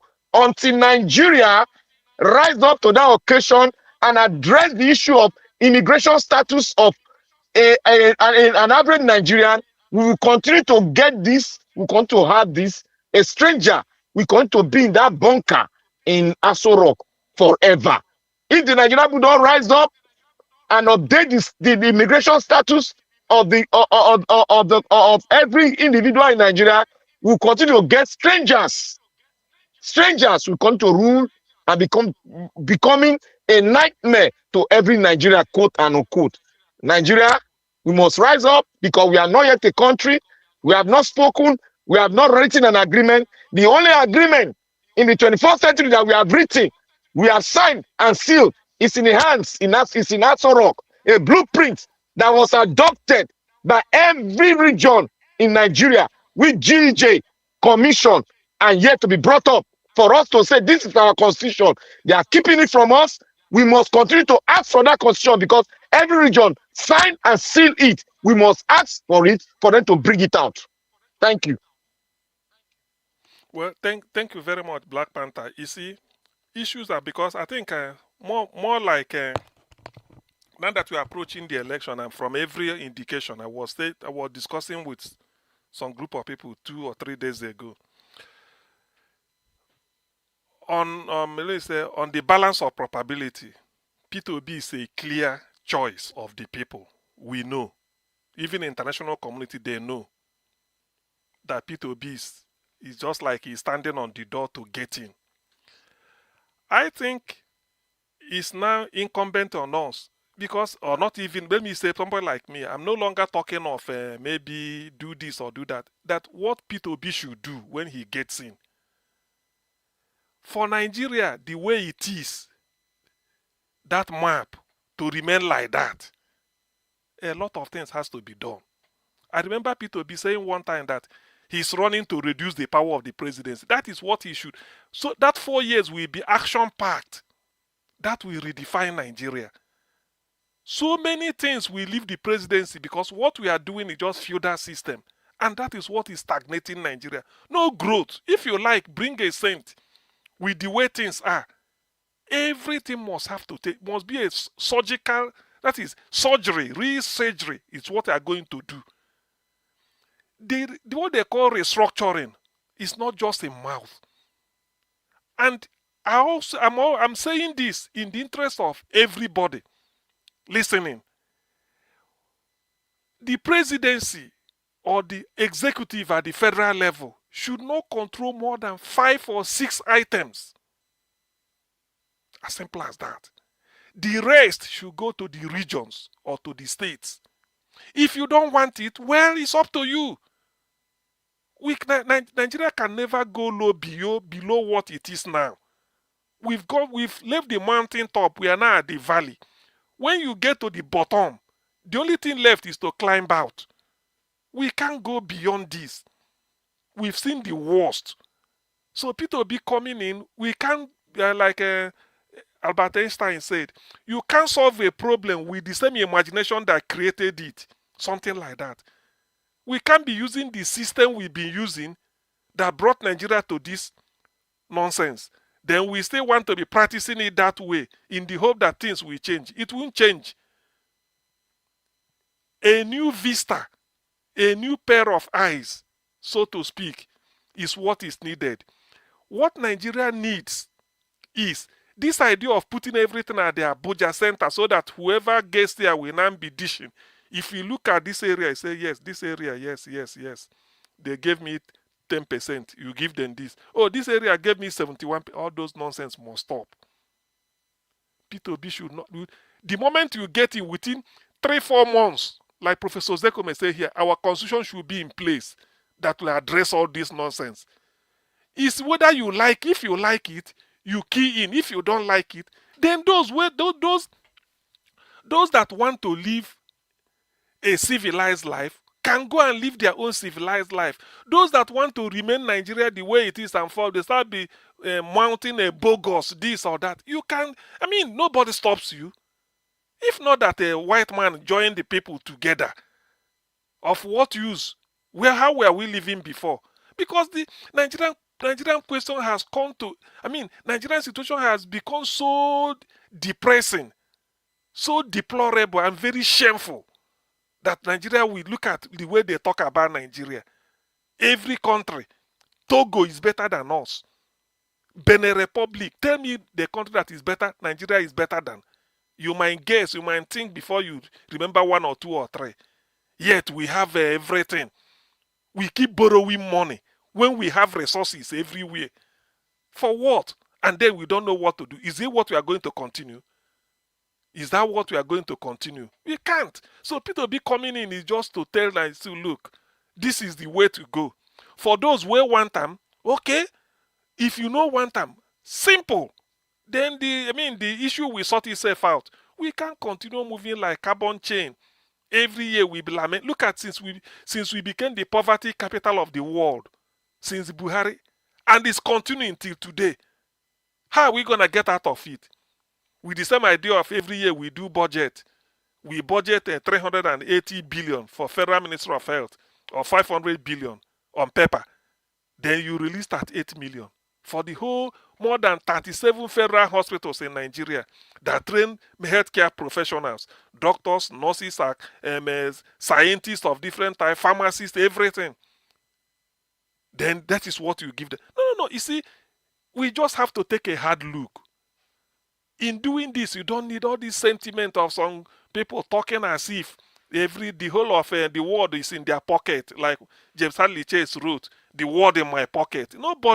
There's no part of Nigeria that is in anybody's pocket, not to talk of the entire country. So that is to say, Peter will be coming in. Part of the policies we'll be setting out is that within 6 months, Professor Zeko may say 3-4 months, but within 6 months, a new constitution should be in place. This is no longer a case of some people who go say, we know one time you want to, it's again. No, it's if you like, it's like coalition of the will in America normally form when they want to deal with anybody that if you tamper with if you disturb any Dr. member Sia, of round NATO. up so that Chris can take over. Yes. Okay, yes. Can round up. So America will form a coalition of the willing. It's not forced. Say if you want, you join. If you don't want, you stay away. So this one should be, it's not a case of BKM. Then they start their normal crude rhetoric. You divide Nigeria. Of what use is Nigeria being the way we are? Are we not divided? What division is more than importing terror to go and remove a sitting president? You never divide Nigeria. Let me stop here, Chris. You can continue. Yeah, Dr. Sian, thank you very much. Only 30 minutes we get. It's a very big time because it's not easy to extend broadcast by 30 minutes. Yeah. You see, the funny thing, Dr. Sian, they talk just now, say they remove, if not the West, the South, and the Southeast, if they did together, their combined improvement go better pass any country for Africa. Now, as a first way forward, make everybody just type for Google anything where you like. 20 most literate countries in Africa. You know, so Nigeria not did that list. So one cap 20 countries for Africa. As backward as Africa is, Nigeria is not on that list. But if you remove northern Nigeria from Nigeria, you do it again, you go see where Nigeria go pop up. Nigeria is one of the top Yeah, 5. I did that. Nigeria was 86% up. Exactly. Yeah, no, So you people lose me. What you wanna type? Me at the type literacy, they show me another. You said I see shares type be the highest, Abi. the first 20 list there, you no go see Nigeria for that 20. So at the time where you go remove northern Nigeria, do the search again Yeah, without remove the northern Nigeria. Nigeria. Just say Nigeria. Remove northern Nigeria. You see Without northern Nigeria, you go see where Nigeria go pop up. So the reason I'm saying this, you get one of our uncle that time. He say somebody dey inside gutter. You know gutter. Yes. You want go help the person come out inside the gutter. The person say make you bribe am first. Say if you not give am money, he not go agree make you help am. So now the kind thing where I see where not they do be that. See, if we dey talk about North, no be just to bring these people down. You really need to live there so that you see Abuse. with your eye. You go to the hospital. See, you cannot blame the everyday man in the North. You don't feel blame those people. Those people are so genuine that they believe their leaders so much. So what did their leaders they do? The educated one, they keep enlightenment away from those people. If you talk about trust, relationship, now those people. But the few hands of them we don't fit get their hands for education, they make sure say the others are not enlightened so that they can keep controlling them. It's so the thing, if I just sit down by myself, I go dey wonder.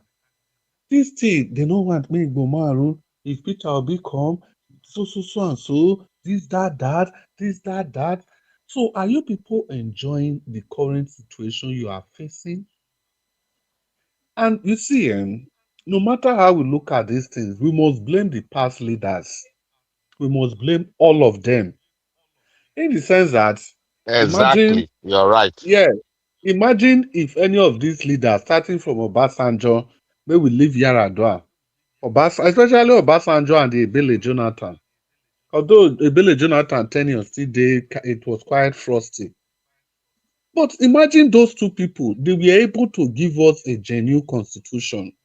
That's number one. Or number two, they fit even organize a proper census. Now, because of that fake census where we carry they go, now I make not they get mouths like this. And Now may because they get those many people, senators yes, now in the House of Rep. yeah, exactly. How many House of Rep members they Kano State? Only Kano State alone. The House of Rep members in Kano and Ojigawa states is almost more than the House of Rep members in the whole of the Southeast put together from only two states. Oh.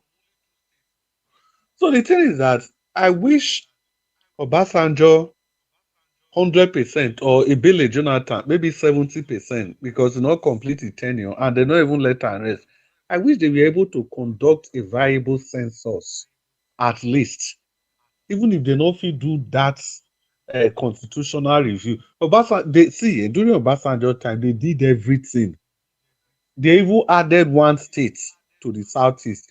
The only reason why Obasanjo no sign that now because of his third-term ambition. In your year third term. He used verse to wear everything, all the good things for that constitution, and so we take lose those things. So why we they not keep on in this their trajectory? Why would they not keep on threatening everybody? When every point in time the figures where we they get say now the many parts. Would I even know say the election will bring in Buhari now close to 2 million votes now Buhari get for one state, only one state, Kano. So eventually, They write time for there, they write time. yeah, they write time. If you sorry, if you look, sorry, let me just add this to you. If you look at the demography of Nigeria, North Africa, there's never a time when North Africa get high population than the South. Yeah, Then apart why from is it even that not fair, Nigeria gets yeah, the way it even be say you know if you get no population for Sahel compared to riverine areas, it's not possible. It's not possible. So I don't know where that president go come from that will have the guts wey go fit do am. As long as I'm concerned, if Tinubu no fit do that election, that whatever now, e ten ure don already finish. If the next president no still do am, power go back to the north. If His Excellency Peter Obi no do am, power go back to the north. Then we have to live with these figures for the next 16 years. Because if you look Borno State, Borno, go look at the vote wey comot from Borno State. How you tell me say Borno go fit bring more votes than Rivers? So this whole thing it's unfair.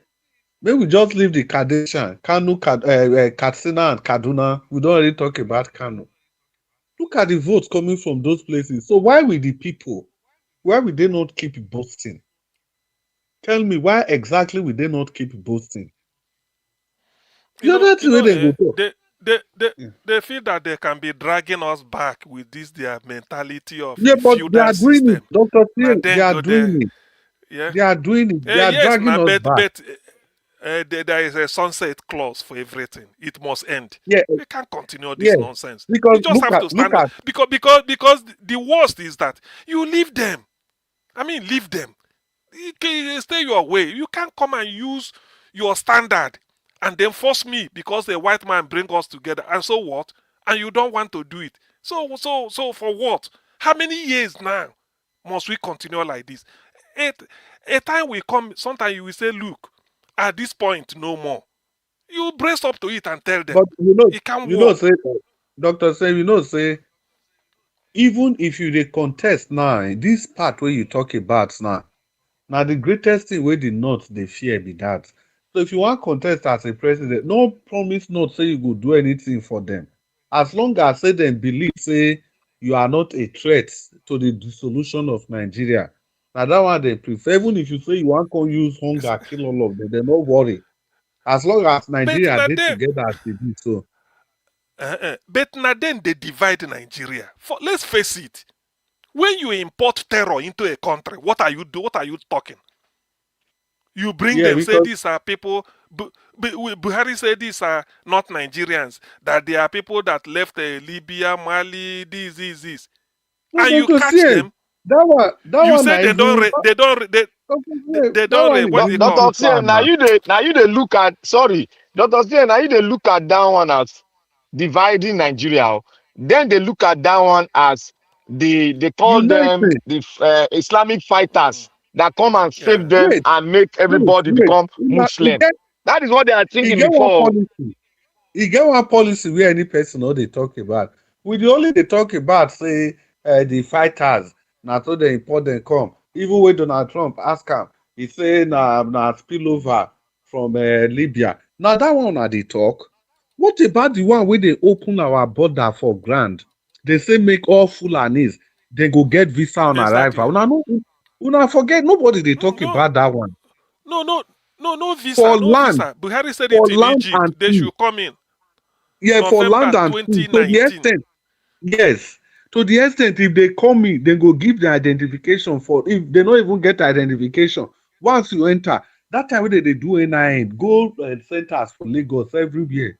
Now Fulani people will go men will go with their head like now. Not those Guinea Fulani people. Now all those ones get NIN, they get No, national ID, everything.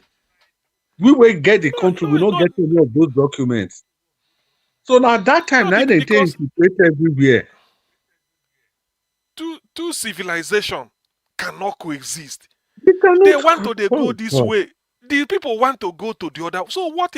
Because you know this Islam. Because they always religion. Look at Indonesia, the most developed countries in the world. At least you put Dubai. Dubai is a dream for everybody. Dubai is a Muslim country. It's Islam. Why is the casino not like Dubai? Shebi then they go Dubai, they go Saudi. Don't they see pipe bomb water everywhere in Saudi Arabia? See Even this man now. Gumi Wait, was banned from Saudi because of terrorism. Now Muslim Now ban that go. Muslim. Oh. Now that I Gumi mean, they say go so so. this. Wait, now Eh, doctor say then ban Gumi because of terrorism. That one na 3 years ago. You know, say last month he try go again. They still tell us, say, will you get out from this place? They still pursue and you come see, back. That is Then not for even you sure. work. see Oh. him. More na wait, son. You see Three him. months again, he go try again. He never even reach 3 months. They still chase and come back. Now they come remind am say now because say a village, no be say they ban am for Saudi, they lock am for that side. Now this a village, Jonathan. So now instant delegate go lobby, make them bring am come house. Make come serve You see Italian now. finish for house. You see. They didn't allow him to You go. He see. was locked there You because see of him. the hate No, speech no. wey You they see. put for the schools. They So want use wait You see. now. Sharia law. They want use Sharia law now before. This new guy from Burkina Faso. When I see that statement where the guy make, the guy say in here say some Eh, people from his country they don't go one this to go let him go see as don't take come back. Then Sheikh it's true. Gumi, You know Sheikh it's true. Gumi, Black Sheikh Panther Gumi never can't laugh talk. now. Yeah, Sheikh Gumi con the one president of Burkina Faso. Imagine. That is that not unbecoming. I'm telling you, you see, this thing is that, the thing is that, no, they're in their mind, they feel that Then go they drag, even if they want enter mud, then go they drag you with your white garment where they clean, drag you enter mud with them. We have to tell them no. I'm not against if you want to practice whatever, but they yourself, me, I no want. You can't come and hold me back again. The next, because we've tried all we can to accommodate them, make them even better. The They crude not oil green. in Bayelsa or where, now then get them. Supposing they, if to say na Indibo, my people, now then get all those crude oil 40 wells. Look, I'm telling you, they will use it to make sure that the whole of Southeast, because there's competition now. But with all this crude oil they get, now to marry wife, they bomb picking, they hold them, they even punish their people. They even punish their. Do you know that in my Anambra now, what rains, all this throwaway money, that one ancient system. What people want to know, how many kilometer road do you tar in your village? How many kilometer? That is what is raining now. Some people will say 35 kilometer total from here to here to here. They go declare for. That is what we want. That is what people want to hear. And then go they hear you. Nobody say you buy 6 cars, go park for garage. That one no they rain. That's why this idiot, we say he be banana chief priest. I don't know, say he want to be a legislator. He don't like politics. He go bring money, give everybody for him village. No be 14 votes he get. 14. 1, 2, 3, 4, 14. They show and say, look, no be money they rule now. We no see what you do. But despite you, they move with Sheyi Tinubu. Look at the state of our roads, the roads in our village. They shame them. So this is what we are talking about. But in the north, they are content with leaving their people at the level of poverty. And then they now use it to bring it to the federal. And they hear say, this state They lack police, voters they want, education in the eh, north. That's their they, problem. they said this state police where we they talk now, whether na one day if I go give my own submission there. This state police, he said they want more, they fire. In the end, there must be police control commission at the top. Ah, look at this. I said these people here. Una don't know where. Una things say na. Yeah, Una things. that They is they look that at. is I the just shake classic. it. I say, That is thing. That is the thing. The typical northern Muslim man. They don't believe in giving power back to the people. So they always want an ah. element of control. That make them say, even if you get state police, you still get somebody in command. Because what that one mean be say, once they fit get their person there, a Fulani man at the top there. So that one go fit Yeah, give yeah. instruction. But I not Go they forget, give say, instruction. as they talk, so Sanusi Pikin dey police, so because all those ones, Yeah. they Then don't let's. dey AIG, No. You know. IG. Uh, If Pikin they dey before police, they accept and then You go see, create another you see, eh, layer for top. they're not going to fit put, you see what they go on, eh? They're not going to fit put commission to now they look over the police in each state. They can only put na what they create. can do. What they can do, they will create a law that will define the limitations of the state policing. That is what they will try to do. But No, they won't true, they succeed no go No, try. because they're not They going to no go succeed try do because anything. in a No, Black segregated Panther, state, I know Black that's what Panther, they go they no try go to do do with that anything. to control. You know, they love No, control and command. They police, love control and see, command. the word police itself, the word police itself is actually control. You are policing, you are monitoring. So once states get their state police, now state laws then go follow. The way state just but they do their own, they go. But See, they that God, is want to do command uh, and control from uh, central. That is uh, what they want to do. uh, thunder go fire all of them. listen now, Chris. What you said is with the vision of even people that started like me and you or whatever.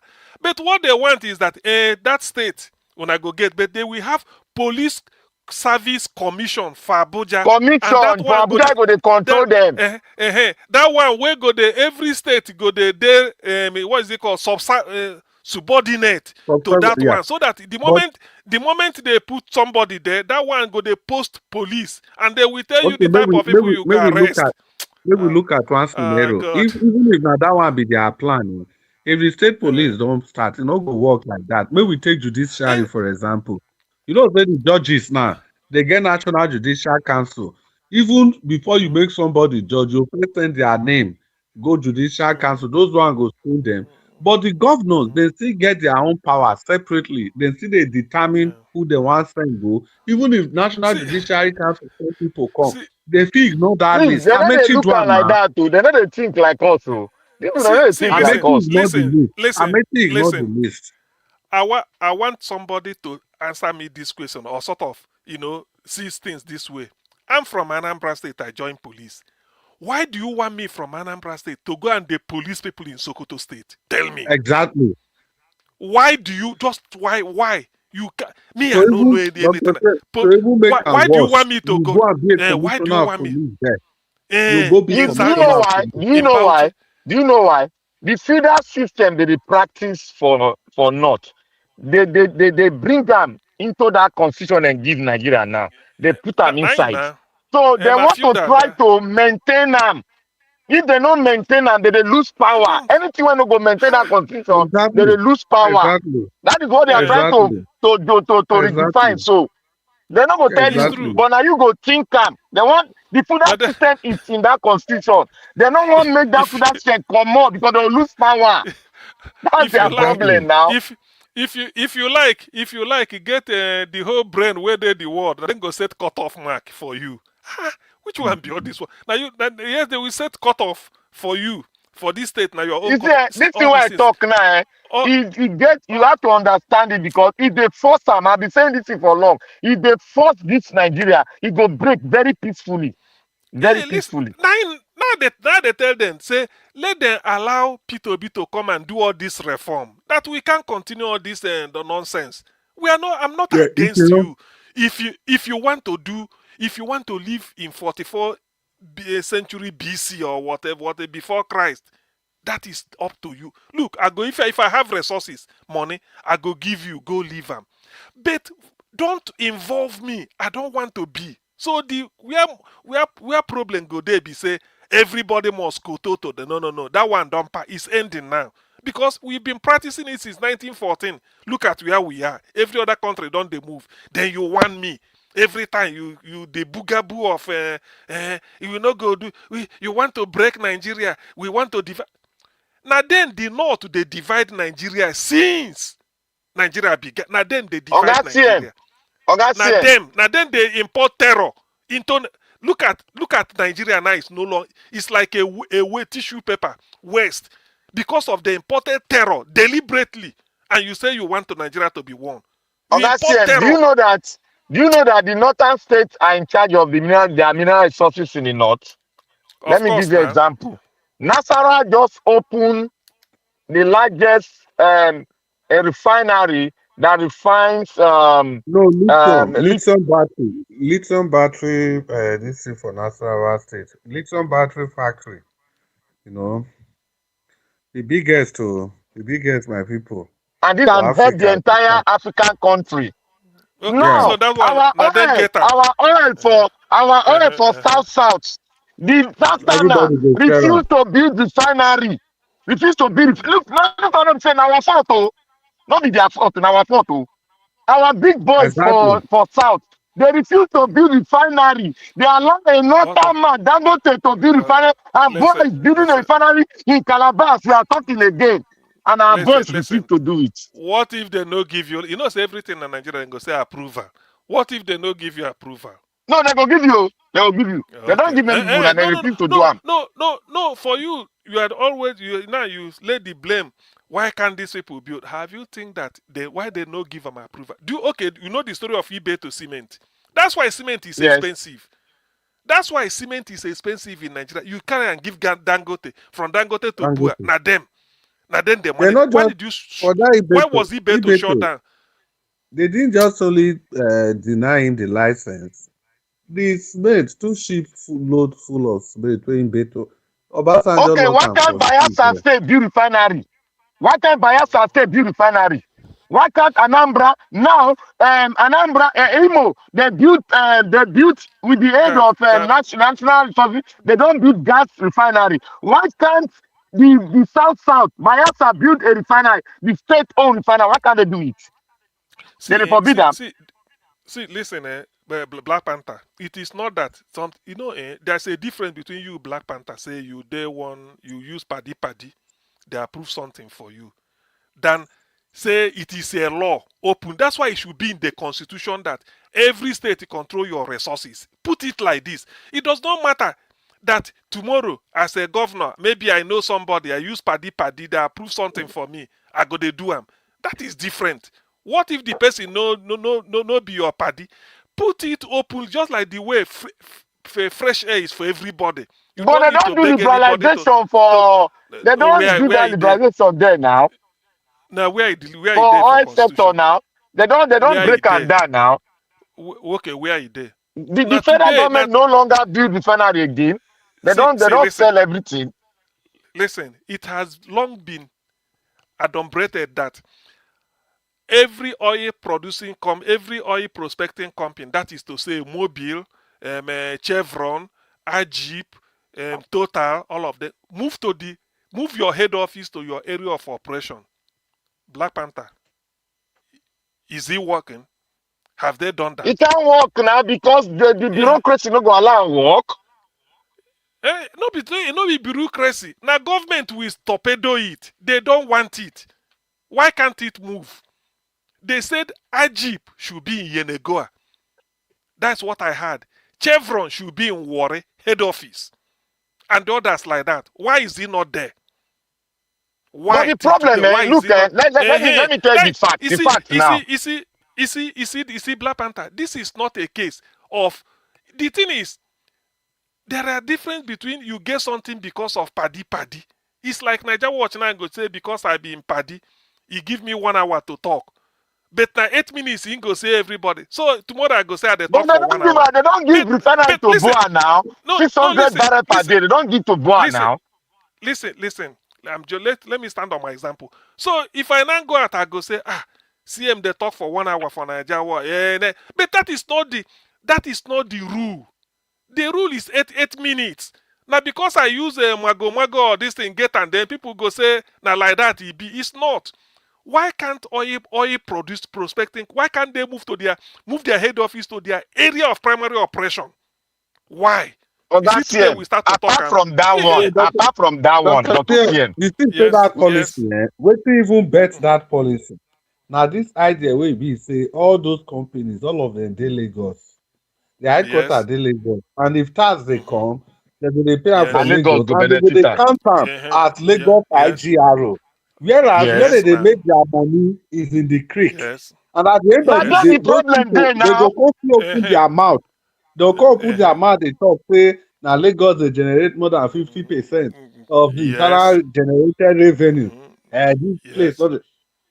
only the That is the revenue. thing. This Imo State now oil producing state now, right? Yes. Imo State is oil Yes. Akwa producing. Ibom. Akwa Ibom. So imagine all those Chevron, all of them, or all of them dey the creek where they supposed to dey. So all those IGRO for where they say na Lagos the generator, all those IGRO for dey distributed across. Then we will come see who the true generate the highest IGRO. Okay, That was the make I origin say of that this. Make I policy. talk this one now. Make I give an example now. You see, they talk about seaport. Yes. Lagos State government, conniver, they went there, they got it. Abia State, they've gotten it now. They are doing the Chinese have already landed. They are doing a feasibility studies. They've already given them the money, they've finished it. Now they are looking at finding the money, the finances now, where they will take do am in conjunction with some Asian companies. Now, you see that one, they don't break the loggerhead in that one. Now, the South is having a problem. The leadership in the South, they are having a problem. That is why we cannot boast of one refinery being owned by one state. Look at the aviation system. The Akwa Ibom, loophole. they have.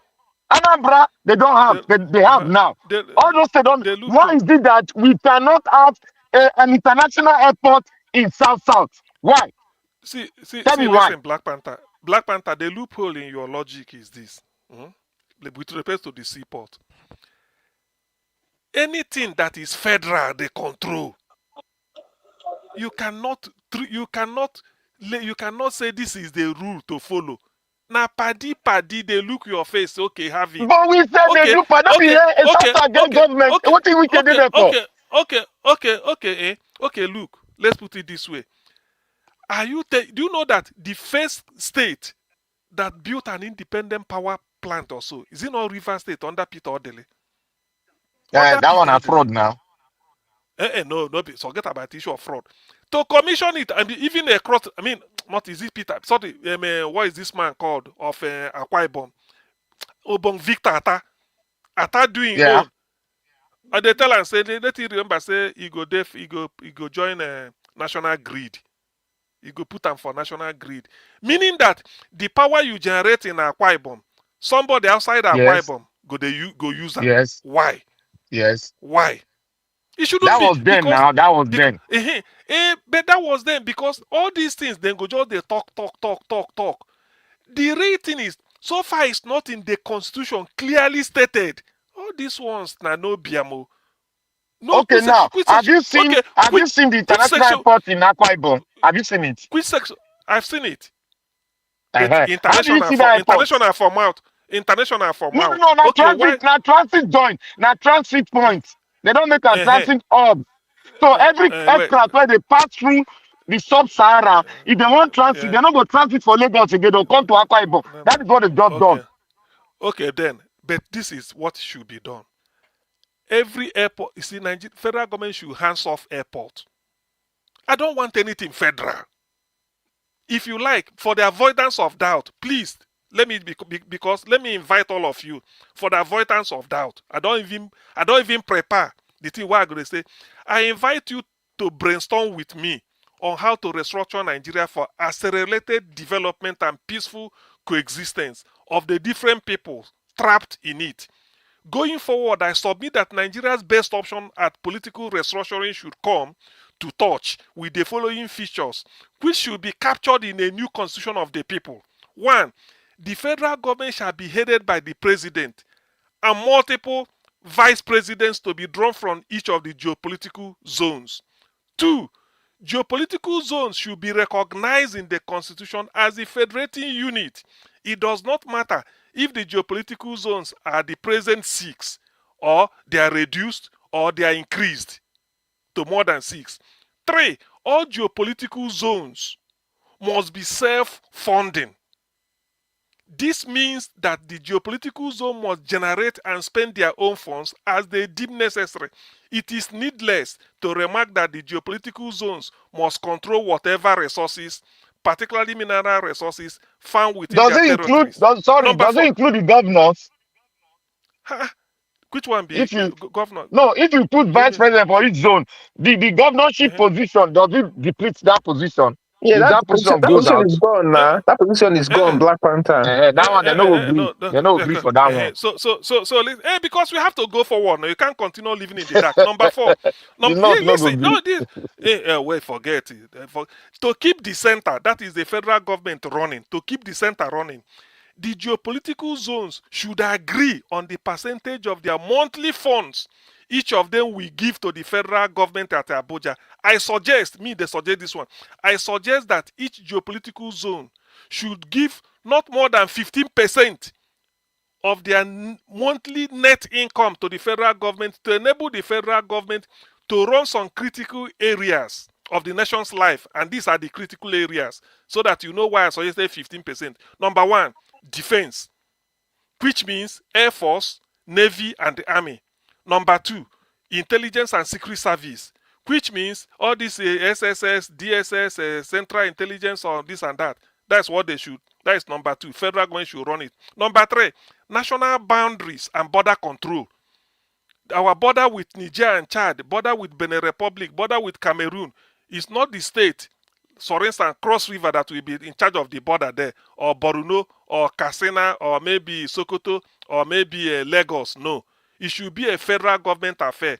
National border, national boundary, national and border control. Number 4, diplomacy and foreign service, to include establishing and maintaining diplomatic missions, embassies, and high commissions overseas, with all the retinue of ambassadors, high commissioners, and ancillary staff. Number 5, immigration service, nationality directorate, and passport control. So immigration, who comes in, who goes out, issue passport, that is federal affair. No region go put hand into there. Then number 6, central banking and monetary policy that will include printing and issuing of currencies, currency notes, controlling inflation, and then setting interest rate. These are what they call macroeconomics. So this is federal government that should control that. Then number 7, federal court system to include a high court, appeal court, and supreme court with a chief justice at Abuja. Oh, this is federal. Then the state will have their own. Then number 7, if I have it, a unicameral number 8, a unicameral legislature to be established at Abuja. This is the most important one. A unicameral legislature, no more House of Reps and House of Senate, only one house, that is unicameral. A unicameral legislature shall be established at Abuja. The membership will operate on part-time basis, and they should not exceed 100, and shall be based on equal representation of the geopolitical zones. Each geopolitical zone will be responsible for electing, remunerating, that is paying their salary, and recalling its representative at the federal level according to its election processes and procedures and the ability to pay. What this means is that there should be a differential rate of pay for federal legislators at Abuja as dictated by the exigencies of resource availability of the sponsoring geopolitical zone. What Akwa Ibom will pay people that will represent them at Abuja may be different from what Osun State will pay. What Osun State pay may be different from what Anambra will pay. It's on the ability to pay. If you say you go to pay them 1 million a month, now you sabi. If you say 100,000 you guys afford, it does not bind on anybody. So if you are representing your state, you can be in Abuja from legislatures from different parts of the country. Person go say, me we come from Sokoto na 25,000 they pay us. So now in Sokoto state government they give us. You we come from Bayelsa, you go say, well, na 10 billion every month. It depends. You pay according to your distance, and if they want to recall you, you don't need a federal law to that the state will just say, this person we are recalling you, don't represent us again, we get another person.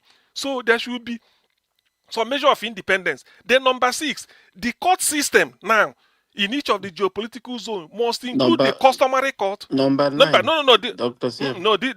Those ones are what the federal should control, but this one, let's call it number 9. The court system in each of the geopolitical zones must include a customary court, magistrate court, high court, appeal court, and the supreme court in the zone, so that there are things you can resolve there based on your exigencies and cultural affiliation of that zone. You don't bring it to the federal to come and congest everything. And then there should be a chief justice of the Dr. CM, this thing will confuse them. Oh. It not go confused. Listen, it's either we live in 2026 or you go back to 1532. It doesn't matter. Yes. Everybody has to. Yes, now. Then the next one, each geopolitical zone will establish its own executive and legislative arms of government. The executive shall be headed by. Old one. I don't have money now.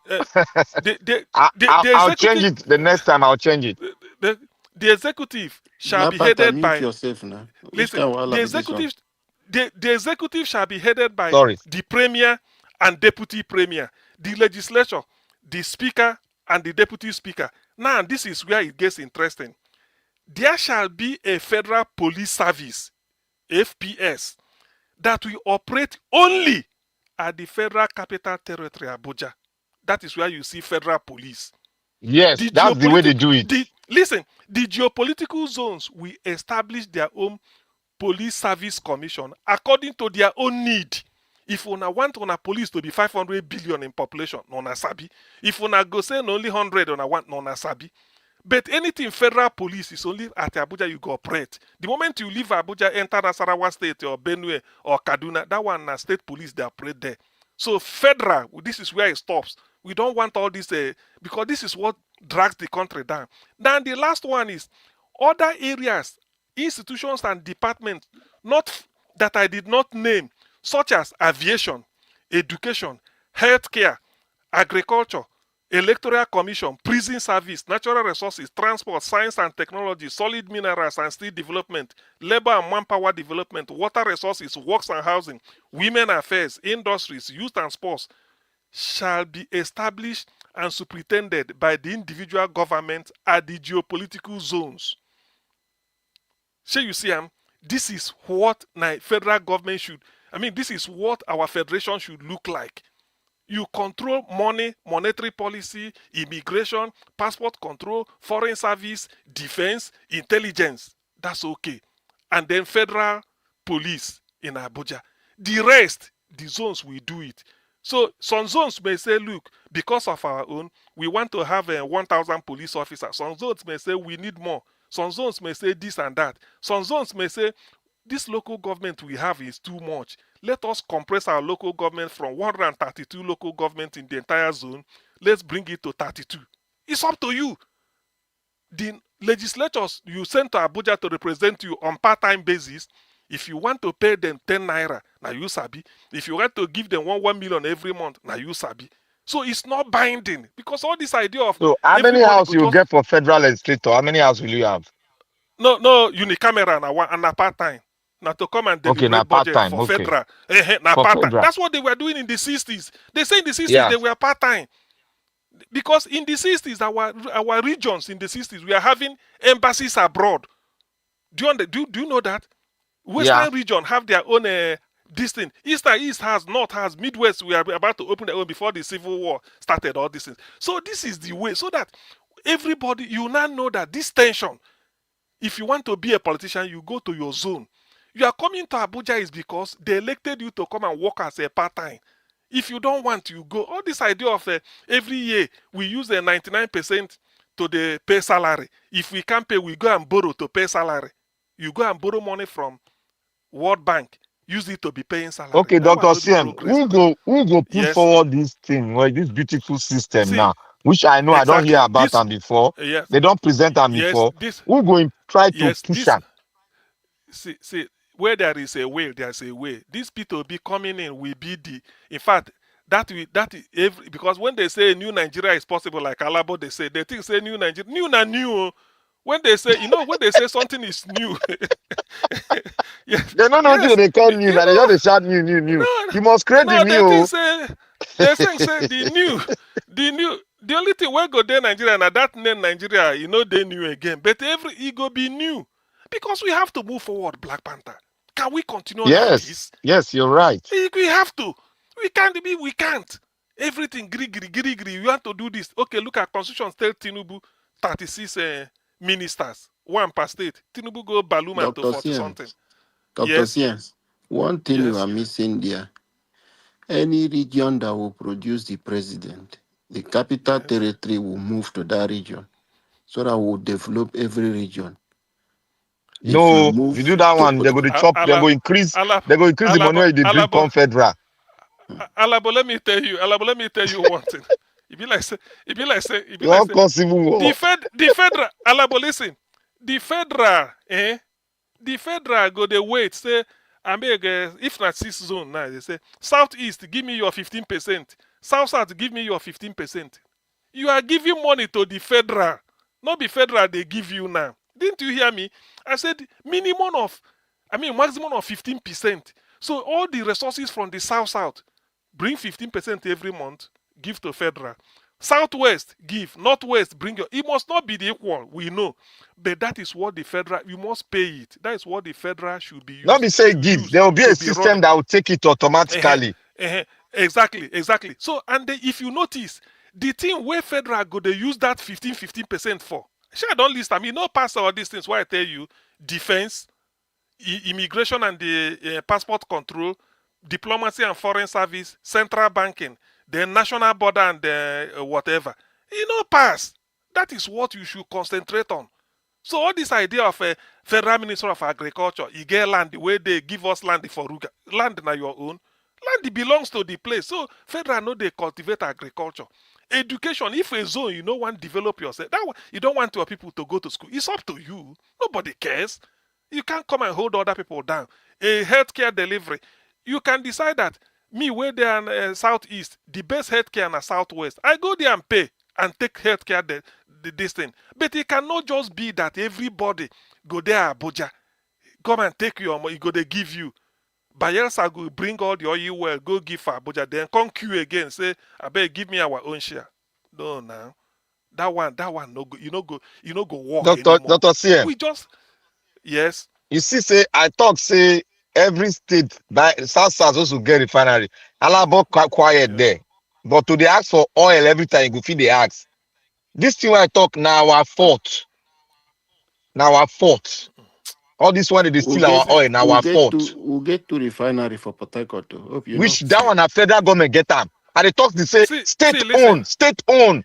Yes, we can get See, oil well now. see, do you know Thank you. the implication of this thing? Why I read now? NNPC go there dissolved. Anything federal. Do you understand the meaning of NNPC? NNPC go there. So maybe South or Akwa Ibom go say their own oil company. They call them Akwa Ibom Oil Producing Institute. Bam, you don't now then get them. You know this one. Don't you know that NNPC means that somebody when no get oil go come they be managing director of NNPC. So NNPC is gone. Nothing like NNPC. Because all these things are federal. Those authority is gone. Because now you will get seaport, manage it, and then with that money you bring to the center. That is what we should be talking of. And not everything, then go put everything federal. So for you to capture the oil in Akwa Ibom or oil in Bayelsa, you don't need to go there. Just capture federal. If you capture federal, you don't capture everything. That is the meaning. That's why Nigeria is backwards. So you remove all those. Even mineral or this what they call solid minerals, Zamfara. Now you know if you want call them Zamfara Gold Company. Now you sabi. All we know is that whatever you make from your state, give us 15%. That's okay, all. Dr. Anambra, Fiem. if you know your Dr. own, Fiem. yes. You now see that. You now see that when I talk about this thing and that it's our fault, it's definitely our fault. You talk about lobby, paddy, because the paddy na lobby yourself. Now, you see that they give protection of oil pipeline 1 billion, 4 billion to militias in the south. And the militias, they not fit think say, what of if we own a refinery in conjunction with those companies that they know or countries? What of if they bring them forward? They refuse, they don't want to do that. That is why the South is in this situation. But you have to understand that Black Panther, everything still come to central control. The essence of this thing, why I did do that now, I don't want central. I don't want it. Only on a few things, now in federal go they control. Because you can't say every zone issue passport, every zone have central bank they issue currency. No, you go be confusion. Federal government control it. Every zone have your army. No. Let us be federal. One this thing. Every zone have your ambassador to Spain. No. Let's have diplomacy. Federal government controls it at that level. I agree. But the issue of something like all these things I've named, what is it called? Resources. No. Because everybody is giving federal now. Federal, you are being given. So the money they are giving you is for you to run all this service.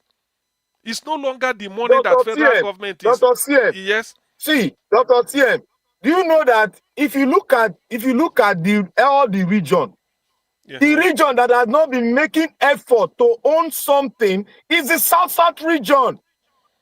Go and look at it very well, explain. It's the South region up to now. South never even talk of owning anything. All they are talking about increase the national. They made them give us increase the national oil this thing to us. Increase that. That's the only thing they be talking. They've not be talking about owning the way to refine the stuff. They've not be talking about it. Look at Asari Dokubo. Look at Tompolo. Look at all of them. With all the trillions given to them, they cannot even say, let us create a refinery owned by us. They don't think because they don't go to school. It go change now. We see, no, those things. It's also like that. It go change. I'm telling you the truth. It has to change. When you are fighting to own your resources, there are too many ways to own it. There are many ways to own it, but they don't think. Yes, no, that's a point, and that is because of all this idea of because I don't want all this. Okay, Black Panther, you the US. The oil in America is it not in Texas? Yes, now owned by Texas. Is it in California? But California is richer than Texas. Yes. Because of agriculture. and Yes. IDEC. So you see, California is richer than Texas, but the oil is in Texas. So having oil doesn't mean anything. You can use agriculture from Niger State and Topo Bayelsa. Yes, if you know The your way, entire you can use the entire South region, all they know is raw money. We are thinking like the Northerner. Because everything is federal. Black Panther, all these things will change.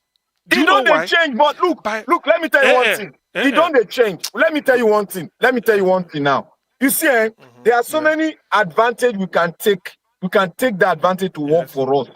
Look, the federal government have liberalized the oil sector. Which one the South take? Nothing. They have liberalized the energy sector. Which one South take? Nothing. They have liberalized, even if you find solid mineral is your place, there's a way you can lobby, like you have said, to own it indirectly by creating what will refine that mineral resources. South, nothing that they do there. All they are asking, increase our 50% to 30% because now we own the oil. How can you be thinking about the crude oil every time? What about the byproduct of crude oil? What about it?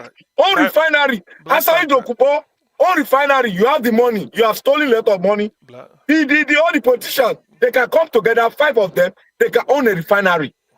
They are governors now, they can own it. Black Panther, listen. Do you know that's what the Ndibo call Abateke? That is, Abateke is like something like me and you will be, we can say Inyendebe, that's something like that. For every million or billion they give to Asari or Tompolo, they are having trillion. Do you understand the deal? They are having trillion. So what this thing is trying to say is that let all those what they call it, that is statutory now, because I believe in the rule of law. Everything should now be itemized in the constitution. South, this crude oil way full everywhere. No, now what we just need, give federal 17%. If una go they drink amo, una leave all of Asari, this time everything don't come out hand. If you go challenge Asari go get somebody for Abuja, he go use and come torment you. So in other words, what it means is that Abuja is still in charge. You must seek, if you want seek power, you go they seek power for federal. But if we restructure Nigeria like this, the power now is in the regions. No more federal.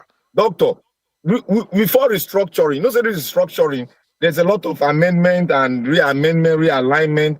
Before all these things, there's one thing we need to set up a South developmental program and economic program.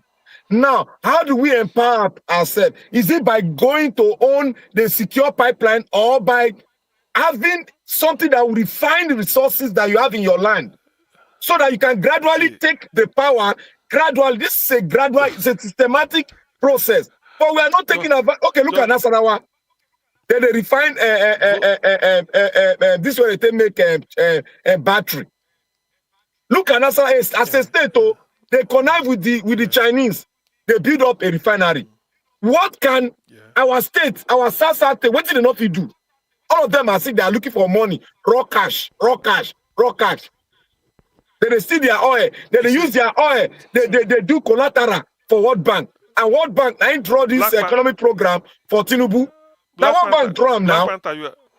Black Panther, you are from the South. If they do this, somebody like you will think that you're alone.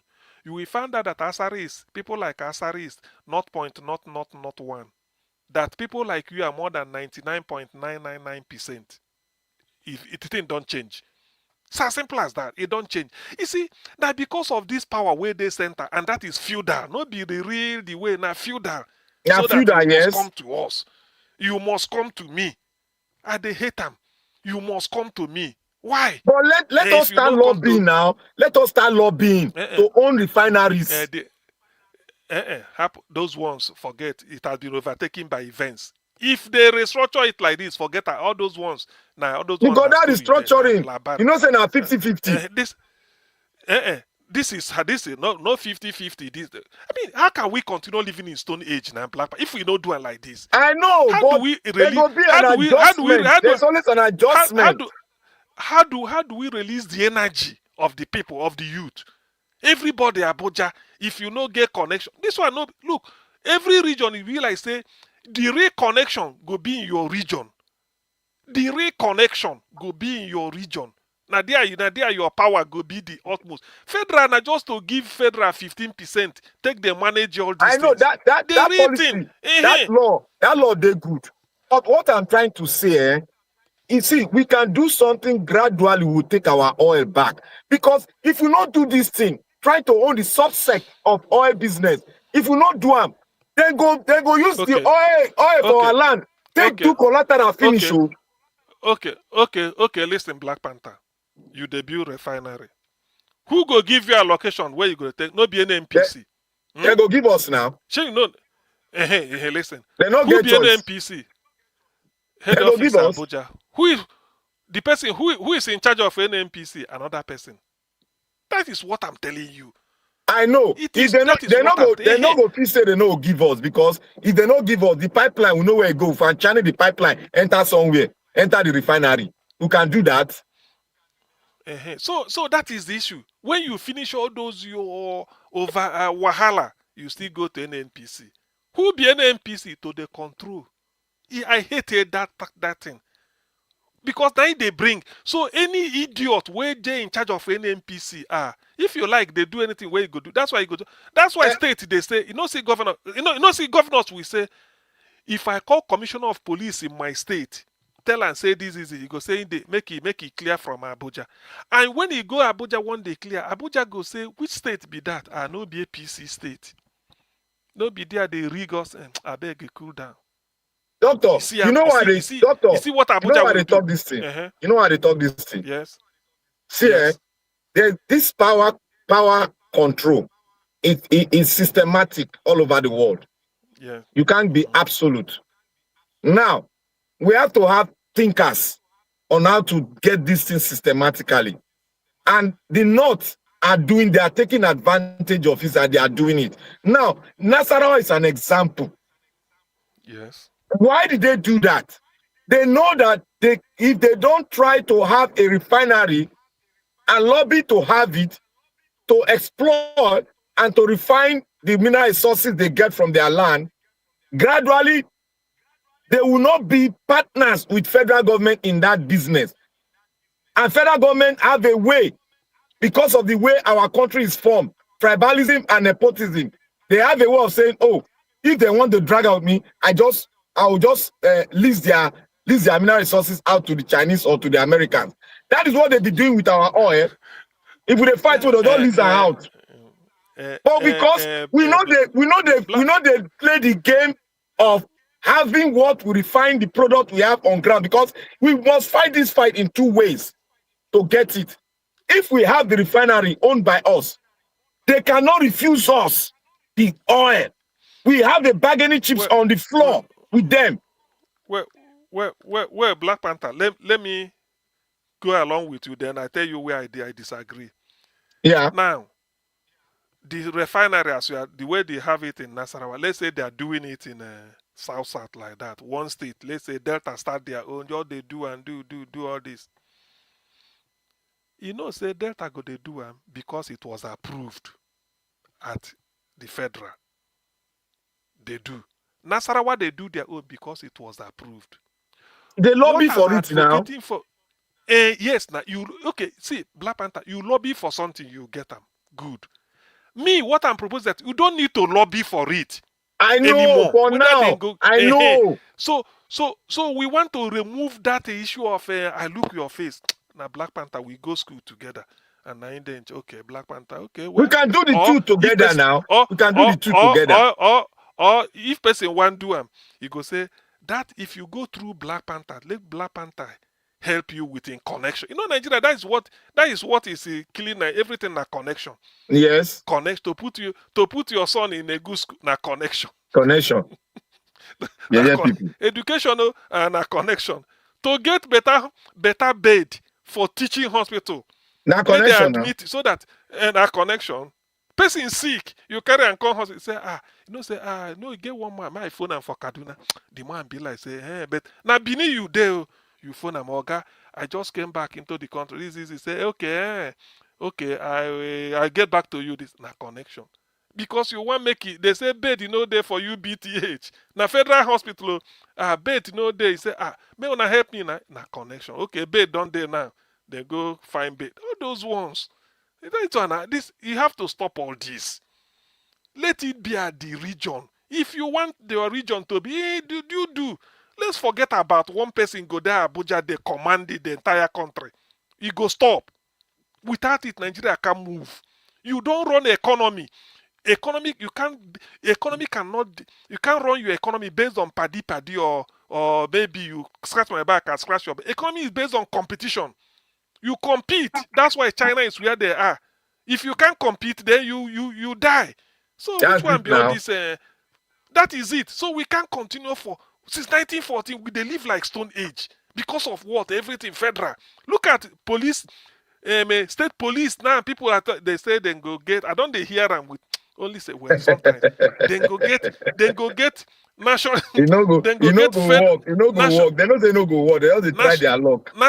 National Police Commission to which every state police will be subordinate. You see the thing? You are going to form your own state police, but there will be a national. What is the control state again? What's my business with the state police in Akwa Ibom? Let them. All I know is that if I come there, I abide by the law. Doctor, do you know why they want to fight in two ways? Like your way, the one you brought, yes, authentic. The one I brought, the reason why I'm bringing that one, is for all the Niger Delta developmental program to be more effective. Yes. Let's start owning our own thing because we don't own anything as it is now. We don't own shishi. Pipeline we not get that. Nothing we own. And that oil then they tender as collateral.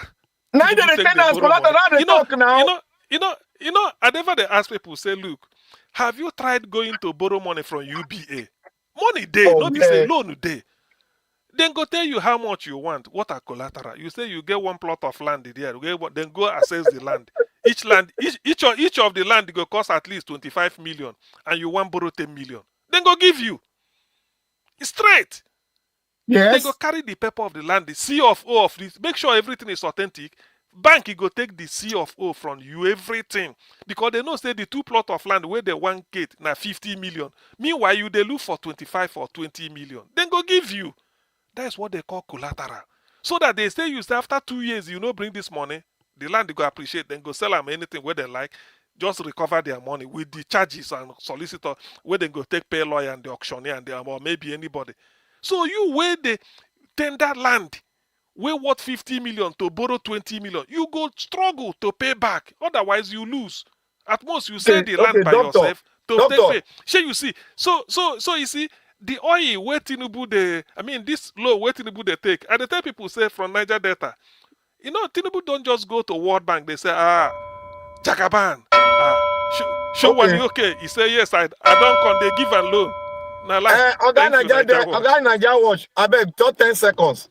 You see, look, we got to strategize in Niger Delta. All this, give me our oil back. We don't get anything. They use our oil. We don't get anything. Look at Nasarawa get refinery. No. As collateral. They talk them. They tell them say as collateral. You know, Black Panther. This argument, I just did background and listen. Be like, so now I go continue on tomorrow. Yes, we are going to. It's educative. To be honest. Yeah. Black Panther said then they use oil as collateral. Don't say then they use that. Say as collateral to the borrow money. Where you oil do now. Yes, now. World Bank policy. Because that's World Bank policy now. You think say Tinubu could just go World Bank or IMF, say I need money. They say Tinubu don't come again. How much you need? Only one comma. They go give. Only one comma. Devalue your currency, then use your resources to do collateral. Now World Bank policy now. They don't ring bell. You know, say only one comma there. If any individual from the south come and say they want to build refinery like that, government will sabotage the president. He will send the EFCC after him. Now only our own the sabotage. Project, now those things real. They no sabotage Nasarawa project. Now Buhari project, now those things. Unless state government, even that Nasarawa, Wait now, you don't check people we get the percentage for the Nasarawa on. Go check the percentage now. You will see as soon as Tinubu and the people.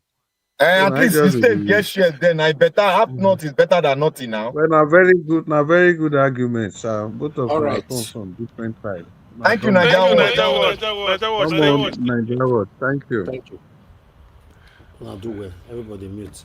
Thank you so much, my people. God bless you all. Yes, as Oga Chris talking, it was a good discussion.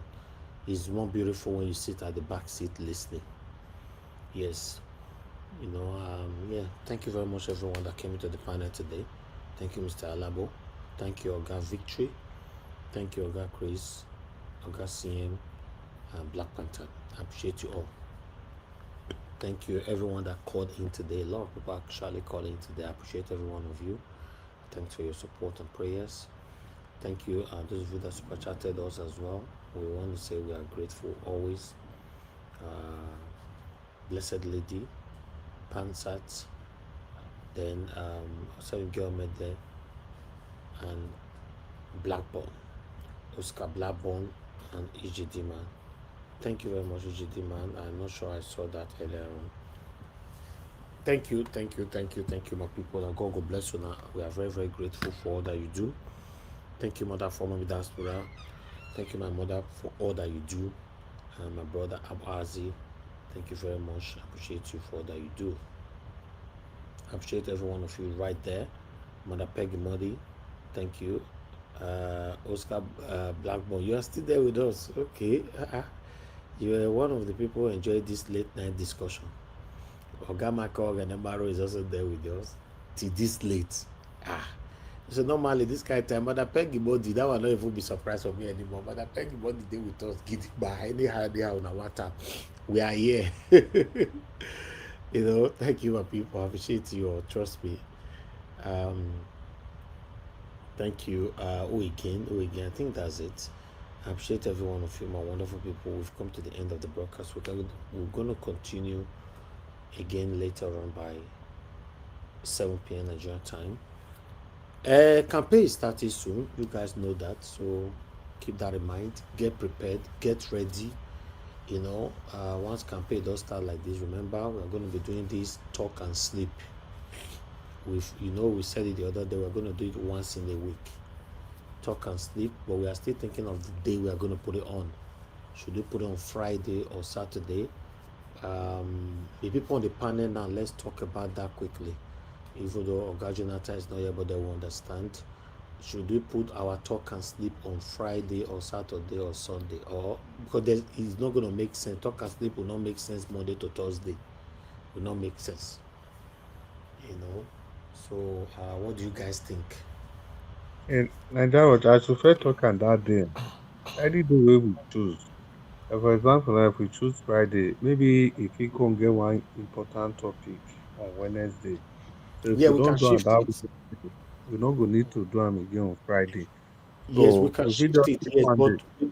we need the But permanent obviously, day. it don't go be even Sunday because Sunday to Monday get as it be. So No, it's not instead going to of work. maybe Friday nights or Saturday nights. That's what So I'm for saying. me, Friday or Saturday. I would say Friday nights as usual. Friday Yeah, nights for because me. you also have to consider people we're going to listen to you. So that's one. So Garcia, you choose Fridays as well. Friday good.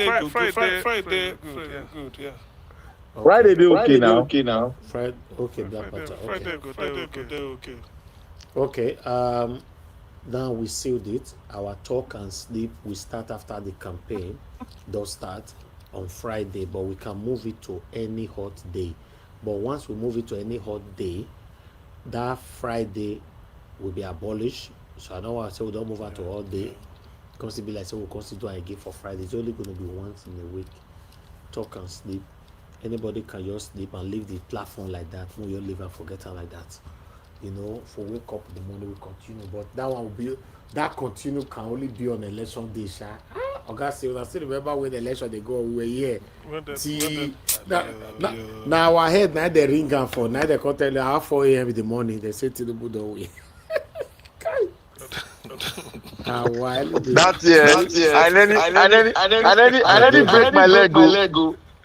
my I brother. vex, man. I know. You remember, if you how many of you now remember what I talk when they declare Tinubu win? My response, nobody will remember again, but let me talk. If I talk, you will remember. You remember I said that rest in peace to those that will lose their lives based on this decision, and go back and check since Tinubu came into office how many Nigerians that have died in the hands of terrorists. So yeah, sometimes when we are supporting political parties, you think politics not taken too personal. It's just politics. Politics, a decision that you are taking that can either better people's lives or destroy people's What's lives. that, Bobo? I appreciate you all. Thank you very much, my people. I'll say have a good night now. I'll see you guys again later on by 7 p.m. Good night and bye for now.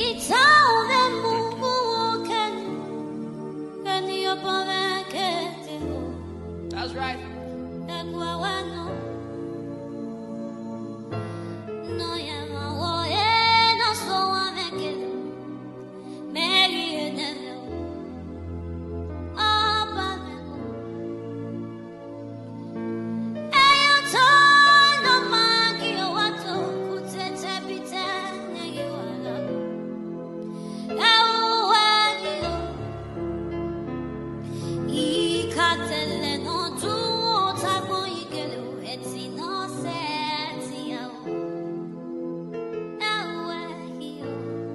Yes.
There's power here tonight.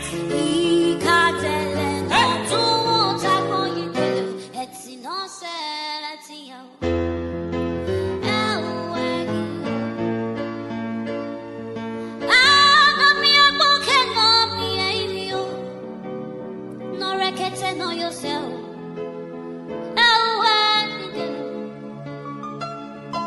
If you're barrel, not yet, what I'm gonna what you say?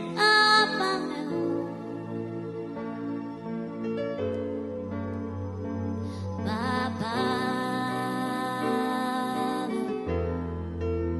no,